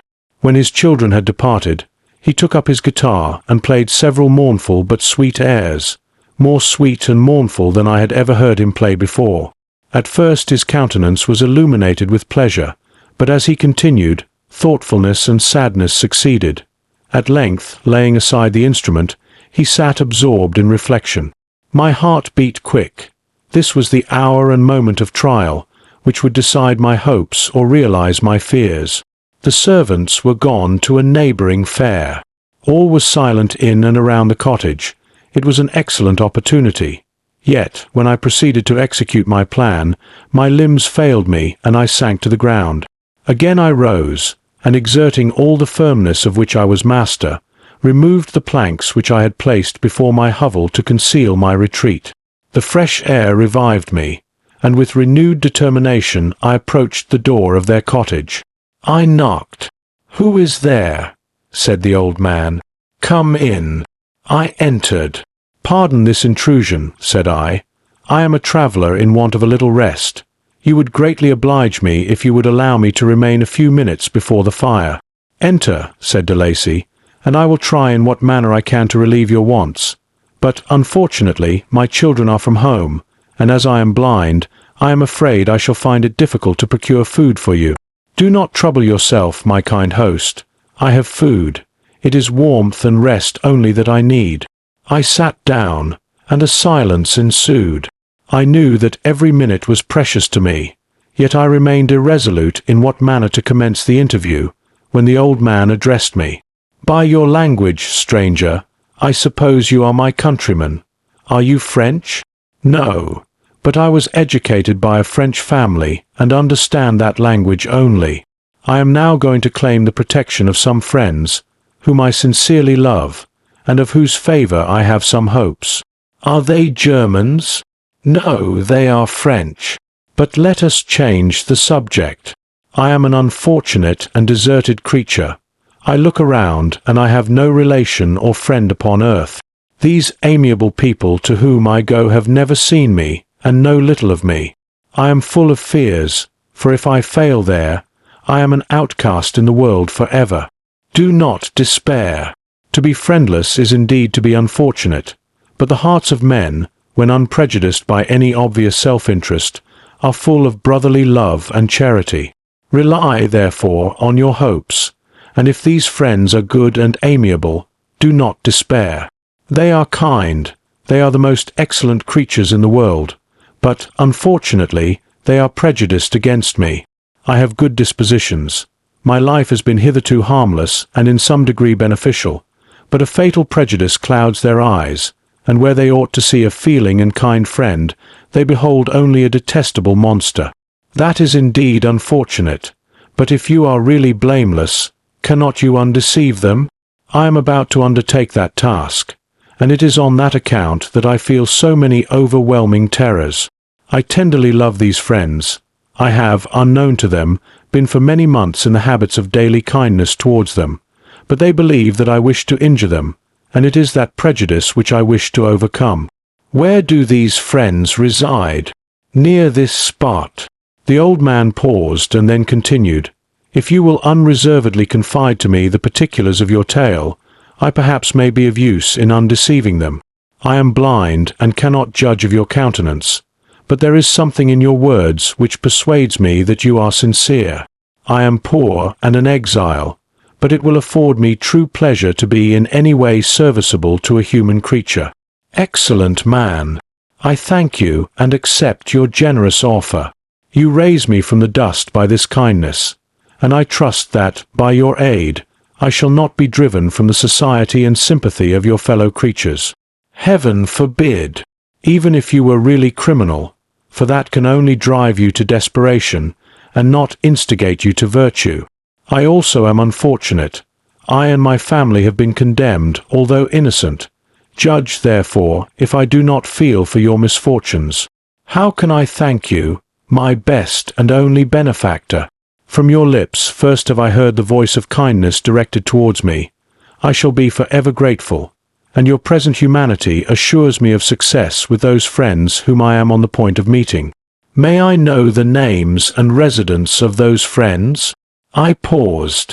This, I thought, was the moment of decision, which was to rob me of or bestow happiness on me forever.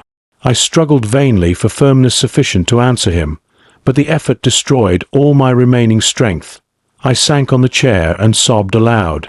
At that moment I heard the steps of my younger protectors. I had not a moment to lose, but seizing the hand of the old man, I cried, "Now is the time. Save and protect me. You and your family are the friends whom I seek. Do not you desert me in the hour of trial." "Great God!" exclaimed the old man. "Who are you?" At that instant the cottage door was opened, and Felix, Safie, and Agatha entered. Who can describe their horror and consternation on beholding me? Agatha fainted, and Safie, unable to attend to her friend, rushed out of the cottage. Felix darted forward, and with supernatural force tore me from his father, to whose knees I clung, in a transport of fury.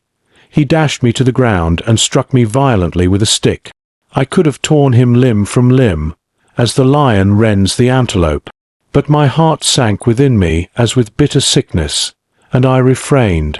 I saw him on the point of repeating his blow, when, overcome by pain and anguish, I quitted the cottage, and in the general tumult escaped unperceived to my hovel. Chapter 16.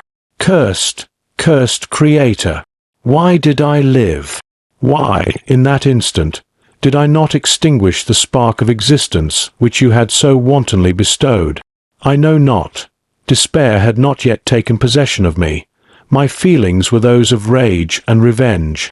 I could with pleasure have destroyed the cottage and its inhabitants, and have glutted myself with their shrieks and misery. When night came I quitted my retreat and wandered in the wood, and now, no longer restrained by the fear of discovery, I gave vent to my anguish in fearful howlings.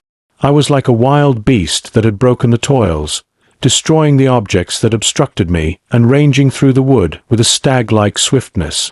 Oh, what a miserable night I passed! The cold stars shone in mockery, and the bare trees waved their branches above me. Now and then the sweet voice of a bird burst forth amidst the universal stillness. All save I were at rest or in enjoyment. I, like the archfiend, bore a hell within me, and finding myself unsympathized with, wished to tear up the trees, spread havoc and destruction around me, and then to have sat down and enjoyed the ruin. But this was a luxury of sensation that could not endure. I became fatigued with excess of bodily exertion, and sank on the damp grass in the sick impotence of despair. There was none among the myriads of men that existed who would pity or assist me, and should I feel kindness towards my enemies? No. From that moment I declared everlasting war against the species, and more than all, against him who had formed me and sent me forth to this insupportable misery. The sun rose. I heard the voices of men, and knew that it was impossible to return to my retreat during that day. Accordingly, I hid myself in some thick underwood, determining to devote the ensuing hours to reflection on my situation. The pleasant sunshine and the pure air of day restored me to some degree of tranquillity, and when I considered what had passed at the cottage, I could not help believing that I had been too hasty in my conclusions. I had certainly acted imprudently. It was apparent that my conversation had interested the father in my behalf, and I was a fool in having exposed my person to the horror of his children. I ought to have familiarized the old de Lacy to me, and by degrees to have discovered myself to the rest of his family, when they should have been prepared for my approach. But I did not believe my errors to be irretrievable, and after much consideration I resolved to return to the cottage, seek the old man, and by my representations win him to my party. These thoughts calmed me, and in the afternoon I sank into a profound sleep, but the fever of my blood did not allow me to be visited by peaceful dreams. The horrible scene of the preceding day was for ever acting before my eyes. The females were flying, and the enraged Felix tearing me from his father's feet. I awoke exhausted, and finding that it was already night, I crept forth from my hiding-place, and went in search of food. When my hunger was appeased, I directed my steps towards the well-known path that conducted to the cottage. All there was at peace. I crept into my hovel and remained in silent expectation of the accustomed hour when the family arose. That hour passed. The sun mounted high in the heavens, but the cottagers did not appear. I trembled violently, apprehending some dreadful misfortune. The inside of the cottage was dark, and I heard no motion. I cannot describe the agony of this suspense. Presently 2 countrymen passed by, but pausing near the cottage, they entered into conversation, using violent gesticulations. But I did not understand what they said, as they spoke the language of the country, which differed from that of my protectors. Soon after, however, Felix approached with another man. I was surprised, as I knew that he had not quitted the cottage that morning, and waited anxiously to discover from his discourse the meaning of these unusual appearances. "Do you consider," said his companion to him, "that you will be obliged to pay 3 months' rent and to lose the produce of your garden? I do not wish to take any unfair advantage, and I beg therefore that you will take some days to consider of your determination." "It is utterly useless," replied Felix. "We can never again inhabit your cottage. The life of my father is in the greatest danger, owing to the dreadful circumstance that I have related.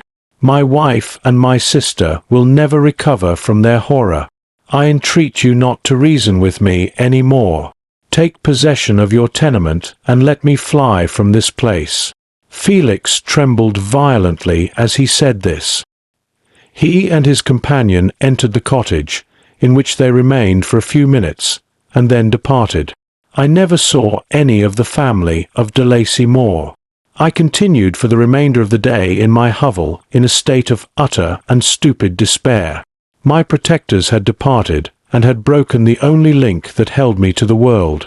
For the first time the feelings of revenge and hatred filled my bosom, and I did not strive to control them, but allowing myself to be borne away by the stream, I bent my mind towards injury and death. When I thought of my friends, of the mild voice of de Lacy, the gentle eyes of Agatha, and the exquisite beauty of the Arabian, these thoughts vanished, and a gush of tears somewhat soothed me. But again, when I reflected that they had spurned and deserted me, anger returned, a rage of anger, and unable to injure anything human, I turned my fury towards inanimate objects. As night advanced, I placed a variety of combustibles around the cottage, and after having destroyed every vestige of cultivation in the garden, I waited with forced impatience until the moon had sunk to commence my operations. As the night advanced, a fierce wind arose from the woods and quickly dispersed the clouds that had loitered in the heavens. The blast tore along like a mighty avalanche and produced a kind of insanity in my spirits that burst all bounds of reason and reflection. I lighted the dry branch of a tree and danced with fury around the devoted cottage, my eyes still fixed on the western horizon, the edge of which the moon nearly touched. A part of its orb was at length hid, and I waved my brand. It sank, and with a loud scream I fired the straw and heath and bushes which I had collected. The wind fanned the fire, and the cottage was quickly enveloped by the flames, which clung to it and licked it with their forked and destroying tongues.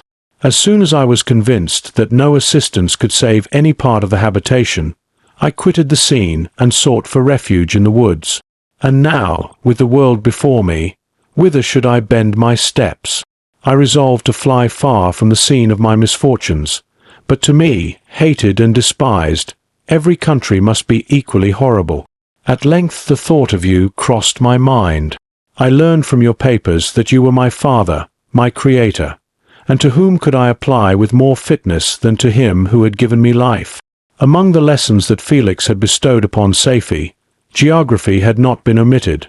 I had learned from these the relative situations of the different countries of the earth.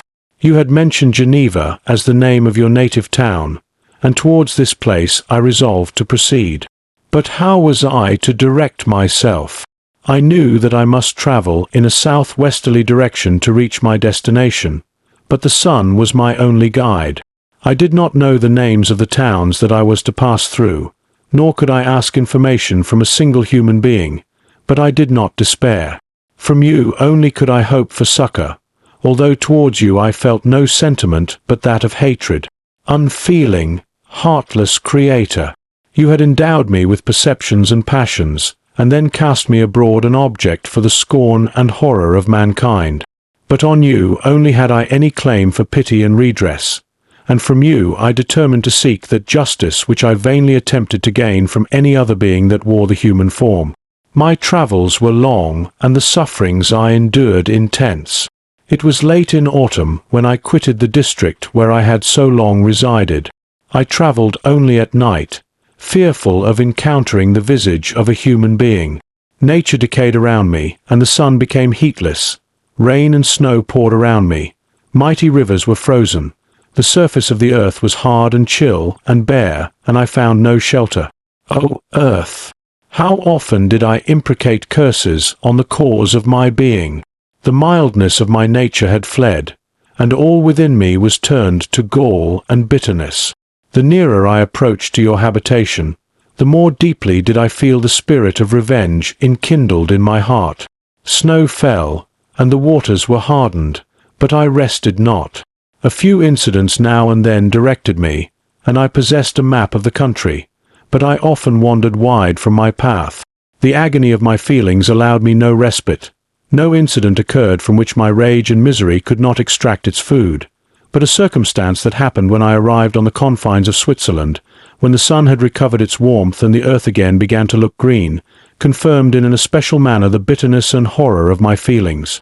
I generally rested during the day, and travelled only when I was secured by night from the view of man.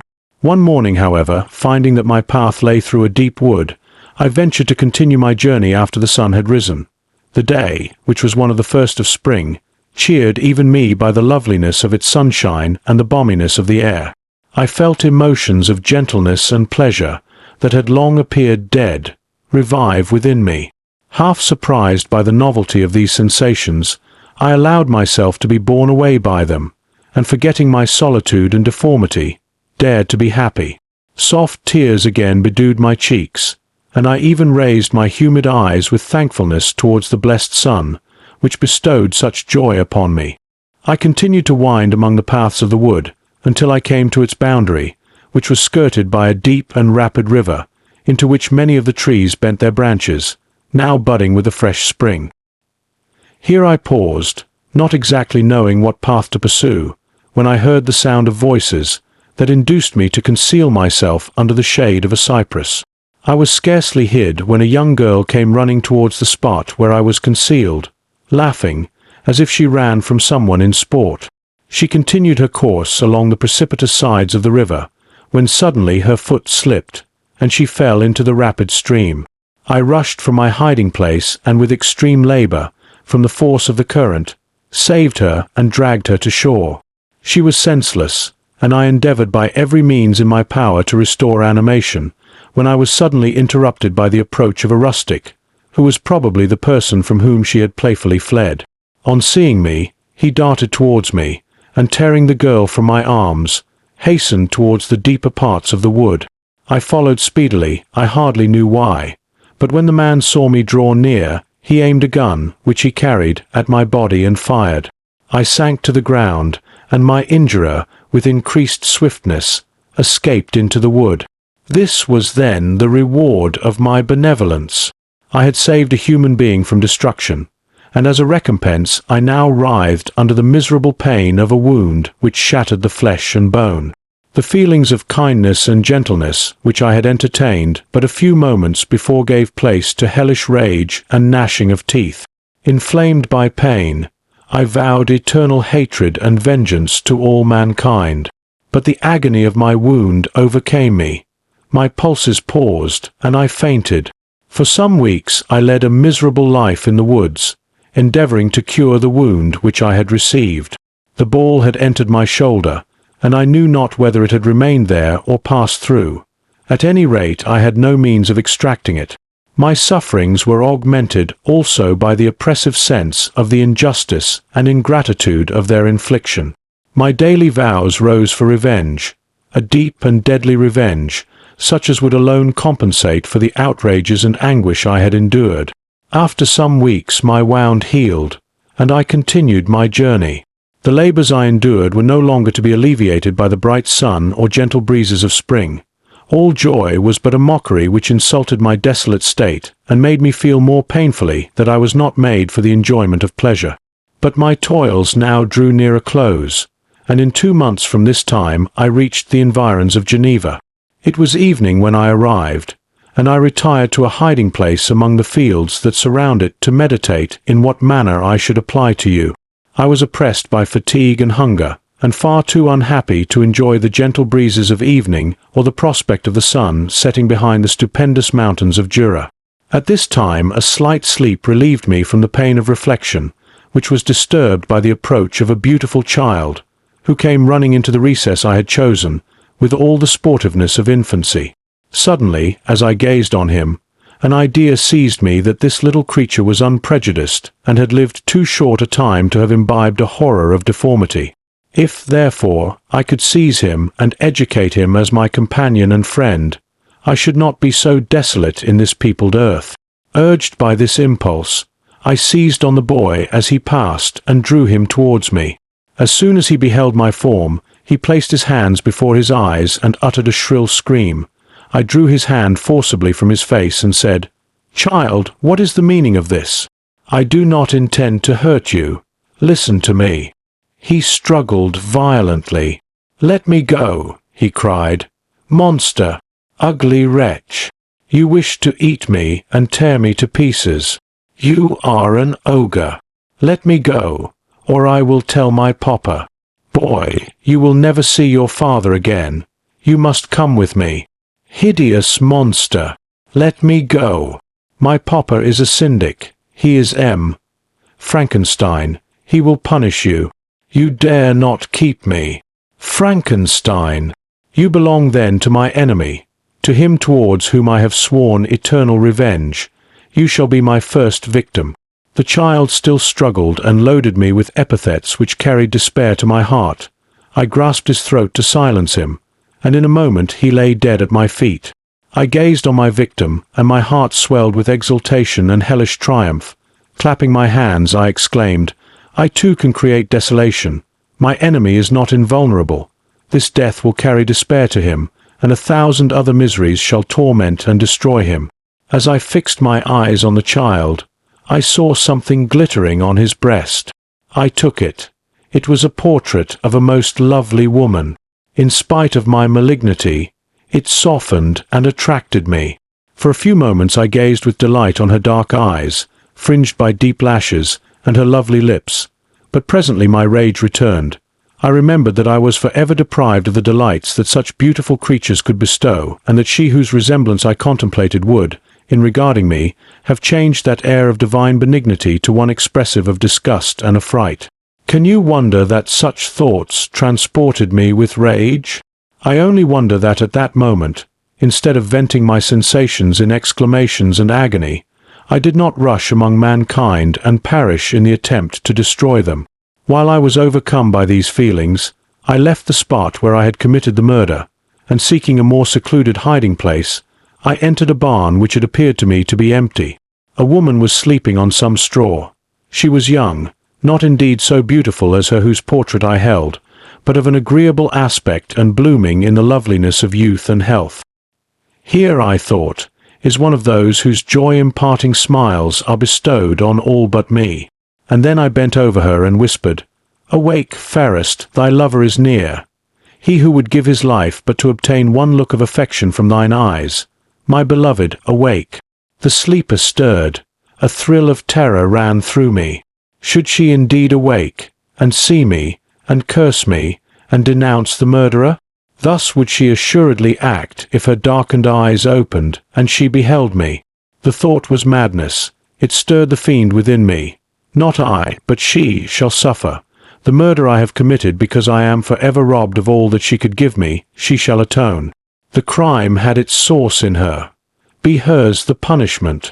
Thanks to the lessons of Felix and the sanguinary laws of man, I had learned now to work mischief. I bent over her and placed the portrait securely in one of the folds of her dress. She moved again, and I fled. For some days I haunted the spot where these scenes had taken place, sometimes wishing to see you, sometimes resolved to quit the world and its miseries forever. At length I wandered towards these mountains, and have ranged through their immense recesses, consumed by a burning passion which you alone can gratify. We may not part until you have promised to comply with my requisition. I am alone and miserable. Man will not associate with me, but one as deformed and horrible as myself would not deny herself to me. My companion must be of the same species and have the same defects. This being you must create. Chapter 17. The being finished speaking and fixed his looks upon me in the expectation of a reply. But I was bewildered, perplexed, and unable to arrange my ideas sufficiently to understand the full extent of his proposition. He continued, "You must create a female for me with whom I can live in the interchange of those sympathies necessary for my being.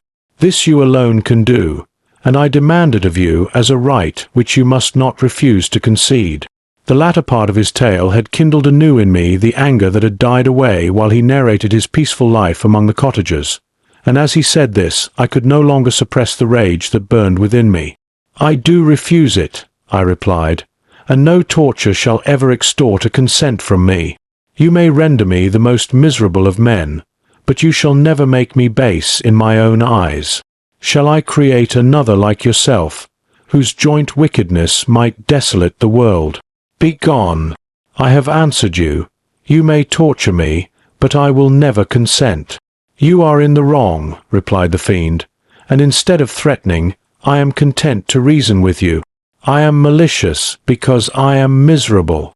Am I not shunned and hated by all mankind? You, my Creator, would tear me to pieces and triumph.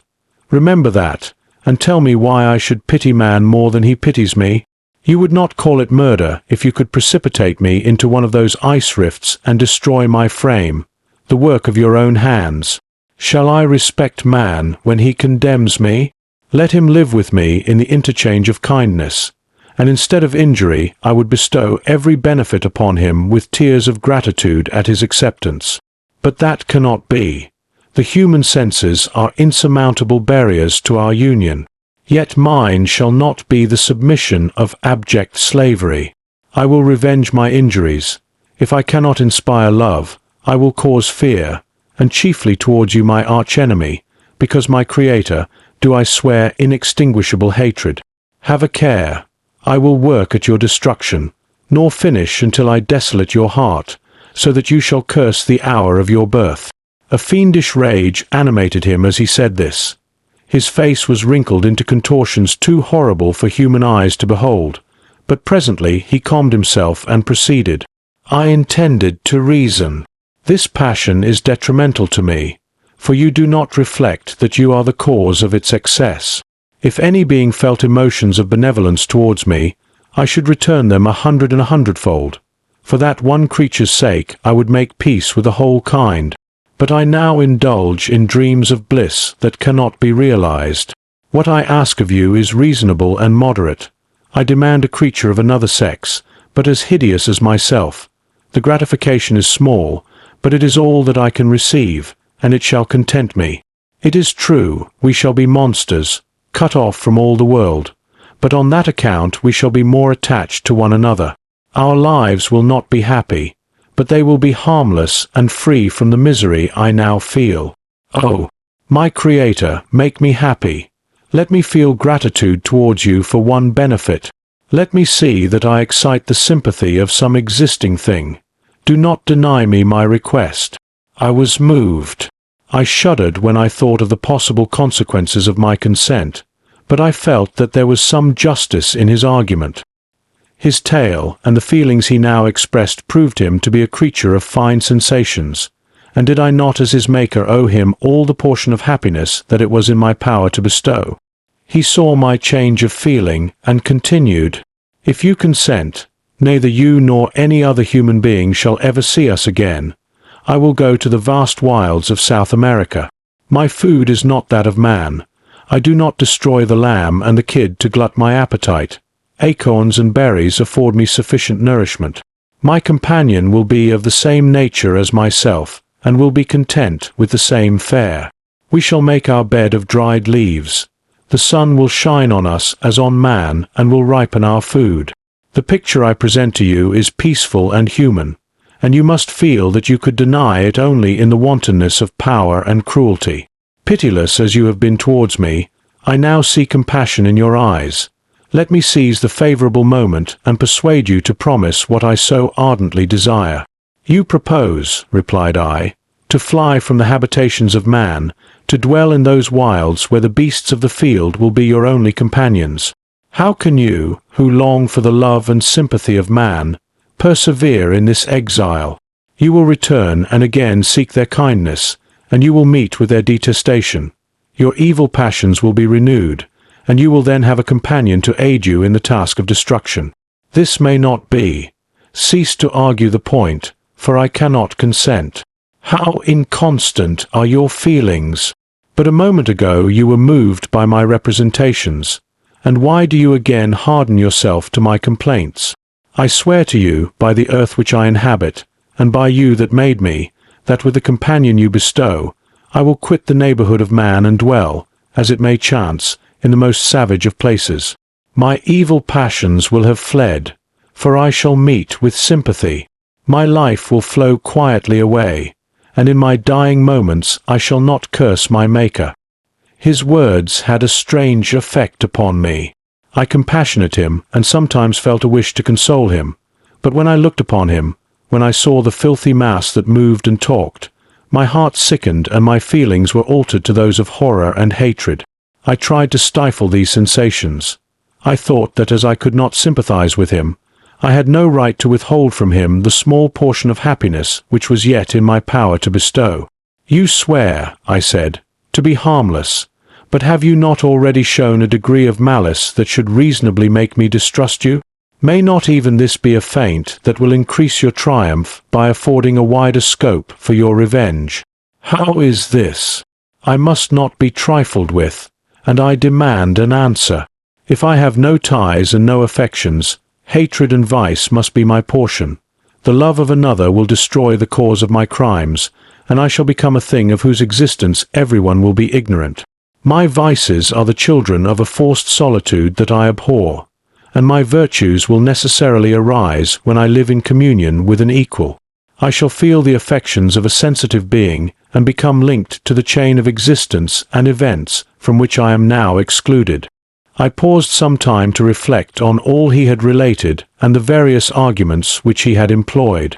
I thought of the promise of virtues which he had displayed on the opening of his existence, and the subsequent blight of all kindly feeling by the loathing and scorn which his protectors had manifested towards him. His power and threats were not omitted in my calculations. A creature who could exist in the ice caves of the glaciers and hide himself from pursuit among the ridges of inaccessible precipices was a being possessing faculties it would be vain to cope with.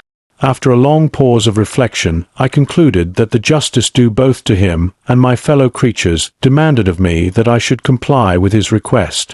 Turning to him, therefore, I said, I consent to your demand, on your solemn oath to quit Europe forever, and every other place in the neighborhood of man, as soon as I shall deliver into your hands a female who will accompany you in your exile. I swear, he cried, by the sun, and by the blue sky of heaven, and by the fire of love that burns my heart, that if you grant my prayer, while they exist you shall never behold me again. Depart to your home and commence your labors. I shall watch their progress with unutterable anxiety, and fear not but that when you are ready I shall appear. Saying this, he suddenly quitted me, fearful, perhaps, of any change in my sentiments. I saw him descend the mountain with greater speed than the flight of an eagle, and quickly lost among the undulations of the sea of ice. His tail had occupied the whole day, and the sun was upon the verge of the horizon when he departed. I knew that I ought to hasten my descent towards the valley, as I should soon be encompassed in darkness, but my heart was heavy, and my steps slow. The labor of winding among the little paths of the mountain and fixing my feet firmly as I advanced perplexed me, occupied as I was by the emotions which the occurrences of the day had produced. Night was far advanced when I came to the halfway resting place and seated myself beside the fountain. The stars shone at intervals as the clouds passed from over them. The dark pines rose before me, and every here and there a broken tree lay on the ground. It was a scene of wonderful solemnity and stirred strange thoughts within me. I wept bitterly, and clasping my hands in agony, I exclaimed, "Oh, stars and clouds and winds, ye are all about to mock me. If ye really pity me, crush sensation and memory. Let me become as naught. But if not, depart, depart, and leave me in darkness." These were wild and miserable thoughts, but I cannot describe to you how the eternal twinkling of the stars weighed upon me, and how I listened to every blast of wind as if it were a dull, ugly siroc on its way to consume me. Morning dawned before I arrived at the village of Chamonix. I took no rest, but returned immediately to Geneva. Even in my own heart I could give no expression to my sensations. They weighed on me with a mountain's weight, and their excess destroyed my agony beneath them. Thus I returned home, and entering the house, presented myself to the family. My haggard and wild appearance awoke intense alarm, but I answered no question. Scarcely did I speak. I felt as if I were placed under a ban, as if I had no right to claim their sympathies, as if never more might I enjoy companionship with them. Yet even thus I loved them to adoration, and to save them, I resolved to dedicate myself to my most abhorred task. The prospect of such an occupation made every other circumstance of existence pass before me like a dream, and that thought only had to me the reality of life. Chapter 18. Day after day, week after week, passed away on my return to Geneva, and I could not collect the courage to recommence my work. I feared the vengeance of the disappointed fiend, yet I was unable to overcome my repugnance to the task which was enjoined me.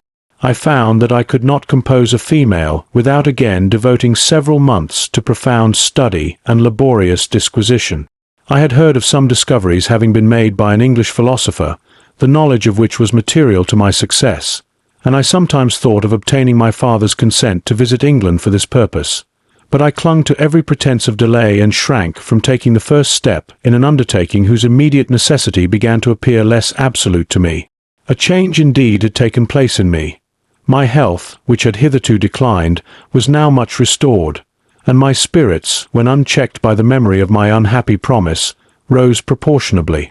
My father saw this change with pleasure, and he turned his thoughts towards the best method of eradicating the remains of my melancholy, which every now and then would return by fits, and with a devouring blackness overcast the approaching sunshine.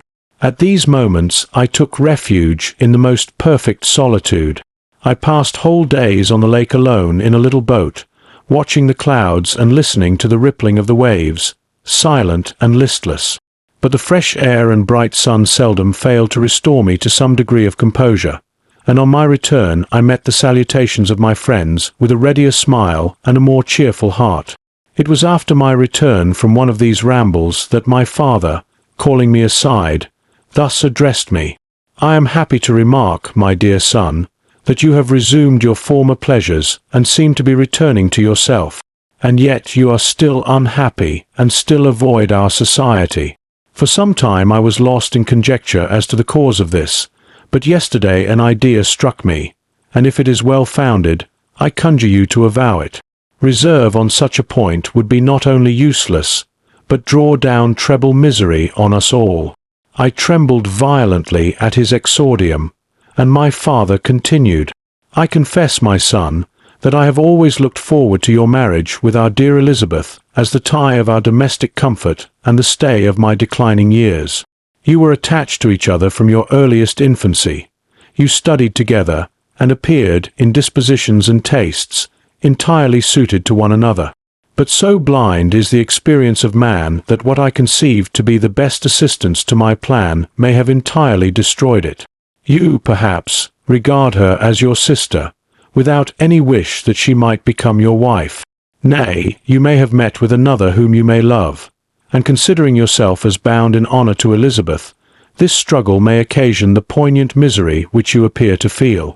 My dear father, reassure yourself. I love my cousin tenderly and sincerely. I never saw any woman who excited, as Elizabeth does, my warmest admiration and affection. My future hopes and prospects are entirely bound up in the expectation of our union. The expression of your sentiments of this subject, my dear Victor, gives me more pleasure than I have for some time experienced. If you feel thus, we shall assuredly be happy, however present events may cast a gloom over us. But it is this gloom which appears to have taken so strong a hold of your mind that I wish to dissipate. Tell me, therefore, whether you object to an immediate solemnization of the marriage. We have been unfortunate, and recent events have drawn us from that everyday tranquillity befitting my years and infirmities. You are younger, yet I do not suppose, possessed as you are of a competent fortune, that an early marriage would at all interfere with any future plans of honor and utility that you may have formed. Do not suppose, however, that I wish to dictate happiness to you, or that a delay on your part would cause me any serious uneasiness. Interpret my words with candor, and answer me, I conjure you, with confidence and sincerity. I listened to my father in silence, and remained for some time incapable of offering any reply. I revolved rapidly in my mind a multitude of thoughts, and endeavored to arrive at some conclusion. Alas! To me the idea of an immediate union with my Elizabeth was one of horror and dismay. I was bound by a solemn promise which I had not yet fulfilled and dared not break, or if I did, what manifold miseries might not impend over me and my devoted family. Could I enter into a festival with this deadly weight yet hanging round my neck and bowing me to the ground? I must perform my engagement, and let the monster depart with his mate, before I allowed myself to enjoy the delight of a union from which I expected peace. I remembered also the necessity imposed upon me of either journeying to England, or entering into a long correspondence with those philosophers of that country, whose knowledge and discoveries were of indispensable use to me in my present undertaking. The latter method of obtaining the desired intelligence was dilatory and unsatisfactory. Besides, I had an insurmountable aversion to the idea of engaging myself in my loathsome task in my father's house, while in habits of familiar intercourse with those I loved. I knew that 1,000 fearful accidents might occur, the slightest of which would disclose a tale to thrill all connected with me with horror. I was aware also that I should often lose all self-command, all capacity of hiding the harrowing sensations that would possess me during the progress of my unearthly occupation. I must absent myself from all I loved while thus employed. Once commenced, it would quickly be achieved, and I might be restored to my family in peace and happiness. My promise fulfilled, the monster would depart forever. Or, so my fond fancy imaged, some accident might meanwhile occur to destroy him and put an end to my slavery forever. These feelings dictated my answer to my father. I expressed a wish to visit England, but concealing the true reasons of this request, I clothed my desires under a guise which excited no suspicion, while I urged my desire with an earnestness that easily induced my father to comply. After so long a period of an absorbing melancholy that resembled madness in its intensity and effects, he was glad to find that I was capable of taking pleasure in the idea of such a journey, and he hoped that change of scene and varied amusement would, before my return, have restored me entirely to myself. The duration of my absence was left to my own choice. A few months, or at most a year, was the period contemplated. One paternal kind precaution he had taken to ensure my having a companion. Without previously communicating with me, he had, in concert with Elizabeth, arranged that Clerval should join me at Strasbourg. This interfered with the solitude I coveted for the prosecution of my task. Yet at the commencement of my journey, the presence of my friend could in no way be an impediment, and truly I rejoiced that thus I should be saved many hours of lonely, maddening reflection. Nay, Henry might stand between me and the intrusion of my foe.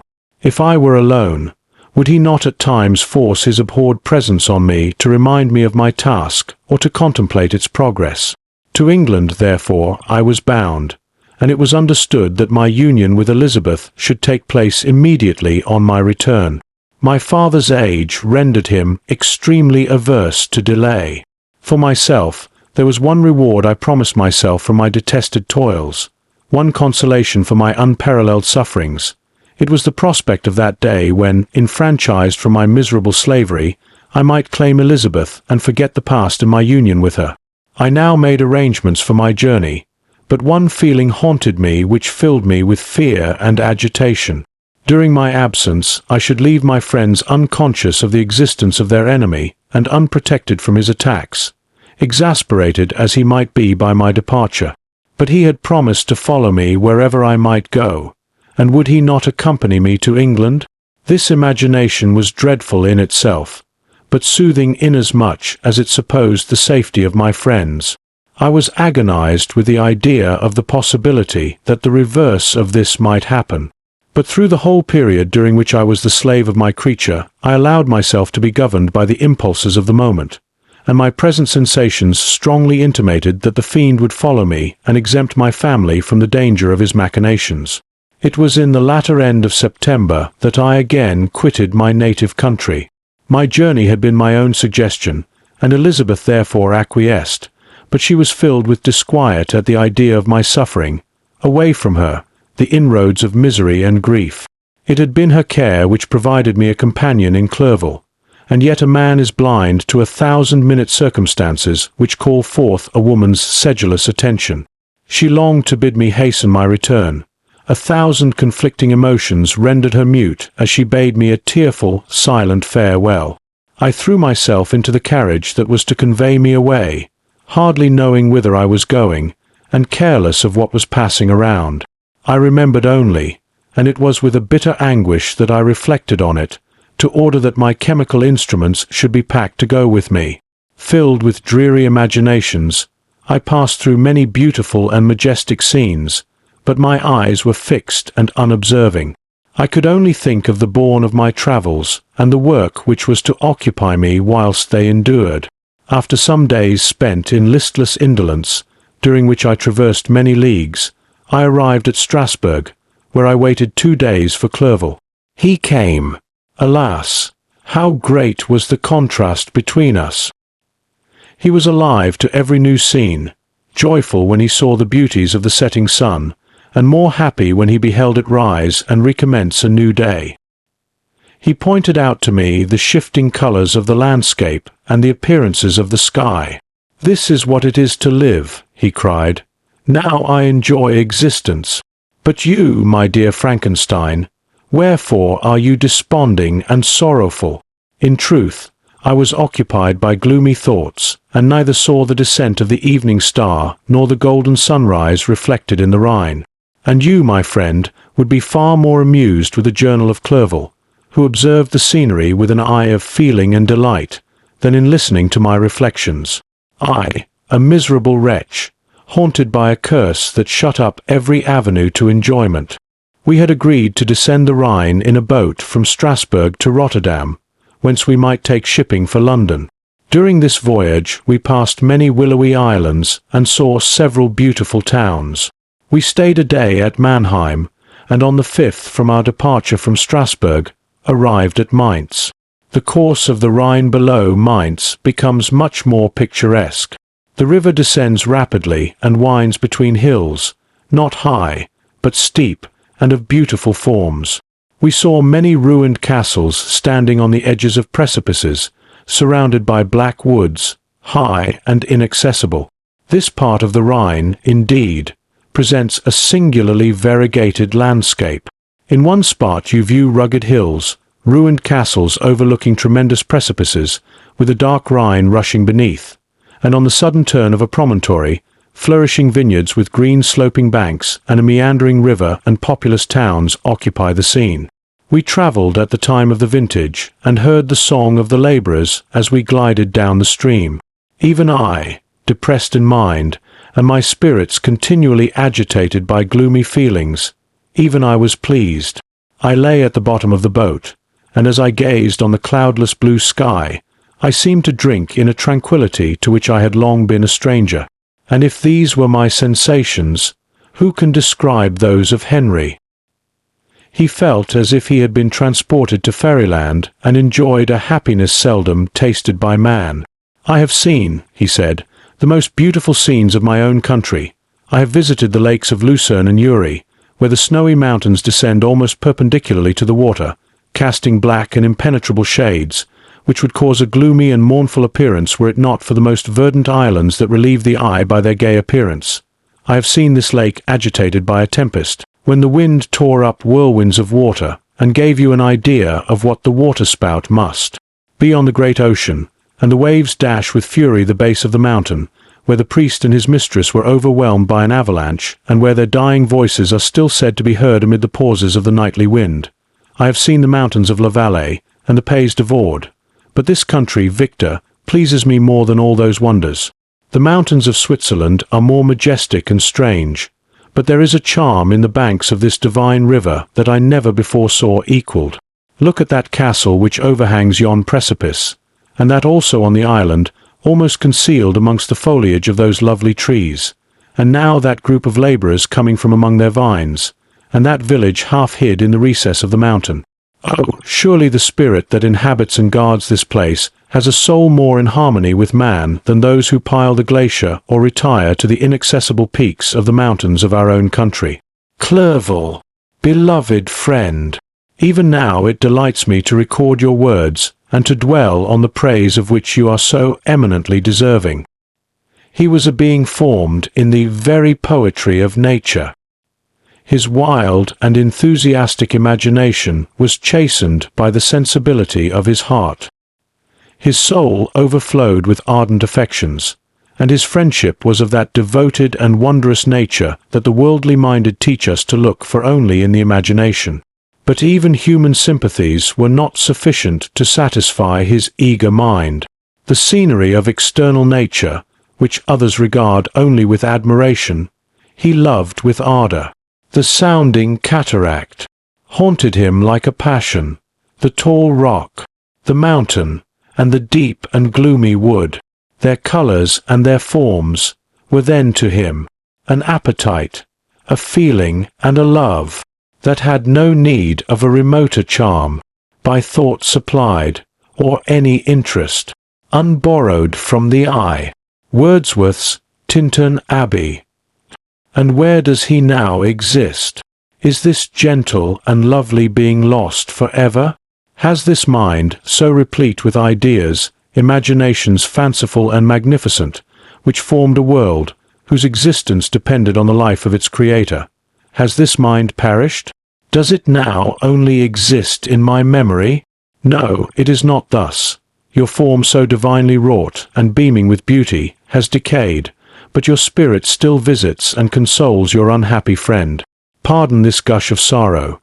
These ineffectual words are but a slight tribute to the unexampled worth of Henry, but they soothe my heart, overflowing with the anguish which his remembrance creates. I will proceed with my tale. Beyond Cologne we descended to the plains of Holland, and we resolved to post the remainder of our way, for the wind was contrary, and the stream of the river was too gentle to aid us.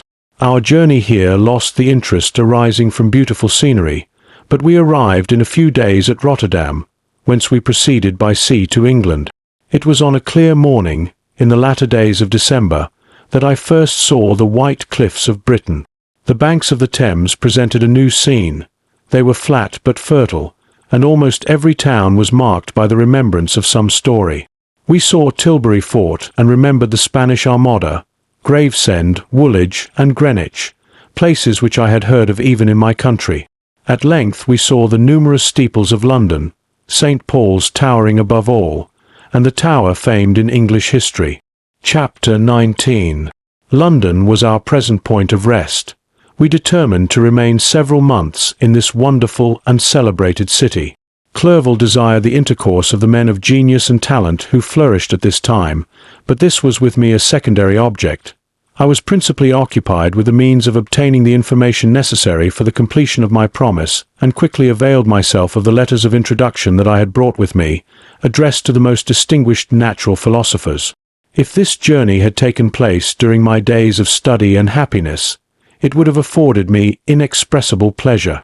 But a blight had come over my existence, and I only visited these people for the sake of the information they might give me on the subject in which my interest was so terribly profound. Company was irksome to me. When alone, I could fill my mind with the sights of heaven and earth. The voice of Henry soothed me, and I could thus cheat myself into a transitory peace.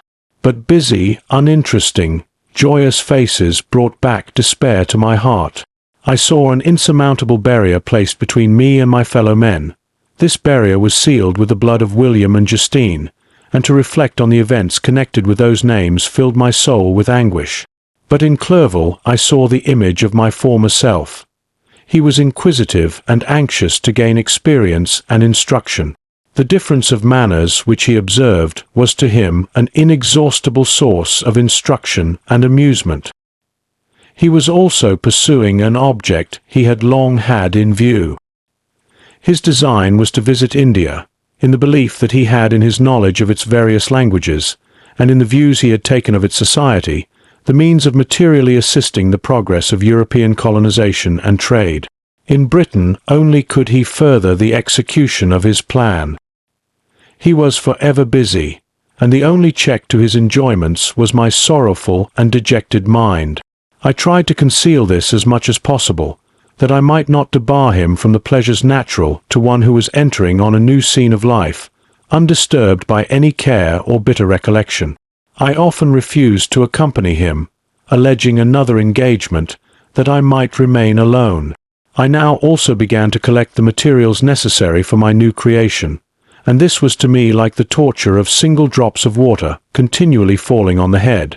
Every thought that was devoted to it was an extreme anguish, and every word that I spoke in allusion to it caused my lips to quiver, and my heart to palpitate. After passing some months in London, we received a letter from a person in Scotland who had formerly been our visitor at Geneva. He mentioned the beauties of his native country, and asked us if those were not sufficient allurements to induce us to prolong our journey as far north as Perth, where he resided. Clerval eagerly desired to accept this invitation, and I, although I abhorred society, wished to view again mountains and streams, and all the wondrous works with which nature adorns her chosen dwelling places. We had arrived in England at the beginning of October, and it was now February. We accordingly determined to commence our journey towards the north at the expiration of another month. In this expedition we did not intend to follow the great road to Edinburgh, but to visit Windsor, Oxford, Matlock, and the Cumberland Lakes, resolving to arrive at the completion of this tour about the end of July. I packed up my chemical instruments and the materials I had collected, resolving to finish my labours in some obscure nook in the northern highlands of Scotland. We quitted London on the 27th of March and remained a few days at Windsor, rambling in its beautiful forest. This was a new scene to us mountaineers. The majestic oaks, the quantity of game, and the herds of stately deer were all novelties to us. From thence we proceeded to Oxford. As we entered this city, our minds were filled with the remembrance of the events that had been transacted there more than a century and a half before. It was here that Charles I had collected his forces. This city had remained faithful to him, after the whole nation had forsaken his cause to join the standard of Parliament and liberty. The memory of that unfortunate king and his companions, the amiable Falkland, the insolent Goring, his queen and son, gave a peculiar interest to every part of the city which they might be supposed to have inhabited.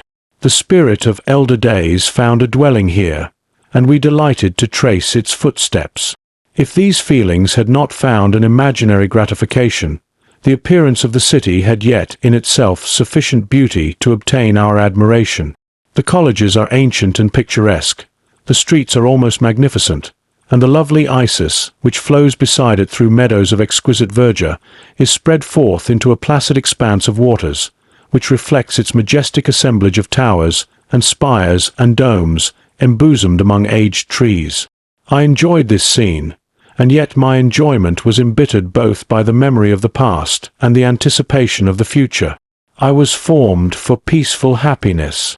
During my youthful days discontent never visited my mind, and if I was ever overcome by ennui, the sight of what is beautiful in nature, or the study of what is excellent and sublime in the productions of man, could always interest my heart and communicate elasticity to my spirits. But I am a blasted tree, the bolt has entered my soul, and I felt then that I should survive to exhibit what I shall soon cease to be, a miserable spectacle of wrecked humanity, pitiable to others and intolerable to myself. We passed a considerable period at Oxford, rambling among its environs and endeavouring to identify every spot which might relate to the most animating epoch of English history.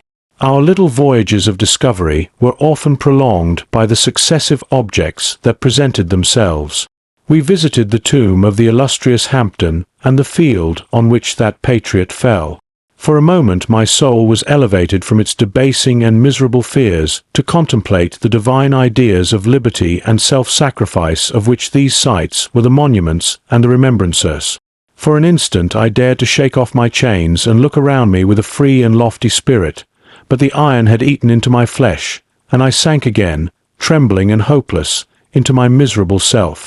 We left Oxford with regret and proceeded to Matlock, which was our next place of rest.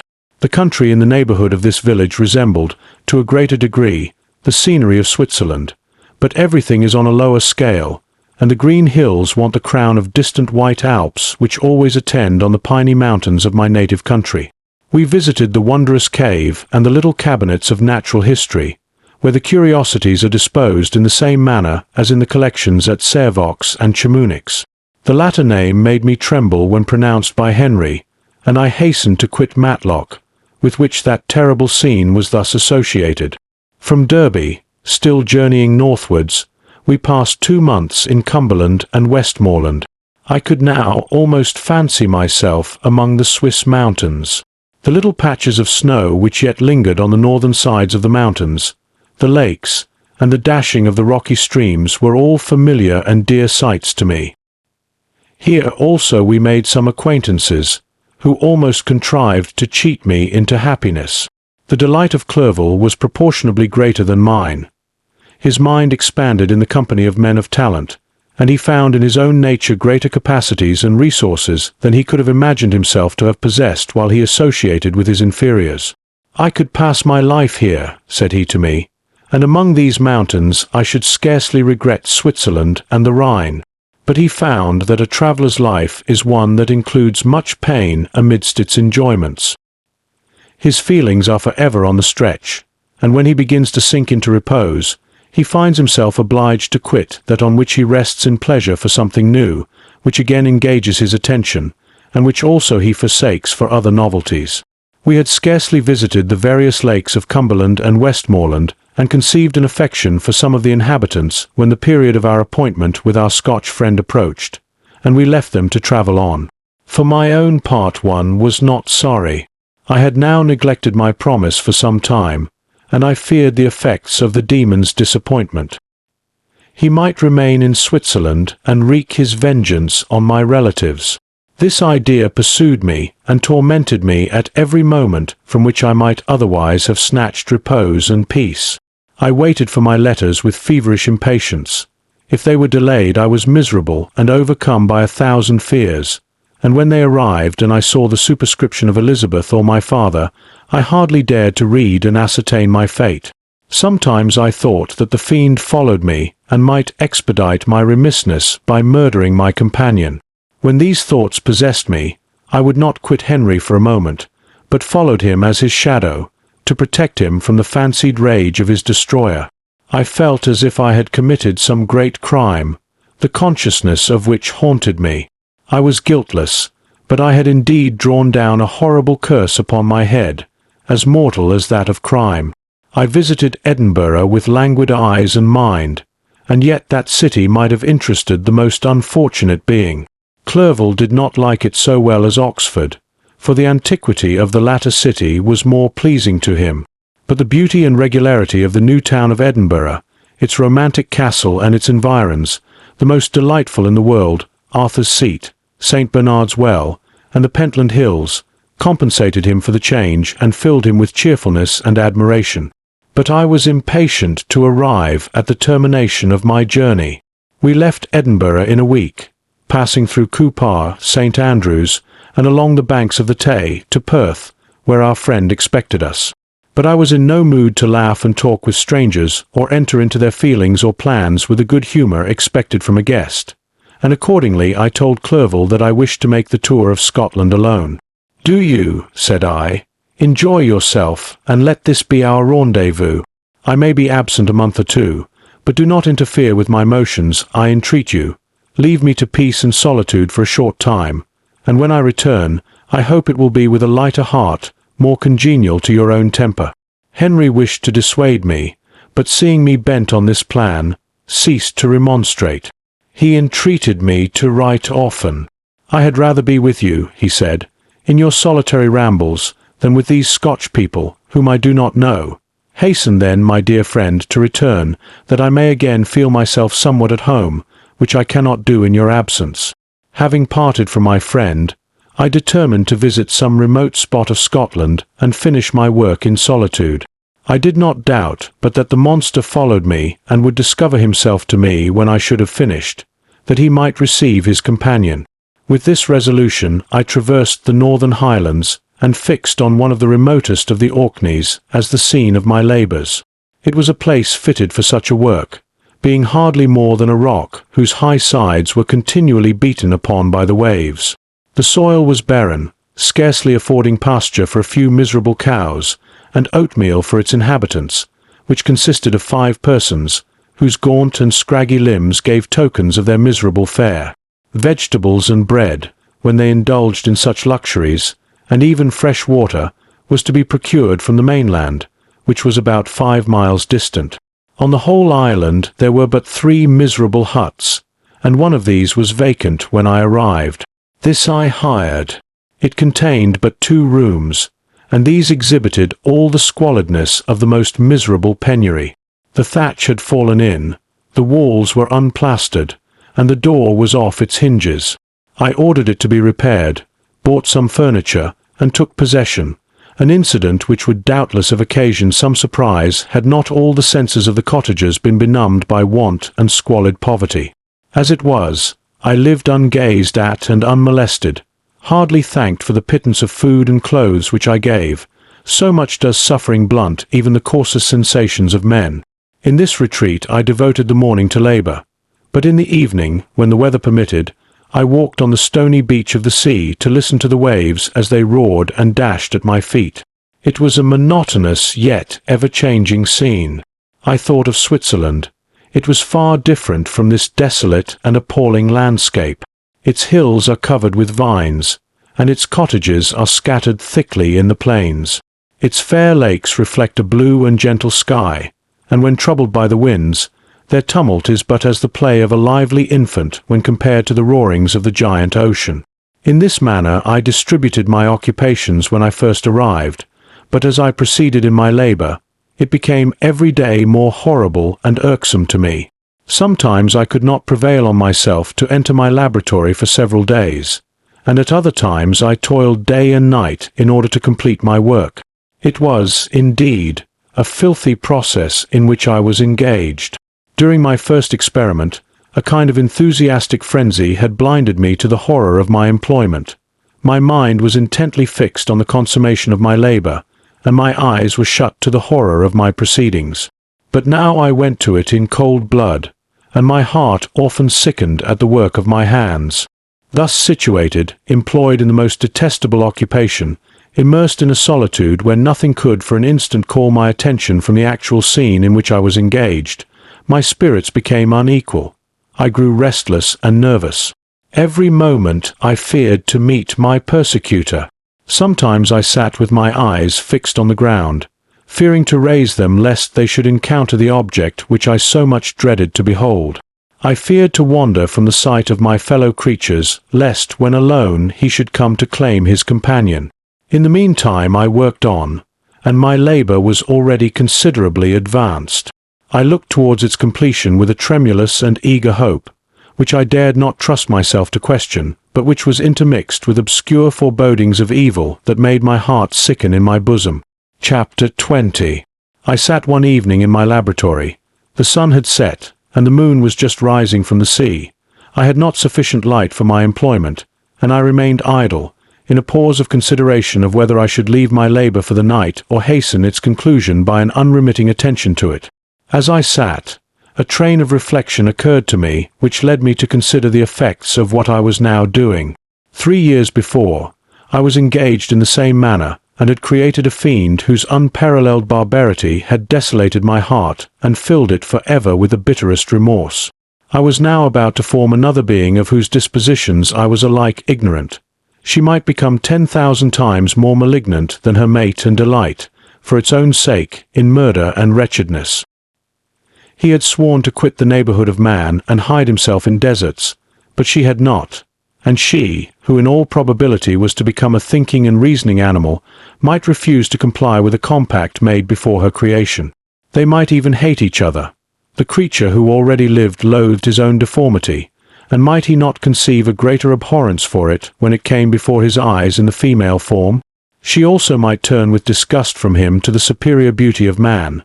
She might quit him, and he be again alone, exasperated by the fresh provocation of being deserted by one of his own species. Even if they were to leave Europe and inhabit the deserts of the New World, yet one of the first results of those sympathies for which the demon thirsted would be children, and a race of devils would be propagated upon the earth, who might make the very existence of the species of man a condition precarious and full of terror. Had I right, for my own benefit, to inflict this curse upon everlasting generations? I had before been moved by the sophisms of the being I had created. I had been struck senseless by his fiendish threats. But now, for the first time, the wickedness of my promise burst upon me. I shuddered to think that future ages might curse me as their pest, whose selfishness had not hesitated to buy its own peace at the price, perhaps, of the existence of the whole human race. I trembled and my heart failed within me, when, on looking up, I saw by the light of the moon the demon at the casement.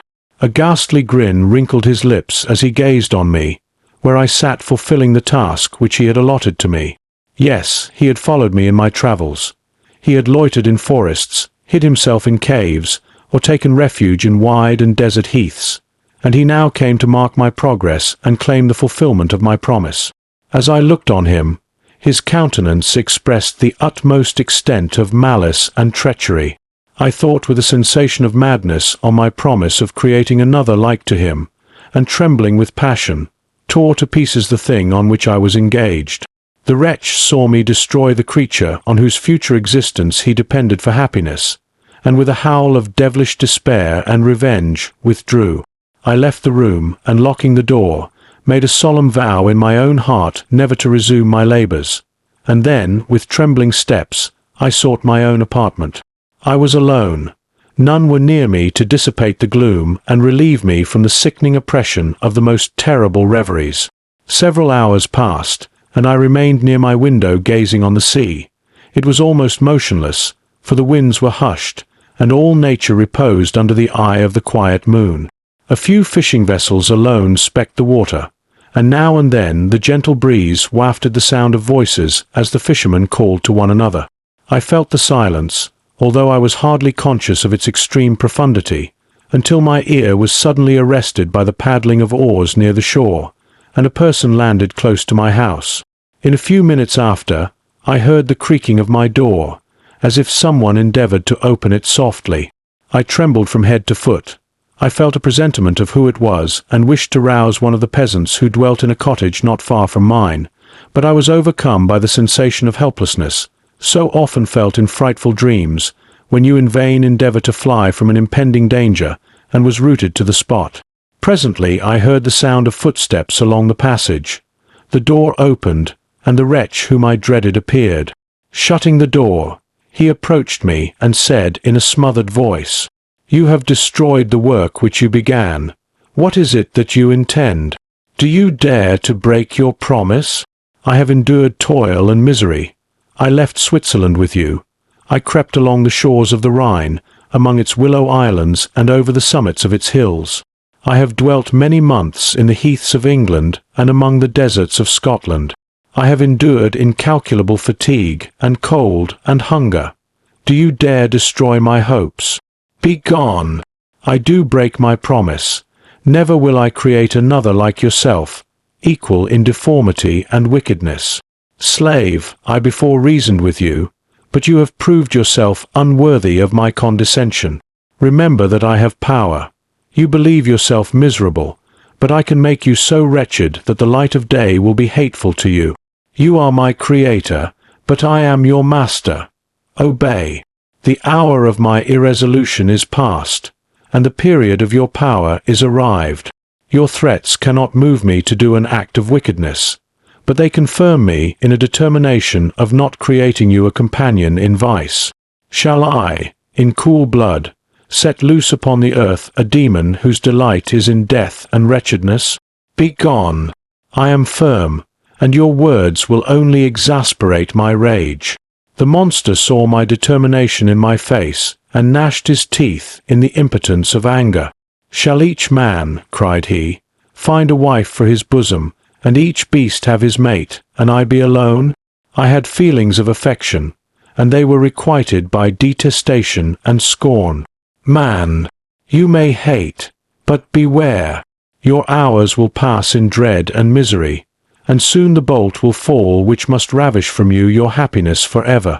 Are you to be happy while I grovel in the intensity of my wretchedness? You can blast my other passions, but revenge remains. Revenge, henceforth dearer than light or food. I may die, but first you, my tyrant and tormentor, shall curse the sun that gazes on your misery. Beware, for I am fearless and therefore powerful. I will watch with the weariness of a snake, that I may sting with its venom. Man, you shall repent of the injuries you inflict. Devil, cease, and do not poison the air with these sounds of malice. I have declared my resolution to you, and I am no coward to bend beneath words. Leave me. I am inexorable. It is well. I go, but remember, I shall be with you on your wedding night. I started forward and exclaimed, Villain, before you sign my death warrant, be sure that you are yourself safe.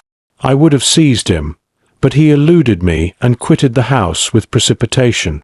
In a few moments I saw him in his boat, which shot across the waters with an arrowy swiftness and was soon lost amidst the waves.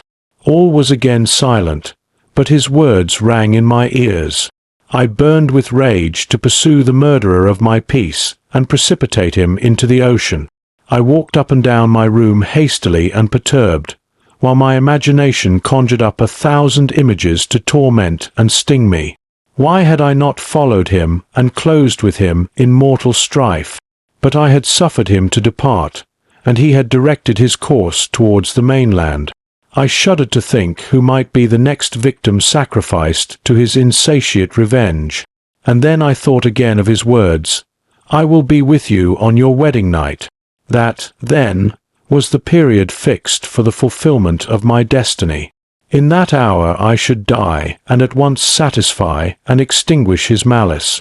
The prospect did not move me to fear, yet when I thought of my beloved Elizabeth, of her tears and endless sorrow, when she should find her lover so barbarously snatched from her, tears, the first I had shed for many months, streamed from my eyes, and I resolved not to fall before my enemy without a bitter struggle. The night passed away, and the sun rose from the ocean. My feelings became calmer, if it may be called calmness when the violence of rage sinks into the depths of despair. I left the house, the horrid scene of the last night's contention, and walked on the beach of the sea, which I almost regarded as an insuperable barrier between me and my fellow creatures. Nay, a wish that such should prove the fact stole across me. I desired that I might pass my life on that barren rock, wearily, it is true, but uninterrupted by any sudden shock of misery. If I returned, it was to be sacrificed, or to see those whom I most loved die under the grasp of a demon whom I had myself created. I walked about the isle like a restless spectre, separated from all it loved and miserable in the separation. When it became noon, and the sun rose higher, I lay down on the grass and was overpowered by a deep sleep. I had been awake the whole of the preceding night. My nerves were agitated, and my eyes inflamed by watching and misery. The sleep into which I now sank refreshed me, and when I awoke, I again felt as if I belonged to a race of human beings like myself, and I began to reflect upon what had passed with greater composure. Yet still the words of the fiend rang in my ears like a death knell. They appeared like a dream, yet distinct and oppressive as a reality. The sun had far descended, and I still sat on the shore, satisfying my appetite, which had become ravenous, with an oaten cake, when I saw a fishing boat land close to me, and one of the men brought me a packet. It contained letters from Geneva, and one from Clerval entreating me to join him. He said that he was wearing away his time fruitlessly where he was, that letters from the friends he had formed in London desired his return to complete the negotiation they had entered into for his Indian enterprise. He could not any longer delay his departure, but as his journey to London might be followed, even sooner than he now conjectured, by his longer voyage, he entreated me to bestow as much of my society on him as I could spare. He besought me, therefore, to leave my solitary isle and to meet him at Perth, that we might proceed southwards together. This letter in a degree recalled me to life, and I determined to quit my island at the expiration of 2 days. Yet, before I departed, there was a task to perform, on which I shuddered to reflect. I must pack up my chemical instruments, and for that purpose I must enter the room which had been the scene of my odious work, and I must handle those utensils the sight of which was sickening to me. The next morning, at daybreak, I summoned sufficient courage and unlocked the door of my laboratory. The remains of the half-finished creature, whom I had destroyed, lay scattered on the floor, and I almost felt as if I had mangled the living flesh of a human being. I paused to collect myself, and then entered the chamber. With trembling hand I conveyed the instruments out of the room, but I reflected that I ought not to leave the relics of my work to excite the horror and suspicion of the peasants, and I accordingly put them into a basket, with a great quantity of stones, and laying them up, determined to throw them into the sea that very night. And in the meantime I sat upon the beach, employed in cleaning and arranging my chemical apparatus. Nothing could be more complete than the alteration that had taken place in my feelings since the night of the appearance of the demon. I had before regarded my promise with a gloomy despair as a thing that, with whatever consequences, must be fulfilled. But I now felt as if a film had been taken from before my eyes, and that I for the first time saw clearly. The idea of renewing my labors did not for one instant occur to me. The threat I had heard weighed on my thoughts, but I did not reflect that a voluntary act of mine could avert it. I had resolved in my own mind that to create another like the fiend I had first made would be an act of the basest and most atrocious selfishness, and I banished from my mind every thought that could lead to a different conclusion. Between 2 and 3 in the morning the moon rose, and I then, putting my basket aboard a little skiff, sailed out about 4 miles from the shore. The scene was perfectly solitary. A few boats were returning towards land, but I sailed away from them. I felt as if I was about the commission of a dreadful crime, and avoided with shuddering anxiety any encounter with my fellow creatures. At one time the moon, which had before been clear, was suddenly overspread by a thick cloud, and I took advantage of the moment of darkness and cast my basket into the sea. I listened to the gurgling sound as it sank, and then sailed away from the spot. The sky became clouded, but the air was pure, although chilled by the northeast breeze that was then rising. But it refreshed me and filled me with such agreeable sensations that I resolved to prolong my stay on the water, and fixing the rudder in a direct position, stretched myself at the bottom of the boat. Clouds hid the moon, everything was obscure, and I heard only the sound of the boat as its keel cut through the waves. The murmur lulled me, and in a short time I slept soundly. I do not know how long I remained in this situation, but when I awoke I found that the sun had already mounted considerably. The wind was high, and the waves continually threatened the safety of my little skiff. I found that the wind was northeast, and must have driven me far from the coast from which I had embarked. I endeavored to change my course, but quickly found that if I again made the attempt, the boat would be instantly filled with water. Thus situated, my only resource was to drive before the wind. I confess that I felt a few sensations of terror. I had no compass with me, and was so slenderly acquainted with the geography of this part of the world that the sun was of little benefit to me. I might be driven into the wide Atlantic, and feel all the tortures of starvation, or be swallowed up in the immeasurable waters that roared and buffeted around me. I had already been out many hours, and felt the torment of a burning thirst, a prelude to my other sufferings. I looked on the heavens, which were covered by clouds that flew before the wind, only to be replaced by others. I looked upon the sea. It was to be my grave. "Fiend," I exclaimed, "your task is already fulfilled." I thought of Elizabeth, of my father, and of Clerval, all left behind, on whom the monster might satisfy his sanguinary and merciless passions. This idea plunged me into a reverie so despairing and frightful that even now, when the scene is on the point of closing before me forever, I shudder to reflect on it. Some hours passed thus, but by degrees, as the sun declined towards the horizon, the wind died away into a gentle breeze and the sea became free from breakers. But these gave place to a heavy swell. I felt sick and hardly able to hold the rudder, when suddenly I saw a line of high land towards the south.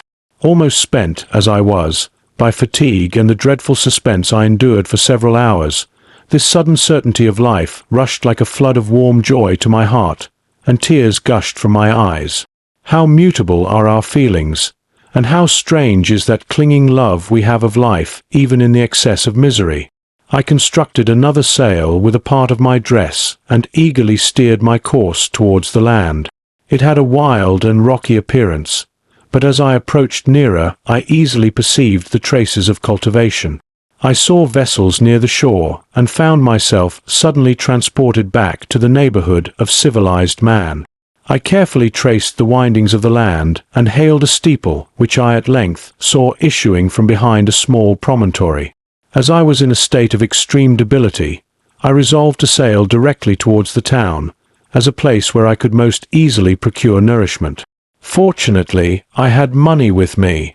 As I turned the promontory I perceived a small neat town and a good harbour, which I entered, my heart bounding with joy at my unexpected escape. As I was occupied in fixing the boat and arranging the sails, several people crowded towards the spot. They seemed much surprised at my appearance, but instead of offering me any assistance, whispered together with gestures that at any other time might have produced in me a slight sensation of alarm. As it was, I merely remarked that they spoke English, and I therefore addressed them in that language. "My good friends," said I, "will you be so kind as to tell me the name of this town and inform me where I am?" "You will know that soon enough," replied a man with a hoarse voice. "Maybe you are come to a place that will not prove much to your taste, but you will not be consulted as to your quarters, I promise you." I was exceedingly surprised on receiving so rude an answer from a stranger, and I was also disconcerted on perceiving the frowning and angry countenances of his companions. "Why do you answer me so roughly?" I replied. "Surely it is not the custom of Englishmen to receive strangers so inhospitably." "I do not know," said the man, "what the custom of the English may be, but it is the custom of the Irish to hate villains." While this strange dialogue continued, I perceived the crowd rapidly increase. Their faces expressed a mixture of curiosity and anger, which annoyed and in some degree alarmed me. I inquired the way to the inn, but no one replied. I then moved forward, and a murmuring sound arose from the crowd as they followed and surrounded me, when an ill-looking man approaching tapped me on the shoulder and said, "Come, sir, you must follow me to Mr. Kerwin's to give an account of yourself." "Who is Mr. Kerwin? Why am I to give an account of myself? Is not this a free country?" "Aye, sir, free enough for honest folks. Mr. Kerwin is a magistrate, and you are to give an account of the death of a gentleman who was found murdered here last night." This answer startled me, but I presently recovered myself. I was innocent. That could easily be proved. Accordingly, I followed my conductor in silence, and was led to one of the best houses in the town. I was ready to sink from fatigue and hunger, but being surrounded by a crowd, I thought it politic to rouse all my strength, that no physical debility might be construed into apprehension or conscious guilt. Little did I then expect the calamity that was in a few moments to overwhelm me and extinguish in horror and despair all fear of ignominy or death. I must pause here, for it requires all my fortitude to recall the memory of the frightful events which I am about to relate, in proper detail, to my recollection. Chapter 21. I was soon introduced into the presence of the magistrate, an old benevolent man with calm and mild manners.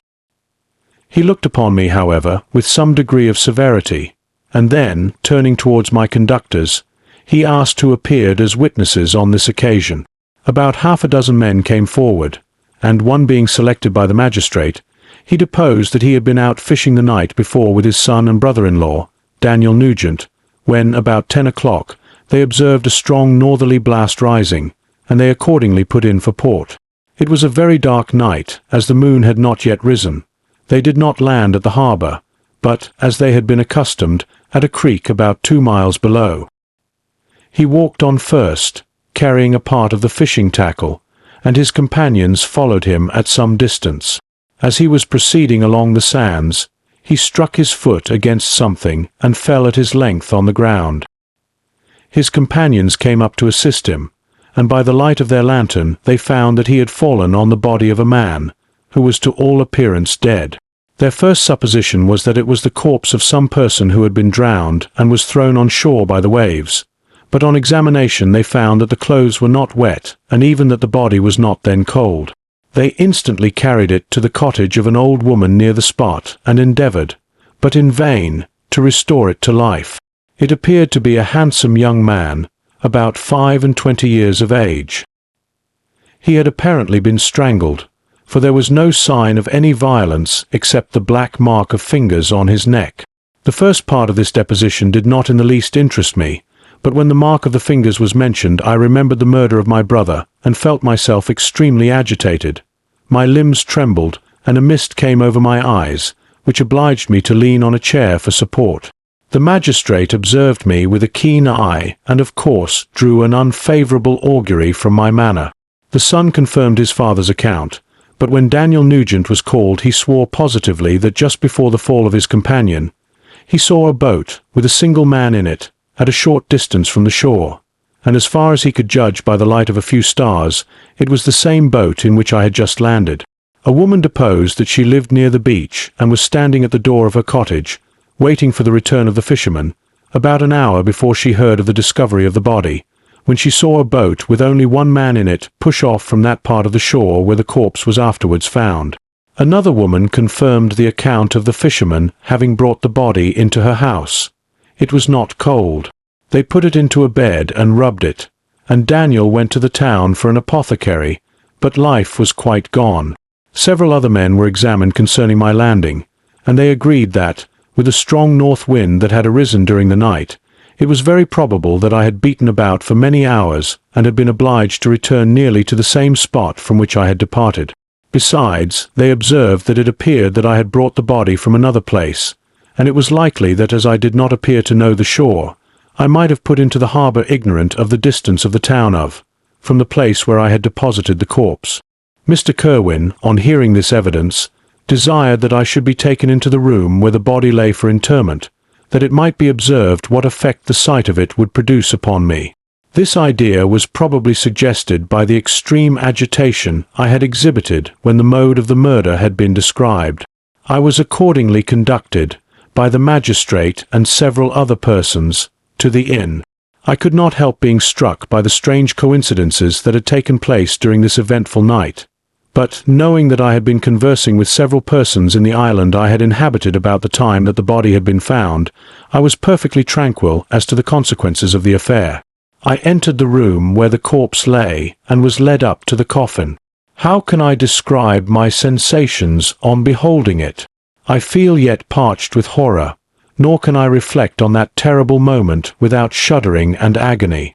The examination, the presence of the magistrate and witnesses, passed like a dream from my memory when I saw the lifeless form of Henry Clerval stretched before me.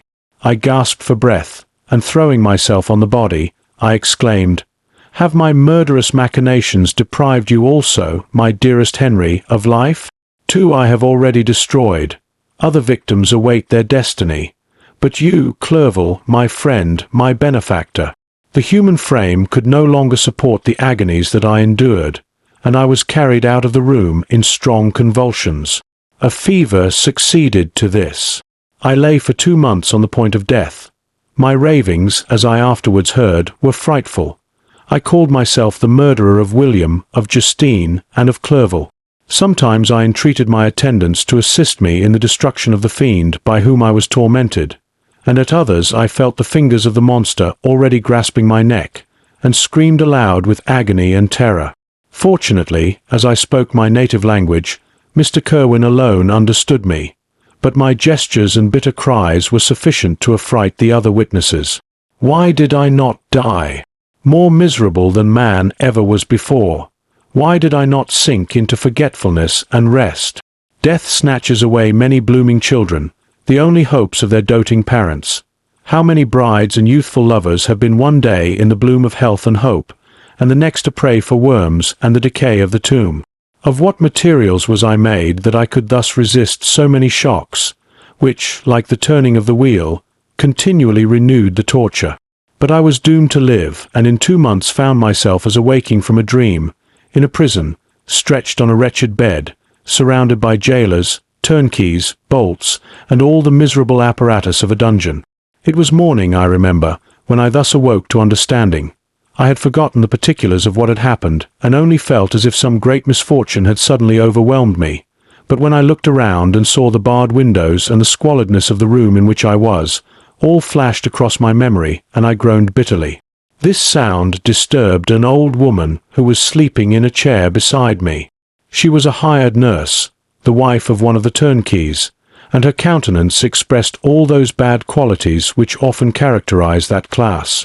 The lines of her face were hard and rude, like that of persons accustomed to see without sympathizing in sights of misery. Her tone expressed her entire indifference. She addressed me in English, and the voice struck me as one that I had heard during my sufferings. "Are you better now, sir?" said she. I replied in the same language, with a feeble voice.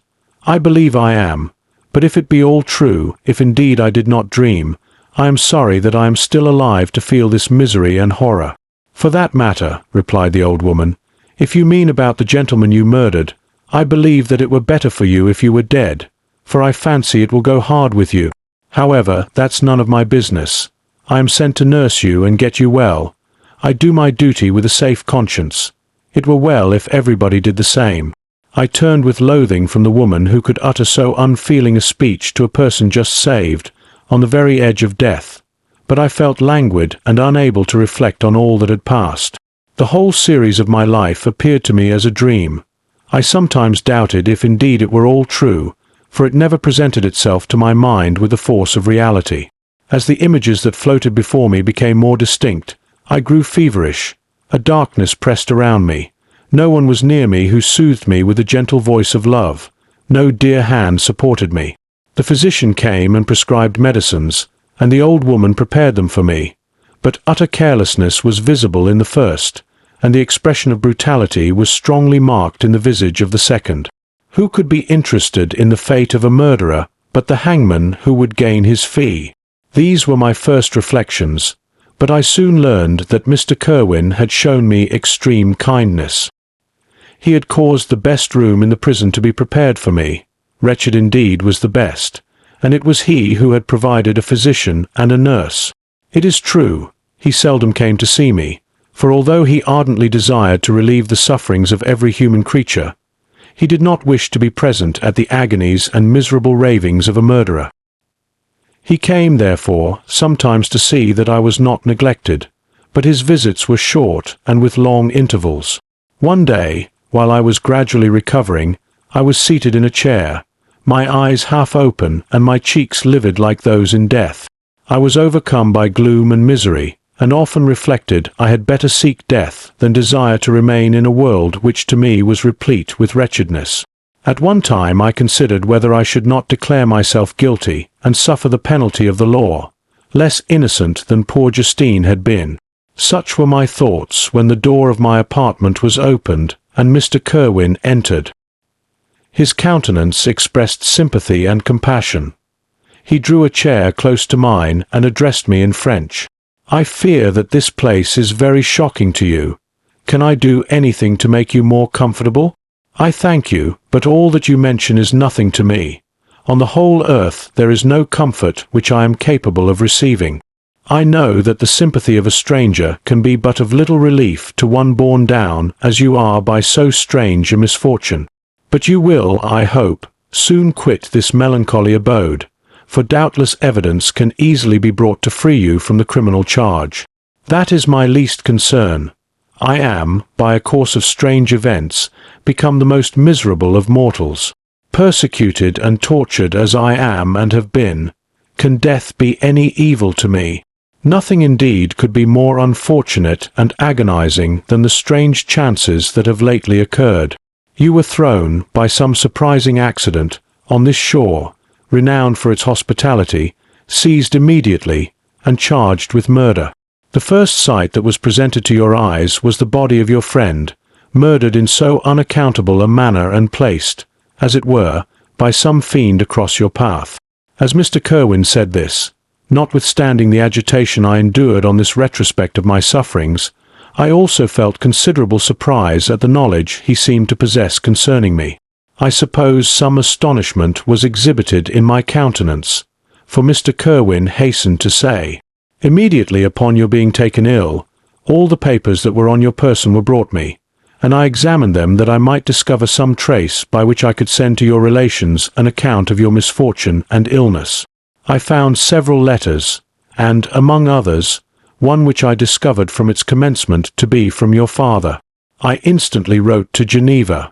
Nearly 2 months have elapsed since the departure of my letter. But you are ill. Even now you tremble. You are unfit for agitation of any kind. This suspense is 1,000 times worse than the most horrible event. Tell me what new scene of death has been acted, and whose murder I am now to lament." "Your family is perfectly well," said Mr. Kerwin with gentleness, "and someone, a friend, is come to visit you." I know not by what chain of thought the idea presented itself, but it instantly darted into my mind that the murderer had come to mock at my misery and taunt me with the death of Clerval, as a new incitement for me to comply with his hellish desires.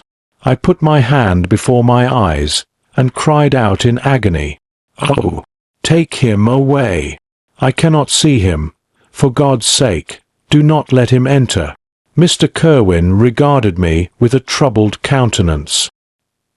He could not help regarding my exclamation as a presumption of my guilt, and said in rather a severe tone, "I should have thought, young man, that the presence of your father would have been welcome instead of inspiring such violent repugnance."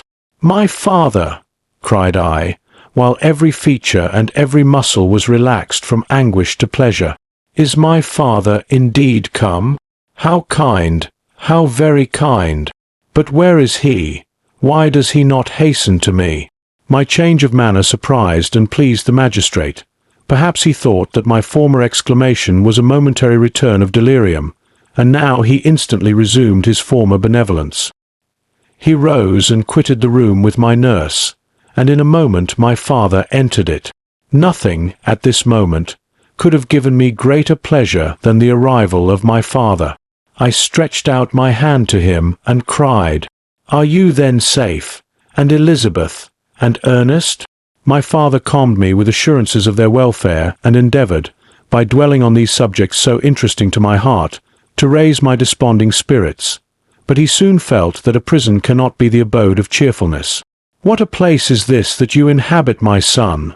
said he, looking mournfully at the barred windows and wretched appearance of the room. "You travelled to seek happiness, but a fatality seems to pursue you. And poor Clerval!"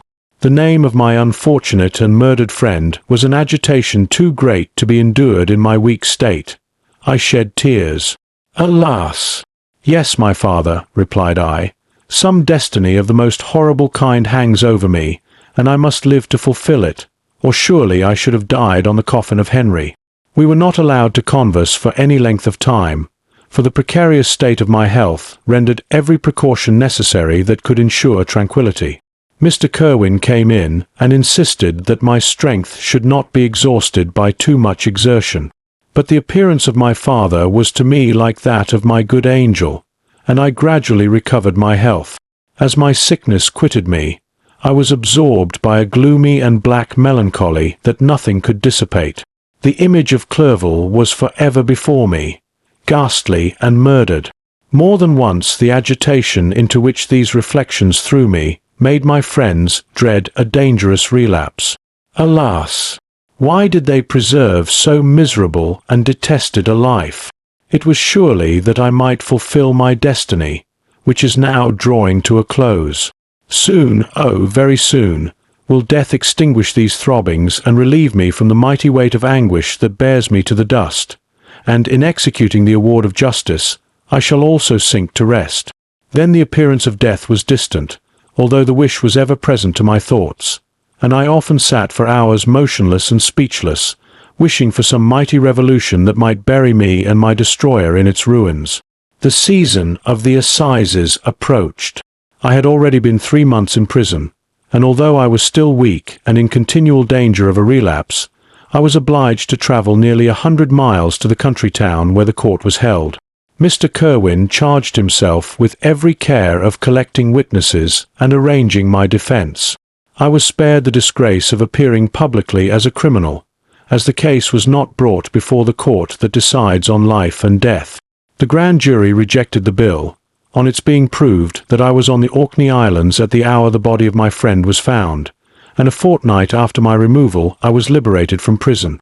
My father was enraptured on finding me freed from the vexations of a criminal charge, that I was again allowed to breathe the fresh atmosphere and permitted to return to my native country.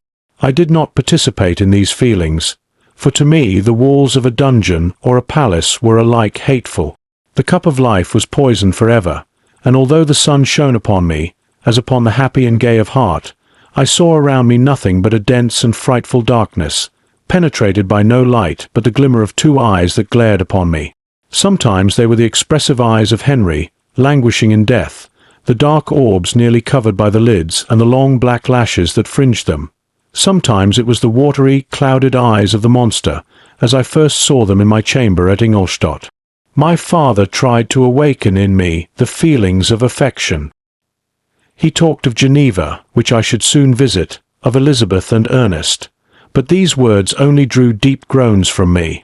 Sometimes, indeed, I felt a wish for happiness and thought with melancholy delight of my beloved cousin, or longed, with a devouring malady du pays, to see once more the blue lake and rapid Rhone, that had been so dear to me in early childhood. But my general state of feeling was a torpor in which a prison was as welcome a residence as the divinest scene in nature, and these fits were seldom interrupted but by paroxysms of anguish and despair. At these moments I often endeavoured to put an end to the existence I loathed, and it required unceasing attendance and vigilance to restrain me from committing some dreadful act of violence. Yet one duty remained to me, the recollection of which finally triumphed over my selfish despair. It was necessary that I should return without delay to Geneva, there to watch over the lives of those I so fondly loved, and to lie in wait for the murderer, that if any chance led me to the place of his concealment, or if he dared again to blast me by his presence, I might, with unfailing aim, put an end to the existence of the monstrous image which I had endued with the mockery of a soul still more monstrous. My father still desired to delay our departure, fearful that I could not sustain the fatigues of a journey, for I was a shattered wreck, the shadow of a human being. My strength was gone. I was a mere skeleton, and fever night and day preyed upon my wasted frame. Still, as I urged our leaving Ireland with such inquietude and impatience, my father thought it best to yield. We took our passage on board a vessel bound for Havre de Grace, and sailed with a fair wind from the Irish shores. It was midnight. I lay on the deck looking at the stars and listening to the dashing of the waves. I hailed the darkness that shut Ireland from my sight, and my pulse beat with a feverish joy when I reflected that I should soon see Geneva. The past appeared to me in the light of a frightful dream, yet the vessel in which I was, the wind that blew me from the detested shore of Ireland, and the sea which surrounded me, told me too forcibly that I was deceived by no vision, and that Clerval, my friend and dearest companion, had fallen a victim to me and the monster of my creation. I repassed, in my memory, my whole life, my quiet happiness while residing with my family in Geneva, the death of my mother, and my departure for Ingolstadt. I remembered, shuddering, the mad enthusiasm that hurried me on to the creation of my hideous enemy, and I called to mind the night in which he first lived. I was unable to pursue the train of thought. 1,000 feelings pressed upon me, and I wept bitterly. Ever since my recovery from the fever, I had been in the custom of taking every night a small quantity of laudanum, for it was by means of this drug only that I was enabled to gain the rest necessary for the preservation of life. Oppressed by the recollection of my various misfortunes, I now swallowed double my usual quantity, and soon slept profoundly. But sleep did not afford me respite from thought and misery. My dreams presented 1,000 objects that scared me. Towards morning I was possessed by a kind of nightmare. I felt the fiend's grasp in my neck and could not free myself from it. Groans and cries rang in my ears. My father, who was watching over me, perceiving my restlessness, awoke me. The dashing waves were around, the cloudy sky above. The fiend was not here. A sense of security, a feeling that a truce was established between the present hour and the irresistible, disastrous future imparted to me a kind of calm forgetfulness, of which the human mind is by its structure peculiarly susceptible. Chapter 22. The voyage came to an end. We landed and proceeded to Paris. I soon found that I had overtaxed my strength, and that I must repose before I could continue my journey. My father's care and attentions were indefatigable, but he did not know the origin of my sufferings and sought erroneous methods to remedy the incurable ill. He wished me to seek amusement in society. I abhorred the face of man. Oh, not abhorred. They were my brethren, my fellow beings, and I felt attracted even to the most repulsive among them, as to creatures of an angelic nature and celestial mechanism. But I felt that I had no right to share their intercourse. I had unchained an enemy among them, whose joy it was to shed their blood and to revel in their groans. How they would, each and all, abhor me and hunt me from the world, did they know my unhallowed acts and the crimes which had their source in me. My father yielded at length to my desire to avoid society, and strove by various arguments to banish my despair. Sometimes he thought that I felt deeply the degradation of being obliged to answer a charge of murder, and he endeavored to prove to me the futility of pride. "Alas! My father," said I, "how little do you know me. Human beings, their feelings and passions, would indeed be degraded if such a wretch as I felt pride. Justine, poor unhappy Justine, was as innocent as I, and she suffered the same charge. She died for it, and I am the cause of this. I murdered her. William, Justine, and Henry, they all died by my hands." My father had often, during my imprisonment, heard me make the same assertion. When I thus accused myself, he sometimes seemed to desire an explanation, and at others he appeared to consider it as the offspring of delirium, and that, during my illness, some idea of this kind had presented itself to my imagination, the remembrance of which I preserved in my convalescence. I avoided explanation, and maintained a continual silence concerning the wretch I had created. I had a persuasion that I should be supposed mad, and this in itself would forever have chained my tongue. But, besides, I could not bring myself to disclose a secret which would fill my hearer with consternation and make fear and unnatural horror the inmates of his breast. I checked, therefore, my impatient thirst for sympathy, and was silent when I would have given the world to have confided the fatal secret. Yet, still, words like those I have recorded would burst uncontrollably from me. I could offer no explanation of them, but their truth in part relieved the burden of my mysterious woe. Upon this occasion my father said, with an expression of unbounded wonder, "My dearest Victor, what infatuation is this? My dear son, I entreat you never to make such an assertion again." "I am not mad," I cried energetically. "The sun and the heavens, who have viewed my operations, can bear witness of my truth. I am the assassin of those most innocent victims. They died by my machinations. 1,000 times would I have shed my own blood, drop by drop, to have saved their lives. But I could not, my father, indeed I could not sacrifice the whole human race." The conclusion of this speech convinced my father that my ideas were deranged, and he instantly changed the subject of our conversation and endeavored to alter the course of my thoughts. He wished as much as possible to obliterate the memory of the scenes that had taken place in Ireland, and never alluded to them or suffered me to speak of my misfortunes. As time passed away I became more calm. Misery had her dwelling in my heart, but I no longer talked in the same incoherent manner of my own crimes. Sufficient for me was the consciousness of them. By the utmost self-violence I curbed the imperious voice of wretchedness, which sometimes desired to declare itself to the whole world, and my manners were calmer and more composed than they had ever been since my journey to the Sea of Ice. A few days before we left Paris on our way to Switzerland, I received the following letter from Elizabeth. My dear friend, it gave me the greatest pleasure to receive a letter from my uncle dated at Paris. You are no longer at a formidable distance, and I may hope to see you in less than a fortnight. My poor cousin, how much you must have suffered. I expect to see you looking even more ill than when you quitted Geneva. This winter has been passed most miserably, tortured as I have been by anxious suspense. Yet I hope to see peace in your countenance, and to find that your heart is not totally void of comfort and tranquillity.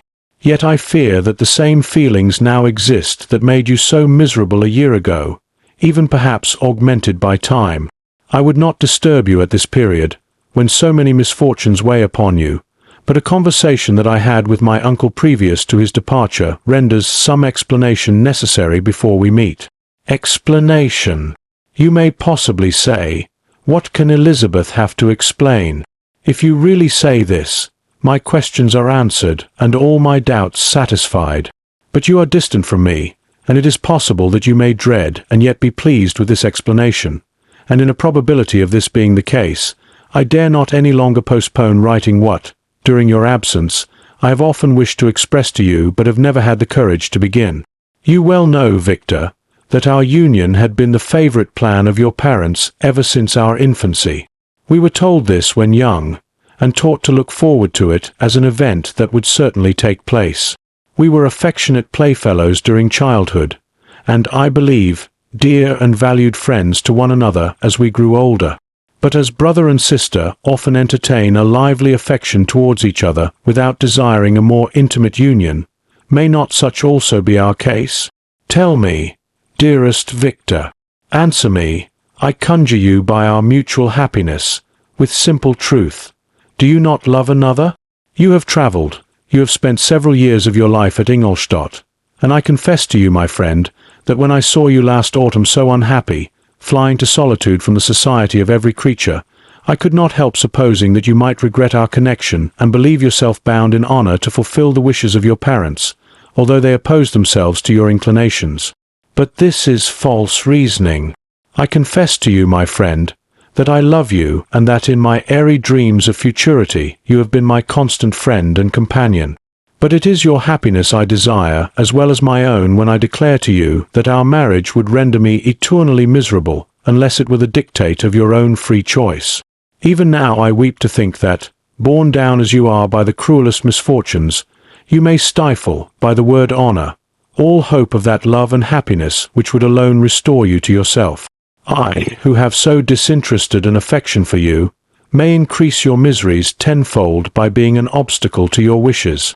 Ah, Victor, be assured that your cousin and playmate has too sincere a love for you not to be made miserable by this supposition.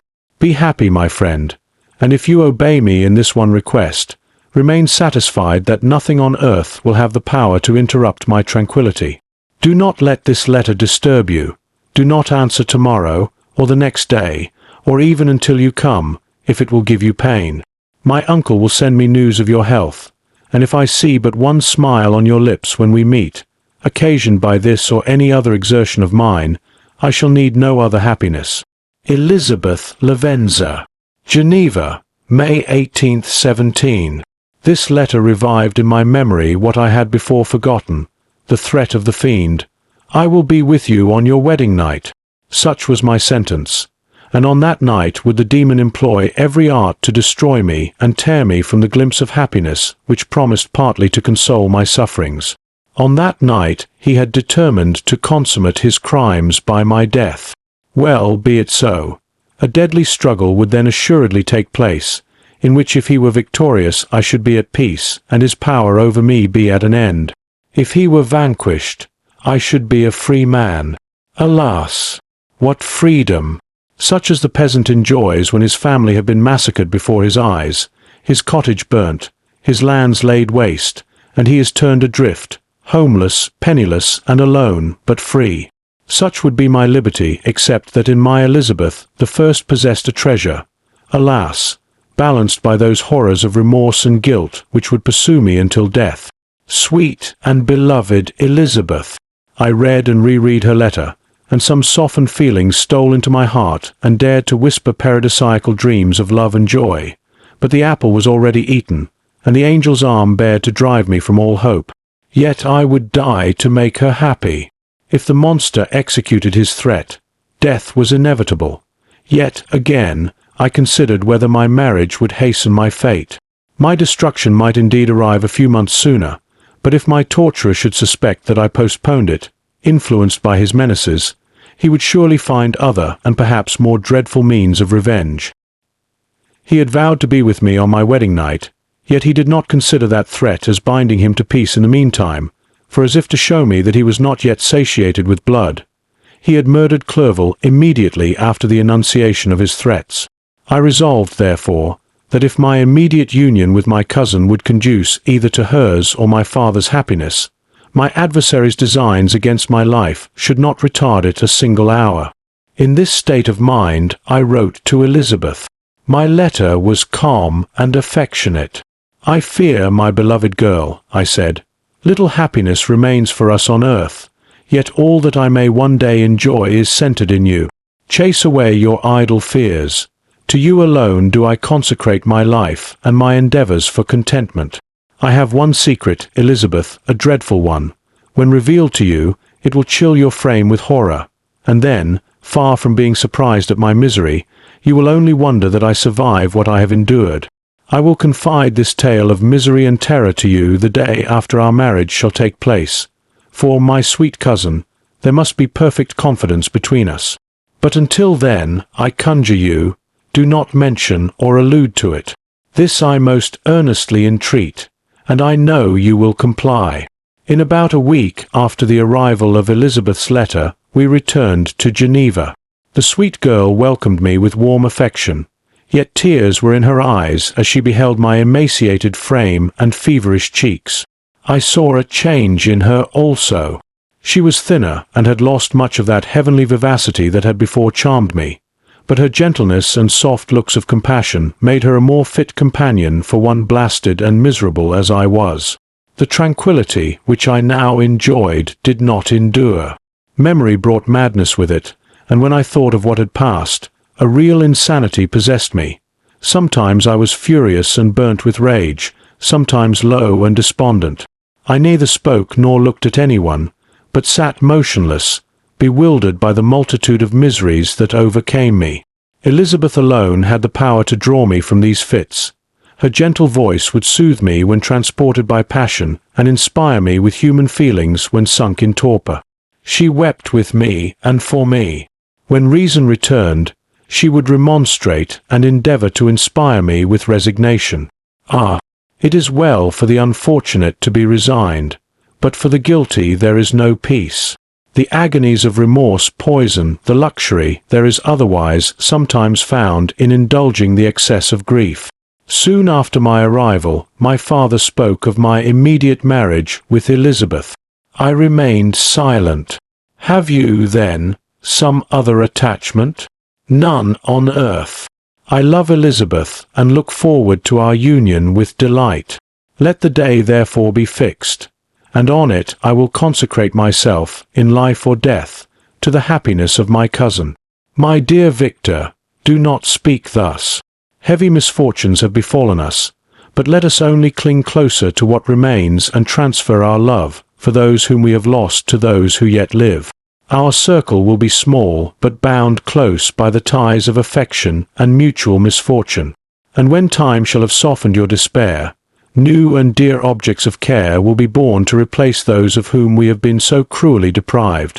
Such were the lessons of my father. But to me the remembrance of the threat returned. Nor can you wonder that, omnipotent as the fiend had yet been in his deeds of blood, I should almost regard him as invincible, and that when he had pronounced the words, "I shall be with you on your wedding night," I should regard the threatened fate as unavoidable. But death was no evil to me if the loss of Elizabeth were balanced with it, and I therefore, with a contented and even cheerful countenance, agreed with my father that if my cousin would consent, the ceremony should take place in 10 days, and thus put, as I imagined, the seal to my fate. Great God! If for one instant I had thought what might be the hellish intention of my fiendish adversary, I would rather have banished myself for ever from my native country, and wandered a friendless outcast over the earth, than have consented to this miserable marriage. But, as if possessed of magic powers, the monster had blinded me to his real intentions, and when I thought that I had prepared only my own death, I hastened that of a far dearer victim. As the period fixed for our marriage drew nearer, whether from cowardice or a prophetic feeling, I felt my heart sink within me. But I concealed my feelings by an appearance of hilarity that brought smiles and joy to the countenance of my father, but hardly deceived the ever-watchful and nicer eye of Elizabeth.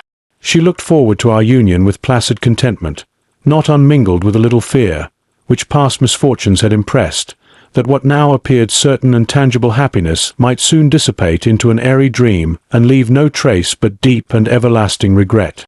Preparations were made for the event, congratulatory visits were received, and all wore a smiling appearance. I shut up, as well as I could, in my own heart the anxiety that preyed there and entered with seeming earnestness into the plans of my father, although they might only serve as the decorations of my tragedy. Through my father's exertions, a part of the inheritance of Elizabeth had been restored to her by the Austrian government. A small possession on the shores of Como belonged to her. It was agreed that, immediately after our union, we should proceed to Villa Lavenza and spend our first days of happiness beside the beautiful lake near which it stood. In the meantime, I took every precaution to defend my person in case the fiend should openly attack me. I carried pistols and a dagger constantly about me, and was ever on the watch to prevent artifice, and by these means gained a greater degree of tranquillity. Indeed, as the period approached, the threat appeared more as a delusion, not to be regarded as worthy to disturb my peace, while the happiness I hoped for in my marriage wore a greater appearance of certainty as the day fixed for its solemnization drew nearer, and I heard it continually spoken of as an occurrence which no accident could possibly prevent. Elizabeth seemed happy. My tranquil demeanour contributed greatly to calm her mind. But on the day that was to fulfil my wishes and my destiny, she was melancholy, and a presentiment of evil pervaded her, and perhaps also she thought of the dreadful secret which I had promised to reveal to her on the following day. My father was in the meantime overjoyed, and, in the bustle of preparation, only recognized in the melancholy of his niece the diffidence of a bride. After the ceremony was performed, a large party assembled at my father's, but it was agreed that Elizabeth and I should commence our journey by water, sleeping that night at Evian and continuing our voyage on the following day. The day was fair, the wind favourable, all smiled on our nuptial embarkation. Those were the last moments of my life, during which I enjoyed the feeling of happiness. We passed rapidly along. The sun was hot, but we were sheltered from its rays by a kind of canopy while we enjoyed the beauty of the scene, sometimes on one side of the lake, where we saw Mont Salive, the pleasant banks of Montaliga, and at a distance, surmounting all, the beautiful Mont Blanc, and the assemblage of snowy mountains that in vain endeavour to emulate her. Sometimes coasting the opposite banks, we saw the mighty Jura opposing its dark side to the ambition that would quit its native country, and an almost insurmountable barrier to the invader who should wish to enslave it. I took the hand of Elizabeth. "You are sorrowful, my love. Ah, if you knew what I have suffered and what I may yet endure, you would endeavour to let me taste the quiet and freedom from despair that this one day at least permits me to enjoy." "Be happy, my dear Victor," replied Elizabeth. "There is, I hope, nothing to distress you, and be assured that if a lively joy is not painted in my face, my heart is contented. Something whispers to me not to depend too much on the prospect that is opened before us, but I will not listen to such a sinister voice. Observe how fast we move along, and how the clouds, which sometimes obscure and sometimes rise above the dome of Mont Blanc, render this scene of beauty still more interesting. Look also at the innumerable fish that are swimming in the clear waters, where we can distinguish every pebble that lies at the bottom. What a divine day! How happy and serene all nature appears!" Thus Elizabeth endeavoured to divert her thoughts and mine from all reflection upon melancholy subjects. But her temper was fluctuating. Joy for a few instants shone in her eyes, but it continually gave place to distraction and reverie. The sun sank lower in the heavens. We passed the river Drance and observed its path through the chasms of the higher and the glens of the lower hills. The Alps here come closer to the lake, and we approached the amphitheatre of mountains which forms its eastern boundary. The spire of Evian shone under the woods that surrounded it, and the range of mountain above mountain by which it was overhung. The wind, which had hitherto carried us along with amazing rapidity, sank at sunset to a light breeze. The soft air just ruffled the water and caused a pleasant motion among the trees as we approached the shore, from which it wafted the most delightful scent of flowers and hay. The sun sank beneath the horizon as we landed, and as I touched the shore I felt those cares and fears revive which soon were to clasp me and cling to me forever. Chapter 23. It was 8 o'clock when we landed. We walked for a short time on the shore, enjoying the transitory light, and then retired to the inn and contemplated the lovely scene of waters, woods, and mountains, obscured in darkness, yet still displaying their black outlines. The wind, which had fallen in the south, now rose with great violence in the west. The moon had reached her summit in the heavens and was beginning to descend. The clouds swept across it swifter than the flight of the vulture and dimmed her rays, while the lake reflected the scene of the busy heavens, rendered still busier by the restless waves that were beginning to rise. Suddenly, a heavy storm of rain descended. I had been calm during the day, but so soon as night obscured the shapes of objects, 1,000 fears arose in my mind. I was anxious and watchful, while my right hand grasped a pistol which was hidden in my bosom. Every sound terrified me, but I resolved that I would sell my life dearly and not shrink from the conflict until my own life or that of my adversary was extinguished. Elizabeth observed my agitation for some time in timid and fearful silence, but there was something in my glance which communicated terror to her, and trembling, she asked, "What is it that agitates you, my dear Victor? What is it you fear?" "Oh, peace, peace, my love," replied I. "This night, and all will be safe, but this night is dreadful, very dreadful." I passed an hour in this state of mind, when suddenly I reflected how fearful the combat which I momentarily expected would be to my wife, and I earnestly entreated her to retire, resolving not to join her until I had obtained some knowledge as to the situation of my enemy. She left me, and I continued some time walking up and down the passages of the house, and inspecting every corner that might afford a retreat to my adversary. But I discovered no trace of him, and was beginning to conjecture that some fortunate chance had intervened to prevent the execution of his menaces, when suddenly I heard a shrill and dreadful scream. It came from the room into which Elizabeth had retired. As I heard it, the whole truth rushed into my mind, my arms dropped, the motion of every muscle and fibre was suspended. I could feel the blood trickling in my veins and tingling in the extremities of my limbs.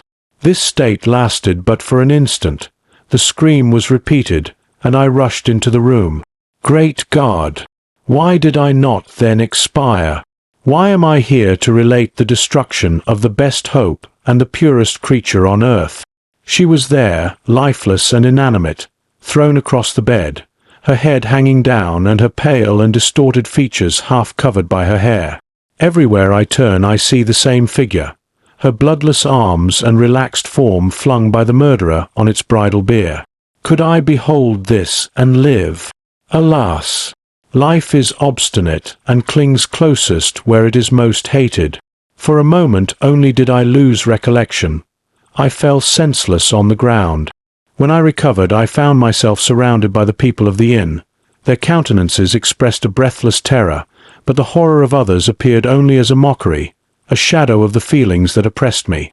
I escaped from them to the room where lay the body of Elizabeth, my love, my wife, so lately living, so dear, so worthy.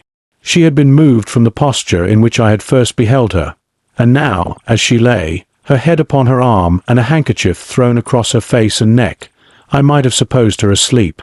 I rushed towards her and embraced her with ardour, but the deadly languor and coldness of the limbs told me that what I now held in my arms had ceased to be the Elizabeth whom I had loved and cherished. The murderous mark of the fiend's grasp was on her neck, and the breath had ceased to issue from her lips. While I still hung over her in the agony of despair, I happened to look up. The windows of the room had before been darkened, and I felt a kind of panic on seeing the pale yellow light of the moon illuminate the chamber. The shutters had been thrown back, and with a sensation of horror not to be described, I saw at the open window a figure the most hideous and abhorred. A grin was on the face of the monster. He seemed to jeer, as with his fiendish finger he pointed towards the corpse of my wife. I rushed towards the window, and drawing a pistol from my bosom, fired. But he eluded me, leaped from his station, and running with the swiftness of lightning, plunged into the lake. The report of the pistol brought a crowd into the room. I pointed to the spot where he had disappeared, and we followed the track with boats. Nets were cast, but in vain. After passing several hours, we returned hopeless, most of my companions believing it to have been a form conjured up by my fancy. After having landed, they proceeded to search the country, parties going in different directions among the woods and vines. I attempted to accompany them and proceeded a short distance from the house, but my head whirled round, my steps were like those of a drunken man. I fell at last in a state of utter exhaustion. A film covered my eyes, and my skin was parched with the heat of fever. In this state I was carried back and placed on a bed, hardly conscious of what had happened. My eyes wandered round the room as if to seek something that I had lost. After an interval I arose, and as if by instinct, crawled into the room where the corpse of my beloved lay. There were women weeping around. I hung over it and joined my sad tears to theirs. All this time no distinct idea presented itself to my mind, but my thoughts rambled to various subjects, reflecting confusedly on my misfortunes and their cause. I was bewildered, in a cloud of wonder and horror. The death of William, the execution of Justine, the murder of Clerval, and lastly of my wife. Even at that moment I knew not that my only remaining friends were safe from the malignity of the fiend. My father even now might be writhing under his grasp, and Ernest might be dead at his feet. This idea made me shudder and recalled me to action. I started up and resolved to return to Geneva with all possible speed. There were no horses to be procured, and I must return by the lake, but the wind was unfavourable, and the rain fell in torrents. However, it was hardly morning, and I might reasonably hope to arrive by night. I hired men to row and took an oar myself, for I had always experienced relief from mental torment in bodily exercise. But the overflowing misery I now felt, and the excessive agitation that I endured rendered me incapable of any exertion. I threw down the oar, and leaning my head upon my hands, gave way to every gloomy idea that arose.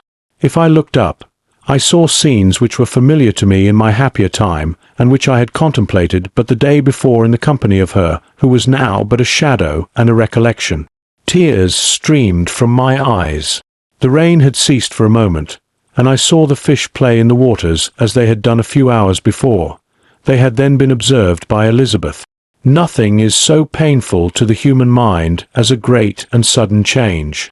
The sun might shine or the clouds might lower, but nothing could appear to me as it had done the day before. A fiend had snatched from me every hope of future happiness. No creature had ever been so miserable as I was. So frightful an event is single in the history of man. But why should I dwell upon the incidents that followed this last overwhelming event? Mine has been a tale of horrors. I have reached their acme, and what I must now relate can but be tedious to you. Know that, one by one, my friends were snatched away. I was left desolate. My own strength is exhausted, and I must tell, in a few words, what remains of my hideous narration. I arrived at Geneva. My father and Ernest yet lived, but the former sunk under the tidings that I bore. I see him now, excellent and venerable old man. His eyes wandered in vacancy, for they had lost their charm and their delight. His Elizabeth, his more than daughter, whom he doted on with all that affection which a man feels, who in the decline of life, having few affections, clings more earnestly to those that remain. Cursed be the fiend that brought misery on his grey hairs and doomed him to waste in wretchedness. He could not live under the horrors that were accumulated around him. The springs of existence suddenly gave way. He was unable to rise from his bed, and in a few days he died in my arms. What then became of me? I know not. I lost sensation, and chains and darkness were the only objects that pressed upon me. Sometimes, indeed, I dreamt that I wandered in flowery meadows and pleasant valleys with the friends of my youth, but I awoke and found myself in a dungeon. Melancholy followed, but by degrees I gained a clear conception of my miseries and situation, and was then released from my prison. For they had called me mad, and during many months, as I understood, a solitary cell had been my habitation. Liberty, however, had been a useless gift to me, had I not, as I awakened to reason, at the same time awakened to revenge. As the memory of past misfortunes pressed upon me, I began to reflect on their cause. The monster whom I had created, the miserable demon whom I had sent abroad into the world for my destruction. I was possessed by a maddening rage when I thought of him, and desired and ardently prayed that I might have him within my grasp to wreak a great and signal revenge on his cursed head. Nor did my hate long confine itself to useless wishes. I began to reflect on the best means of securing him, and for this purpose, about a month after my release, I repaired to a criminal judge in the town and told him that I had an accusation to make, that I knew the destroyer of my family, and that I required him to exert his whole authority for the apprehension of the murderer. The magistrate listened to me with attention and kindness. "Be assured, sir," said he, "no pains or exertions on my part shall be spared to discover the villain." "I thank you," replied I. "Listen, therefore, to the deposition that I have to make. It is indeed a tale so strange that I should fear you would not credit it were there not something in truth which, however wonderful, forces conviction. The story is too connected to be mistaken for a dream, and I have no motive for falsehood." My manner as I thus addressed him was impressive but calm. I had formed in my own heart a resolution to pursue my destroyer to death, and this purpose quieted my agony, and for an interval reconciled me to life. I now related my history briefly, but with firmness and precision, marking the dates with accuracy, and never deviating into invective or exclamation. The magistrate appeared at first perfectly incredulous, but as I continued he became more attentive and interested.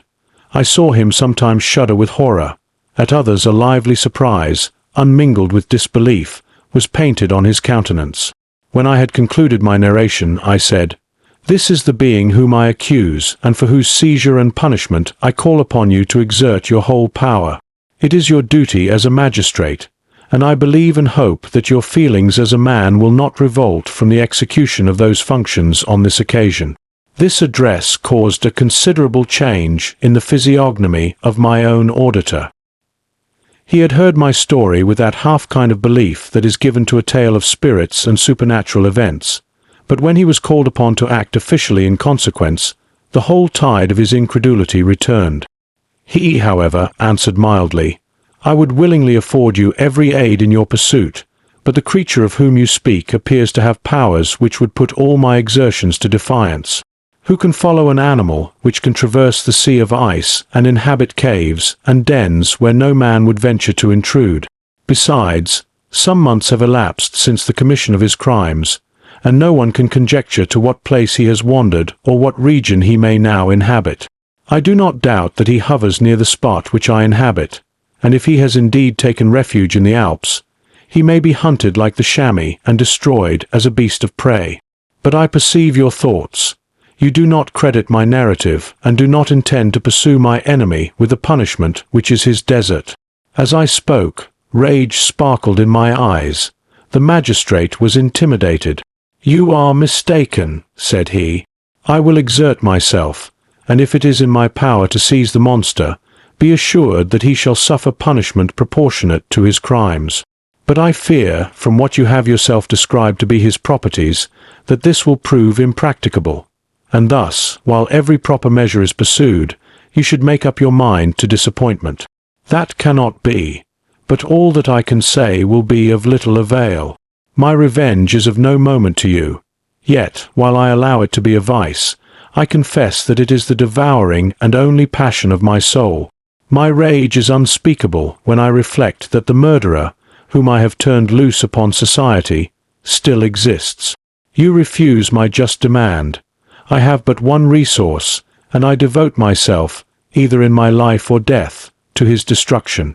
I trembled with excessive agitation as I said this. There was a frenzy in my manner, and something, I doubt not, of that haughty fierceness which the martyrs of old are said to have possessed.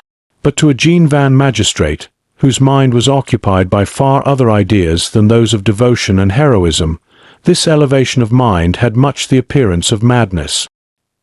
He endeavored to soothe me as a nurse does a child, and reverted to my tale as the effects of delirium. "Man," I cried, "how ignorant art thou in thy pride of wisdom!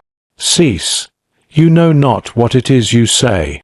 I broke from the house angry and disturbed, and retired to meditate on some other mode of action. Chapter 24. My present situation was one in which all voluntary thought was swallowed up and lost. I was hurried away by fury. Revenge alone endowed me with strength and composure. It molded my feelings and allowed me to be calculating and calm at periods when otherwise delirium or death would have been my portion. My first resolution was to quit Geneva forever.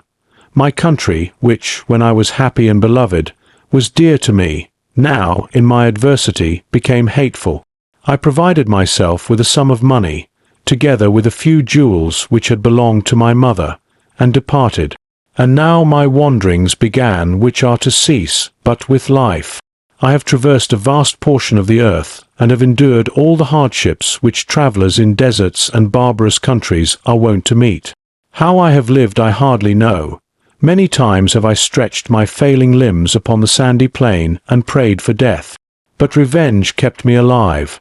I dared not die and leave my adversary in being. When I quitted Geneva, my first labour was to gain some clue by which I might trace the steps of my fiendish enemy. But my plan was unsettled, and I wandered many hours round the confines of the town, uncertain what path I should pursue. As night approached, I found myself at the entrance of the cemetery where William, Elizabeth, and my father reposed. I entered it and approached the tomb which marked their graves. Everything was silent except the leaves of the trees, which were gently agitated by the wind. The night was nearly dark, and the scene would have been solemn and affecting even to an uninterested observer. The spirits of the departed seemed to flit around and to cast a shadow, which was felt but not seen, around the head of the mourner. The deep grief which this scene had at first excited quickly gave way to rage and despair. They were dead, and I lived. Their murderer also lived, and to destroy him I must drag out my weary existence.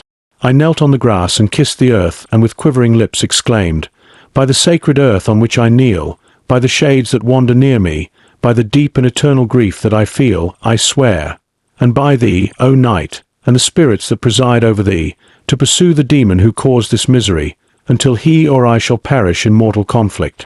For this purpose I will preserve my life. To execute this dear revenge will I again behold the sun and tread the green herbage of earth, which otherwise should vanish from my eyes forever. And I call on you, spirits of the dead, and on you, wandering ministers of vengeance, to aid and conduct me in my work. Let the cursed and hellish monster drink deep of agony. Let him feel the despair that now torments me."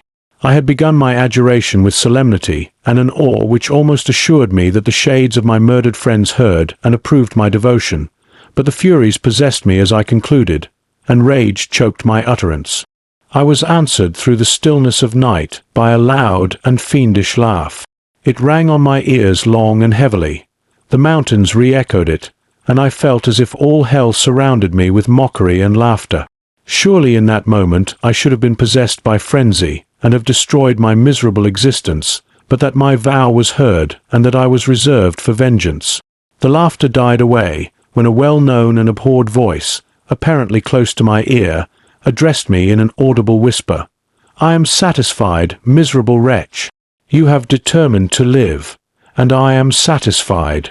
I darted towards the spot from which the sound proceeded, but the devil eluded my grasp. Suddenly the broad disk of the moon arose and shone full upon his ghastly and distorted shape as he fled with more than mortal speed. I pursued him, and for many months this has been my task. Guided by a slight clue, I followed the windings of the Rhone, but vainly. The blue Mediterranean appeared, and by a strange chance I saw the fiend enter by night and hide himself in a vessel bound for the Black Sea. I took my passage in the same ship, but he escaped, I know not how. Amidst the wilds of Tartary and Russia, although he still evaded me, I have ever followed in his track. Sometimes the peasants, scared by this horrid apparition, informed me of his path. Sometimes he himself, who feared that if I lost all trace of him I should despair and die, left some mark to guide me. The snows descended on my head, and I saw the print of his huge step on the white plain. To you first entering on life, to whom care is new and agony unknown, how can you understand what I have felt and still feel? Cold, want, and fatigue were the least pains which I was destined to endure. I was cursed by some devil, and carried about with me my eternal hell. Yet still a spirit of good followed and directed my steps, and when I most murmured would suddenly extricate me from seemingly insurmountable difficulties. Sometimes, when nature, overcome by hunger, sank under the exhaustion, a repast was prepared for me in the desert that restored and inspirited me. The fare was, indeed, coarse, such as the peasants of the country ate, but I will not doubt that it was set there by the spirits that I had invoked to aid me. Often, when all was dry, the heavens cloudless, and I was parched by thirst, a slight cloud would bedim the sky, shed the few drops that revived me, and vanish. I followed, when I could, the courses of the rivers, but the demon generally avoided these, as it was here that the population of the country chiefly collected. In other places human beings were seldom seen, and I generally subsisted on the wild animals that crossed my path. I had money with me and gained the friendship of the villagers by distributing it, or I brought with me some food that I had killed, which, after taking a small part, I always presented to those who had provided me with fire and utensils for cooking. My life, as it passed thus, was indeed hateful to me, and it was during sleep alone that I could taste joy. O blessed sleep! Often, when most miserable, I sank to repose, and my dreams lulled me even to rapture. The spirits that guarded me had provided these moments, or rather hours, of happiness that I might retain strength to fulfill my pilgrimage. Deprived of this respite, I should have sunk under my hardships. During the day I was sustained and inspirited by the hope of night, for in sleep I saw my friends, my wife, and my beloved country. Again I saw the benevolent countenance of my father, heard the silver tones of my Elizabeth's voice, and beheld Clerval enjoying health and youth. Often, when wearied by a toilsome march, I persuaded myself that I was dreaming until night should come, and that I should then enjoy reality in the arms of my dearest friends. What agonizing fondness did I feel for them! How did I cling to their dear forms, as sometimes they haunted even my waking hours, and persuade myself that they still lived.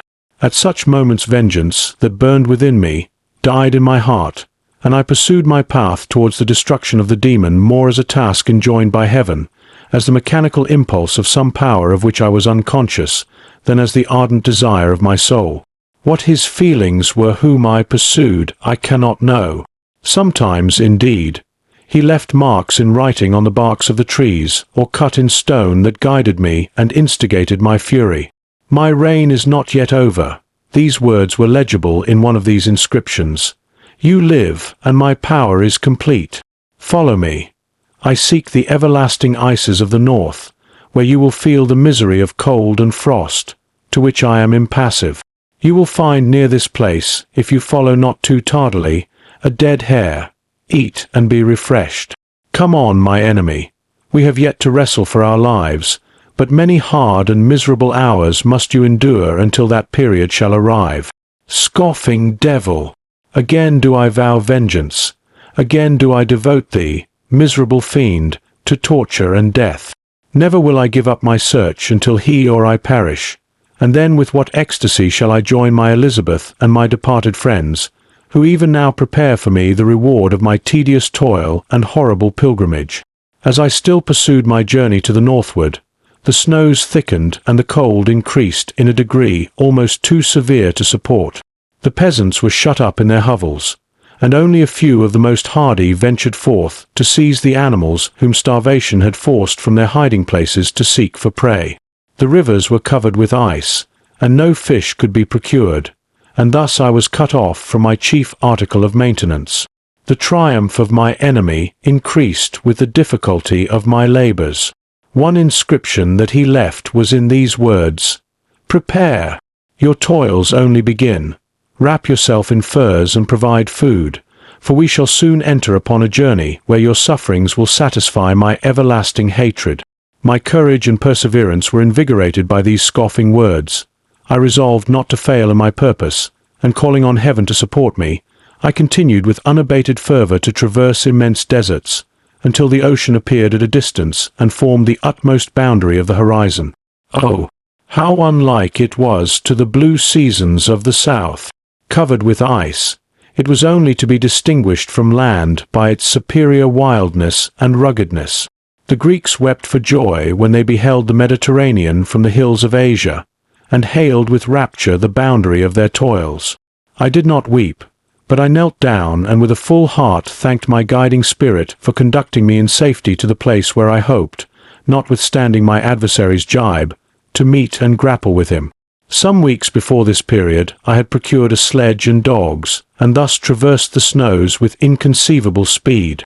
I know not whether the fiend possessed the same advantages, but I found that, as before I had daily lost ground in the pursuit, I now gained on him, so much so that when I first saw the ocean he was but 1 day's journey in advance, and I hoped to intercept him before he should reach the beach. With new courage, therefore, I pressed on, and in 2 days arrived at a wretched hamlet on the seashore. I inquired of the inhabitants concerning the fiend, and gained accurate information. A gigantic monster, they said, had arrived the night before, armed with a gun and many pistols, putting to flight the inhabitants of a solitary cottage through fear of his terrific appearance. He had carried off their store of winter food, and placing it in a sledge, to draw which he had seized on a numerous drove of trained dogs, he had harnessed them, and the same night, to the joy of the horror-struck villagers, had pursued his journey across the sea in a direction that led to no land, and they conjectured that he must speedily be destroyed by the breaking of the ice or frozen by the eternal frosts. On hearing this information, I suffered a temporary access of despair. He had escaped me, and I must commence a destructive and almost endless journey across the mountainous ices of the ocean, amidst cold that few of the inhabitants could long endure, and which I, the native of a genial and sunny climate, could not hope to survive. Yet at the idea that the fiend should live and be triumphant, my rage and vengeance returned, and like a mighty tide, overwhelmed every other feeling. After a slight repose, during which the spirits of the dead hovered round and instigated me to toil and revenge, I prepared for my journey. I exchanged my land sledge for one fashioned for the inequalities of the frozen ocean, and purchasing a plentiful stock of provisions, I departed from land. I cannot guess how many days have passed since then, but I have endured misery which nothing but the eternal sentiment of a just retribution burning within my heart could have enabled me to support. Immense and rugged mountains of ice often barred up my passage, and I often heard the thunder of the ground sea, which threatened my destruction. But again the frost came and made the paths of the sea secure. By the quantity of provision which I had consumed, I should guess that I had passed 3 weeks in this journey, and the continual protraction of hope, returning back upon the heart, often wrung bitter drops of despondency and grief from my eyes. Despair had indeed almost secured her prey, and I should soon have sunk beneath this misery. Once, after the poor animals that conveyed me had with incredible toil gained the summit of a sloping ice mountain, and one, sinking under his fatigue, died, I viewed the expanse before me with anguish, when suddenly my eye caught a dark speck upon the dusky plain. I strained my sight to discover what it could be, and uttered a wild cry of ecstasy when I distinguished a sledge and the distorted proportions of a well-known form within. Oh, with what a burning gush did hope revisit my heart!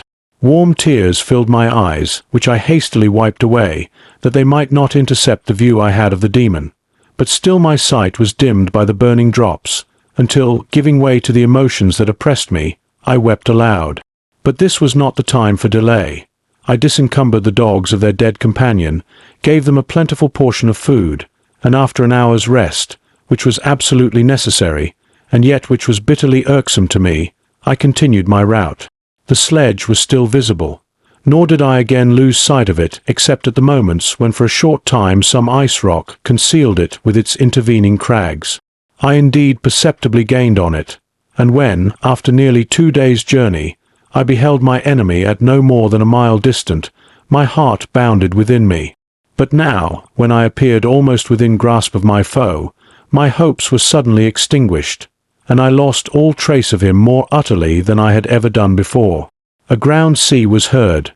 The thunder of its progress, as the waters rolled and swelled beneath me, became every moment more ominous and terrific. I pressed on, but in vain. The wind arose, the sea roared, and, as with the mighty shock of an earthquake, it split and cracked with a tremendous and overwhelming sound. The work was soon finished. In a few minutes a tumultuous sea rolled between me and my enemy, and I was left drifting on a scattered piece of ice that was continually lessening and thus preparing for me a hideous death. In this manner many appalling hours passed.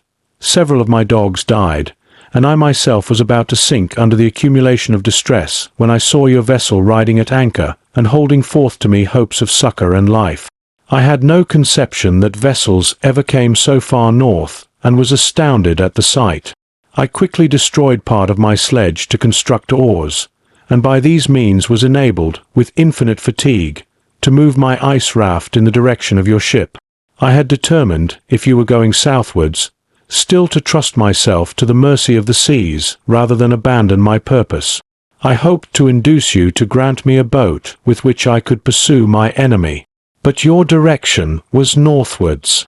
You took me on board when my vigor was exhausted, and I should soon have sunk under my multiplied hardships into a death which I still dread, for my task is unfulfilled. Oh, when will my guiding spirit, in conducting me to the demon, allow me the rest I so much desire? Or must I die, and he yet live? If I do, swear to me, Walton, that he shall not escape, that you will seek him and satisfy my vengeance in his death. And do I dare to ask of you to undertake my pilgrimage, to endure the hardships that I have undergone? No, I am not so selfish.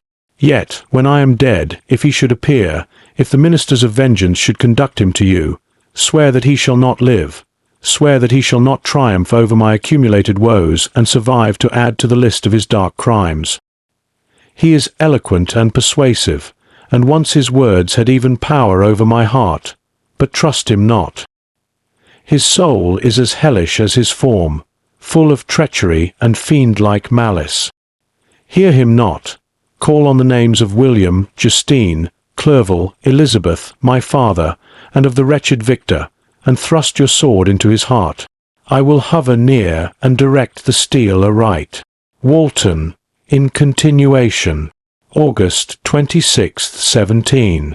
You have read this strange and terrific story, Margaret, and do you not feel your blood congeal with horror, like that which even now curdles mine?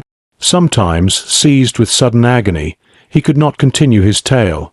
At others, his voice broken, yet piercing, uttered with difficulty the words so replete with anguish. His fine and lovely eyes were now lighted up with indignation, now subdued to downcast sorrow and quenched in infinite wretchedness.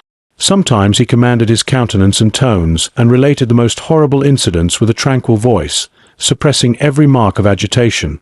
Then, like a volcano bursting forth, his face would suddenly change to an expression of the wildest rage as he shrieked out imprecations on his persecutor. His tale is connected and told with an appearance of the simplest truth, yet I own to you that the letters of Felix and Safie, which he showed me, and the apparition of the monster seen from our ship, brought to me a greater conviction of the truth of his narrative than his asseverations, however earnest and connected. Such a monster has, then, really existence. I cannot doubt it, yet I am lost in surprise and admiration. Sometimes I endeavored to gain from Frankenstein the particulars of his creature's formation, but on this point he was impenetrable. "Are you mad, my friend?" said he. "Or whither does your senseless curiosity lead you? Would you also create for yourself and the world a demoniacal enemy? Peace, peace. Learn my miseries, and do not seek to increase your own." Frankenstein discovered that I made notes concerning his history. He asked to see them, and then himself corrected and augmented them in many places, but principally in giving the life and spirit to the conversations he held with his enemy. "Since you have preserved my narration," said he, "I would not that a mutilated one should go down to posterity. Thus has a week passed away. while I have listened to the strangest tale that ever imagination formed. My thoughts and every feeling of my soul have been drunk up by the interest for my guest which this tale and his own elevated and gentle manners have created. I wish to soothe him, yet can I counsel one so infinitely miserable, so destitute of every hope of consolation, to live? Oh, no! The only joy that he can now know will be when he composes his shattered spirit to peace and death. Yet he enjoys one comfort, the offspring of solitude and delirium. He believes that when in dreams he holds converse with his friends and derives from that communion consolation for his miseries or excitements to his vengeance, that they are not the creations of his fancy, but the beings themselves who visit him from the regions of a remote world. This faith gives a solemnity to his reveries that render them to me almost as imposing and interesting as truth. Our conversations are not always confined to his own history and misfortunes. On every point of general literature, he displays unbounded knowledge and a quick and piercing apprehension. His eloquence is forcible and touching, nor can I hear him when he relates a pathetic incident or endeavors to move the passions of pity or love, without tears. What a glorious creature must he have been in the days of his prosperity, when he is thus noble and godlike in ruin. He seems to feel his own worth and the greatness of his fall. When younger, said he, I believed myself destined for some great enterprise. My feelings are profound, but I possessed a coolness of judgment that fitted me for illustrious achievements. This sentiment of the worth of my nature supported me when others would have been oppressed, for I deemed it criminal to throw away in useless grief those talents that might be useful to my fellow creatures.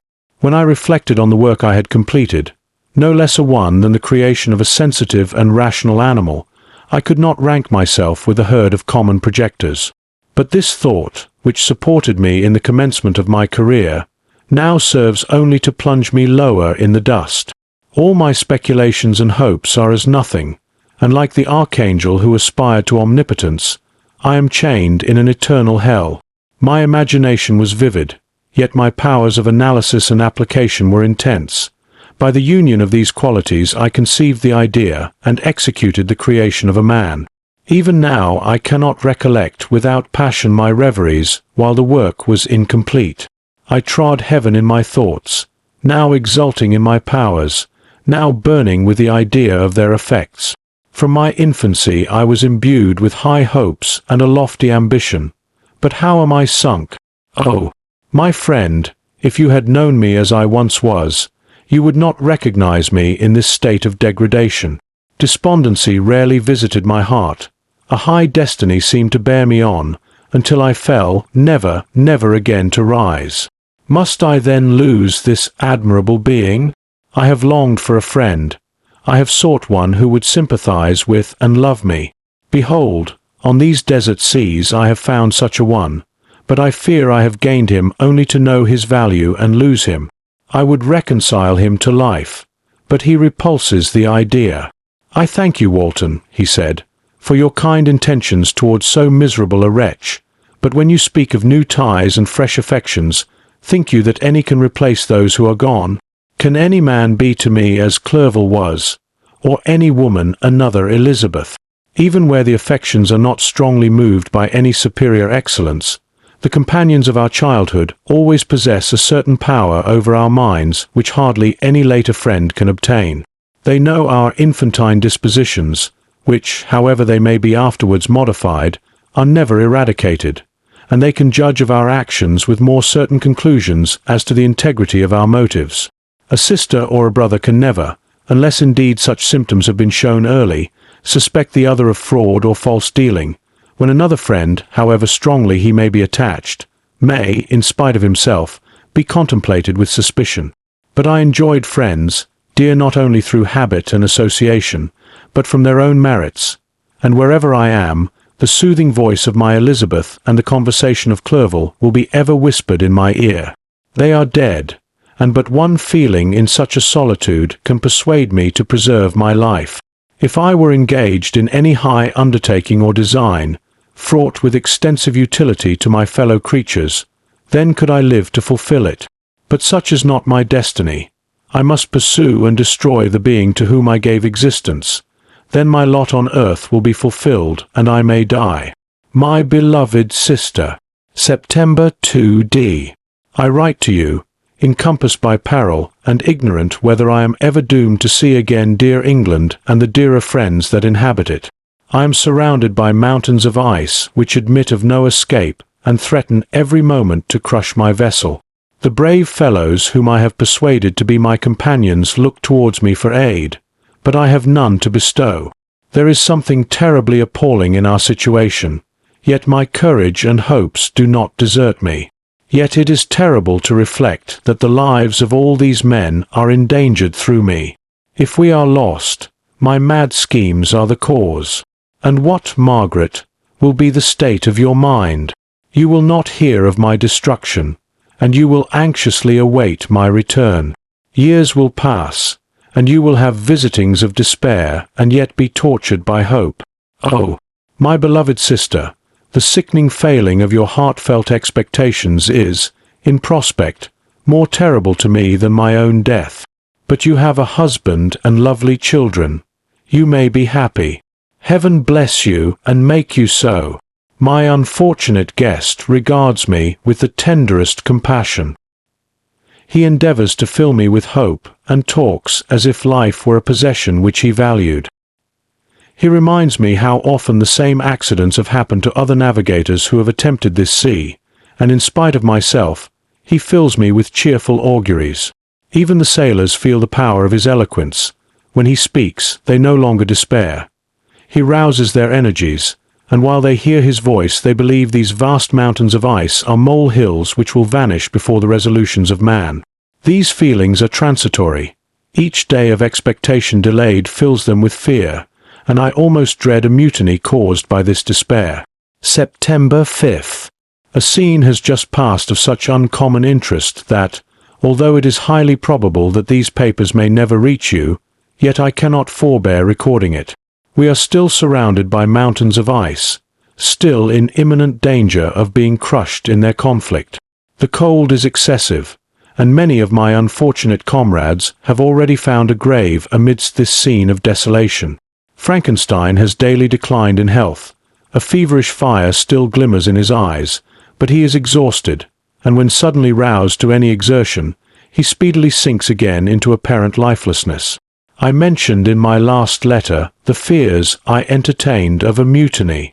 This morning, as I sat watching the wan countenance of my friend, his eyes half closed and his limbs hanging listlessly, I was roused by half a dozen of the sailors, who demanded admission into the cabin. They entered, and their leader addressed me. He told me that he and his companions had been chosen by the other sailors to come in deputation to me to make me a requisition which, in justice, I could not refuse. We were immured in ice and should probably never escape, but they feared that if, as was possible, the ice should dissipate and a free passage be opened, I should be rash enough to continue my voyage and lead them into fresh dangers, after they might happily have surmounted this. They insisted, therefore, that I should engage with a solemn promise that if the vessel should be freed, I would instantly direct my course southwards. This speech troubled me. I had not despaired, nor had I yet conceived the idea of returning if set free. Yet could I, in justice, or even in possibility, refuse this demand? I hesitated before I answered, when Frankenstein, who had at first been silent, and indeed appeared hardly to have force enough to attend, now roused himself. His eyes sparkled, and his cheeks flushed with momentary vigor. Turning towards the men, he said, "What do you mean? What do you demand of your captain? Are you, then, so easily turned from your design? Did you not call this a glorious expedition? And wherefore was it glorious? Not because the way was smooth and placid as a southern sea, but because it was full of dangers and terror, because at every new incident your fortitude was to be called forth and your courage exhibited, because danger and death surrounded it, and these you were to brave and overcome. For this was it a glorious, for this was it an honourable undertaking. You were hereafter to be hailed as the benefactors of your species, your names adored as belonging to brave men who encountered death for honour and the benefit of mankind. And now, behold, with the first imagination of danger, or, if you will, the first mighty and terrific trial of your courage, you shrink away and are content to be handed down as men who had not strength enough to endure cold and peril. And so, poor souls, they were chilly and returned to their warm firesides. Why, that requires not this preparation. You need not have come thus far and dragged your captain to the shame of a defeat merely to prove yourselves cowards. Oh, be men, or be more than men. Be steady to your purposes and firm as a rock. This ice is not made of such stuff as your hearts may be. It is mutable and cannot withstand you if you say that it shall not. Do not return to your families with the stigma of disgrace marked on your brows. Return as heroes who have fought and conquered, and who know not what it is to turn their backs on the foe. He spoke this with a voice so modulated to the different feelings expressed in his speech, with an eye so full of lofty design and heroism, that can you wonder that these men were moved? They looked at one another, and were unable to reply. I spoke. I told them to retire and consider of what had been said, that I would not lead them farther north if they strenuously desired the contrary, but that I hoped that, with reflection, their courage would return. They retired, and I turned towards my friend, but he was sunk in languor and almost deprived of life. How all this will terminate, I know not, but I had rather die than return shamefully, my purpose unfulfilled. Yet I fear such will be my fate. The men, unsupported by ideas of glory and honor, can never willingly continue to endure their present hardships. September 7th. The die is cast. I have consented to return if we are not destroyed. Thus are my hopes blasted by cowardice and indecision. I come back ignorant and disappointed. It requires more philosophy than I possess to bear this injustice with patience. September 12th. It is past. I am returning to England. I have lost my hopes of utility and glory. I have lost my friend. But I will endeavor to detail these bitter circumstances to you, my dear sister, and while I am wafted towards England and towards you, I will not despond. September 9th. The ice began to move, and roarings like thunder were heard at a distance as the island split and cracked in every direction. We were in the most imminent peril, but as we could only remain passive, my chief attention was occupied by my unfortunate guest, whose illness increased in such a degree that he was entirely confined to his bed. The ice cracked behind us and was driven with force towards the north. A breeze sprang from the west, and on the 11th the passage towards the south became perfectly free. When the sailors saw this, and that their return to their native country was apparently assured, a shout of tumultuous joy broke from them, loud and long continued. Frankenstein, who was dozing, awoke and asked the cause of the tumult. "They shout," I said, "because they will soon return to England." "Do you, then, really return?" "Alas! Yes. I cannot withstand their demands. I cannot lead them unwillingly to danger, and I must return. Do so if you will, but I will not. You may give up your purpose, but mine is assigned to me by heaven, and I dare not. I am weak, but surely the spirits who assist my vengeance will endow me with sufficient strength." Saying this, he endeavored to spring from the bed, but the exertion was too great for him. He fell back and fainted. It was long before he was restored, and I often thought that life was entirely extinct. At length he opened his eyes. He breathed with difficulty and was unable to speak. The surgeon gave him a composing draught and ordered us to leave him undisturbed. In the meantime, he told me that my friend had certainly not many hours to live. His sentence was pronounced, and I could only grieve and be patient. I sat by his bed, watching him. His eyes were closed, and I thought he slept. But presently he called to me in a feeble voice, and bidding me come near, said, "Alas! The strength I relied on is gone. I feel that I shall soon die, and he, my enemy and persecutor, may still be in being. Think not, Walton, that in the last moments of my existence I feel that burning hatred and ardent desire of revenge I once expressed, but I feel myself justified in desiring the death of my adversary. During these last days I have been occupied in examining my past conduct, nor do I find it blamable. In a fit of enthusiastic madness I created a rational creature, and was bound towards him to assure, as far as was in my power, his happiness and well-being. This was my duty, but there was another still paramount to that. My duties towards the beings of my own species had greater claims to my attention, because they included a greater proportion of happiness or misery. Urged by this view, I refused, and I did right in refusing, to create a companion for the first creature. He showed unparalleled malignity and selfishness in evil. He destroyed my friends. He devoted to destruction beings who possessed exquisite sensations, happiness, and wisdom, nor do I know where this thirst for vengeance may end. Miserable himself, that he may render no other wretched, he ought to die. The task of his destruction was mine, but I have failed.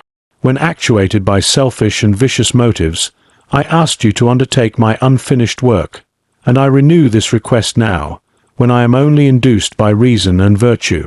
Yet I cannot ask you to renounce your country and friends to fulfill this task, and now that you are returning to England, you will have little chance of meeting with him. But the consideration of these points, and the well-balancing of what you may esteem your duties, I leave to you. My judgment and ideas are already disturbed by the near approach of death. I dare not ask you to do what I think right, for I may still be misled by passion. That he should live to be an instrument of mischief disturbs me. In other respects, this hour, when I momentarily expect my release, is the only happy one which I have enjoyed for several years. The forms of the beloved dead flit before me, and I hasten to their arms. Farewell, Walton. Seek happiness in tranquillity and avoid ambition, even if it be only the apparently innocent one of distinguishing yourself in science and discoveries. Yet why do I say this? I have myself been blasted in these hopes, yet another may succeed. His voice became fainter as he spoke, and at length, exhausted by his effort, he sank into silence. About half an hour afterwards he attempted again to speak, but was unable. He pressed my hand feebly, and his eyes closed for ever, while the irradiation of a gentle smile passed away from his lips. Margaret, what comment can I make on the untimely extinction of this glorious spirit? What can I say that will enable you to understand the depth of my sorrow? All that I should express would be inadequate and feeble. My tears flow. My mind is overshadowed by a cloud of disappointment. But I journey towards England, and I may there find consolation. I am interrupted. What do these sounds portend? It is midnight. The breeze blows fairly, and the watch on deck scarcely stir. Again there is a sound as of a human voice, but hoarser. It comes from the cabin where the remains of Frankenstein still lie. I must arise and examine. Good night, my sister. Great God! What a scene has just taken place! I am yet dizzy with the remembrance of it. I hardly know whether I shall have the power to detail it, yet the tale which I have recorded would be incomplete without this final and wonderful catastrophe. I entered the cabin where lay the remains of my ill-fated and admirable friend. Over him hung a form which I cannot find words to describe, gigantic in stature, yet uncouth and distorted in its proportions. As he hung over the coffin, his face was concealed by long locks of ragged hair, but one vast hand was extended, in color and apparent texture like that of a mummy. When he heard the sound of my approach, he ceased to utter exclamations of grief and horror, and sprung towards the window. Never did I behold a vision so horrible as his face, of such loathsome yet appalling hideousness. I shut my eyes involuntarily, and endeavored to recollect what were my duties with regard to this destroyer. I called on him to stay. He paused, looking on me with wonder, and again turning towards the lifeless form of his creator. He seemed to forget my presence, and every feature and gesture seemed instigated by the wildest rage of some uncontrollable passion. "That is also my victim," he exclaimed. "In his murder my crimes are consummated. The miserable series of my being is wound to its close. Oh, Frankenstein! generous and self-devoted being. What does it avail that I now ask thee to pardon me? I, who irretrievably destroyed thee by destroying all thou lovedst. Alas! He is cold, he cannot answer me. His voice seemed suffocated, and my first impulses, which had suggested to me the duty of obeying the dying request of my friend in destroying his enemy, were now suspended by a mixture of curiosity and compassion. I approached this tremendous being. I dared not again raise my eyes to his face.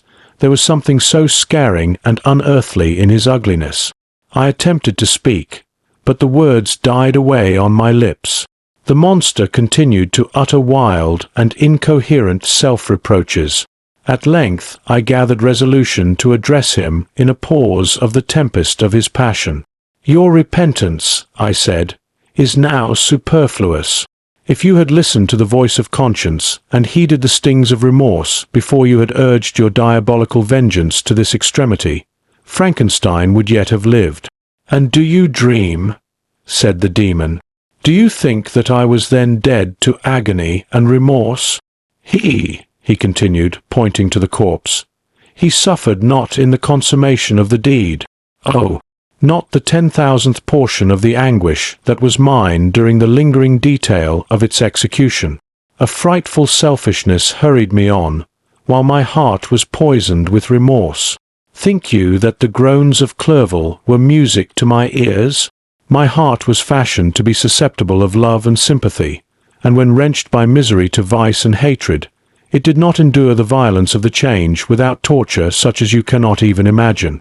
After the murder of Clerval, I returned to Switzerland, heartbroken and overcome. I pitied Frankenstein. My pity amounted to horror. I abhorred myself. But when I discovered that he, the author at once of my existence and of its unspeakable torments, dared to hope for happiness, that while he accumulated wretchedness and despair upon me, he sought his own enjoyment in feelings and passions from the indulgence of which I was forever barred, then impotent envy and bitter indignation filled me with an insatiable thirst for vengeance. I recollected my threat and resolved that it should be accomplished. I knew that I was preparing for myself a deadly torture, but I was the slave, not the master, of an impulse which I detested yet could not disobey. Yet when she died, nay, then I was not miserable. I had cast off all feeling, subdued all anguish, to riot in the excess of my despair. Evil thenceforth became my good. Urged thus far, I had no choice but to adapt my nature to an element which I had willingly chosen. The completion of my demoniacal design became an insatiable passion. And now it is ended. There is my last victim. I was at first touched by the expressions of his misery. Yet, when I called to mind what Frankenstein had said of his powers of eloquence and persuasion, and when I again cast my eyes on the lifeless form of my friend, indignation was rekindled within me. "Wretch," I said, "it is well that you come here to whine over the desolation that you have made. You throw a torch into a pile of buildings, and when they are consumed, you sit among the ruins and lament the fall. Hypocritical fiend! If he whom you mourn still lived, still would he be the object, again would he become the prey, of your accursed vengeance. It is not pity that you feel. You lament only because the victim of your malignity is withdrawn from your power." "Oh, it is not thus, interrupted the being. "Yet such must be the impression conveyed to you by what appears to be the purport of my actions. Yet I seek not a fellow feeling in my misery. No sympathy may I ever find. When I first sought it, it was the love of virtue, the feelings of happiness and affection with which my whole being overflowed, that I wished to be participated. But now that virtue has become to me a shadow, and that happiness and affection are turned into bitter and loathing despair, in what should I seek for sympathy? I am content to suffer alone while my suffering shall endure. When I die, I am well satisfied that abhorrence and opprobrium should load my memory. Once my fancy was soothed with dreams of virtue, of fame, and of enjoyment. Once I falsely hoped to meet with beings who, pardoning my outward form, would love me for the excellent qualities which I was capable of unfolding. I was nourished with high thoughts of honor and devotion.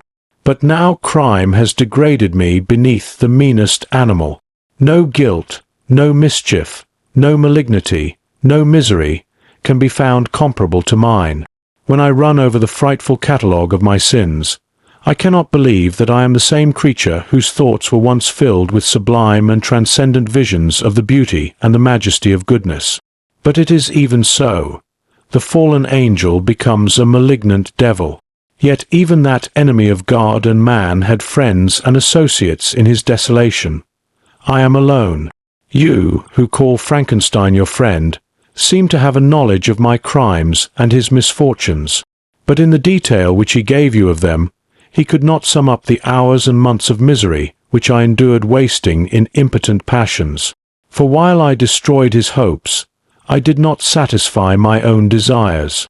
They were forever ardent and craving. Still I desired love and fellowship, and I was still spurned. Was there no injustice in this? Am I to be thought the only criminal, when all humankind sinned against me? Why do you not hate Felix, who drove his friend from his door with contumely? Why do you not execrate the rustic, who sought to destroy the Saviour of his child? Nay, these are virtuous and immaculate beings. I, the miserable and the abandoned, am an abortion, to be spurned at, and kicked, and trampled on. Even now my blood boils at the recollection of this injustice. But it is true that I am a wretch. I have murdered the lovely and the helpless. I have strangled the innocent as they slept, and grasped to death his throat, who never injured me or any other living thing. I have devoted my Creator, the select specimen of all that is worthy of love and admiration among men, to misery. I have pursued him even to that irremediable ruin. There he lies, white and cold in death. You hate me, but your abhorrence cannot equal that with which I regard myself. I look on the hands which executed the deed. I think on the heart in which the imagination of it was conceived, and long for the moment when these hands will meet my eyes, when that imagination will haunt my thoughts no more. Fear not that I shall be the instrument of future mischief. My work is nearly complete. Neither yours nor any man's death is needed to consummate the series of my being and accomplish that which must be done, but it requires my own. Do not think that I shall be slow to perform this sacrifice. I shall quit your vessel on the ice raft which brought me thither, and shall seek the most northern extremity of the globe.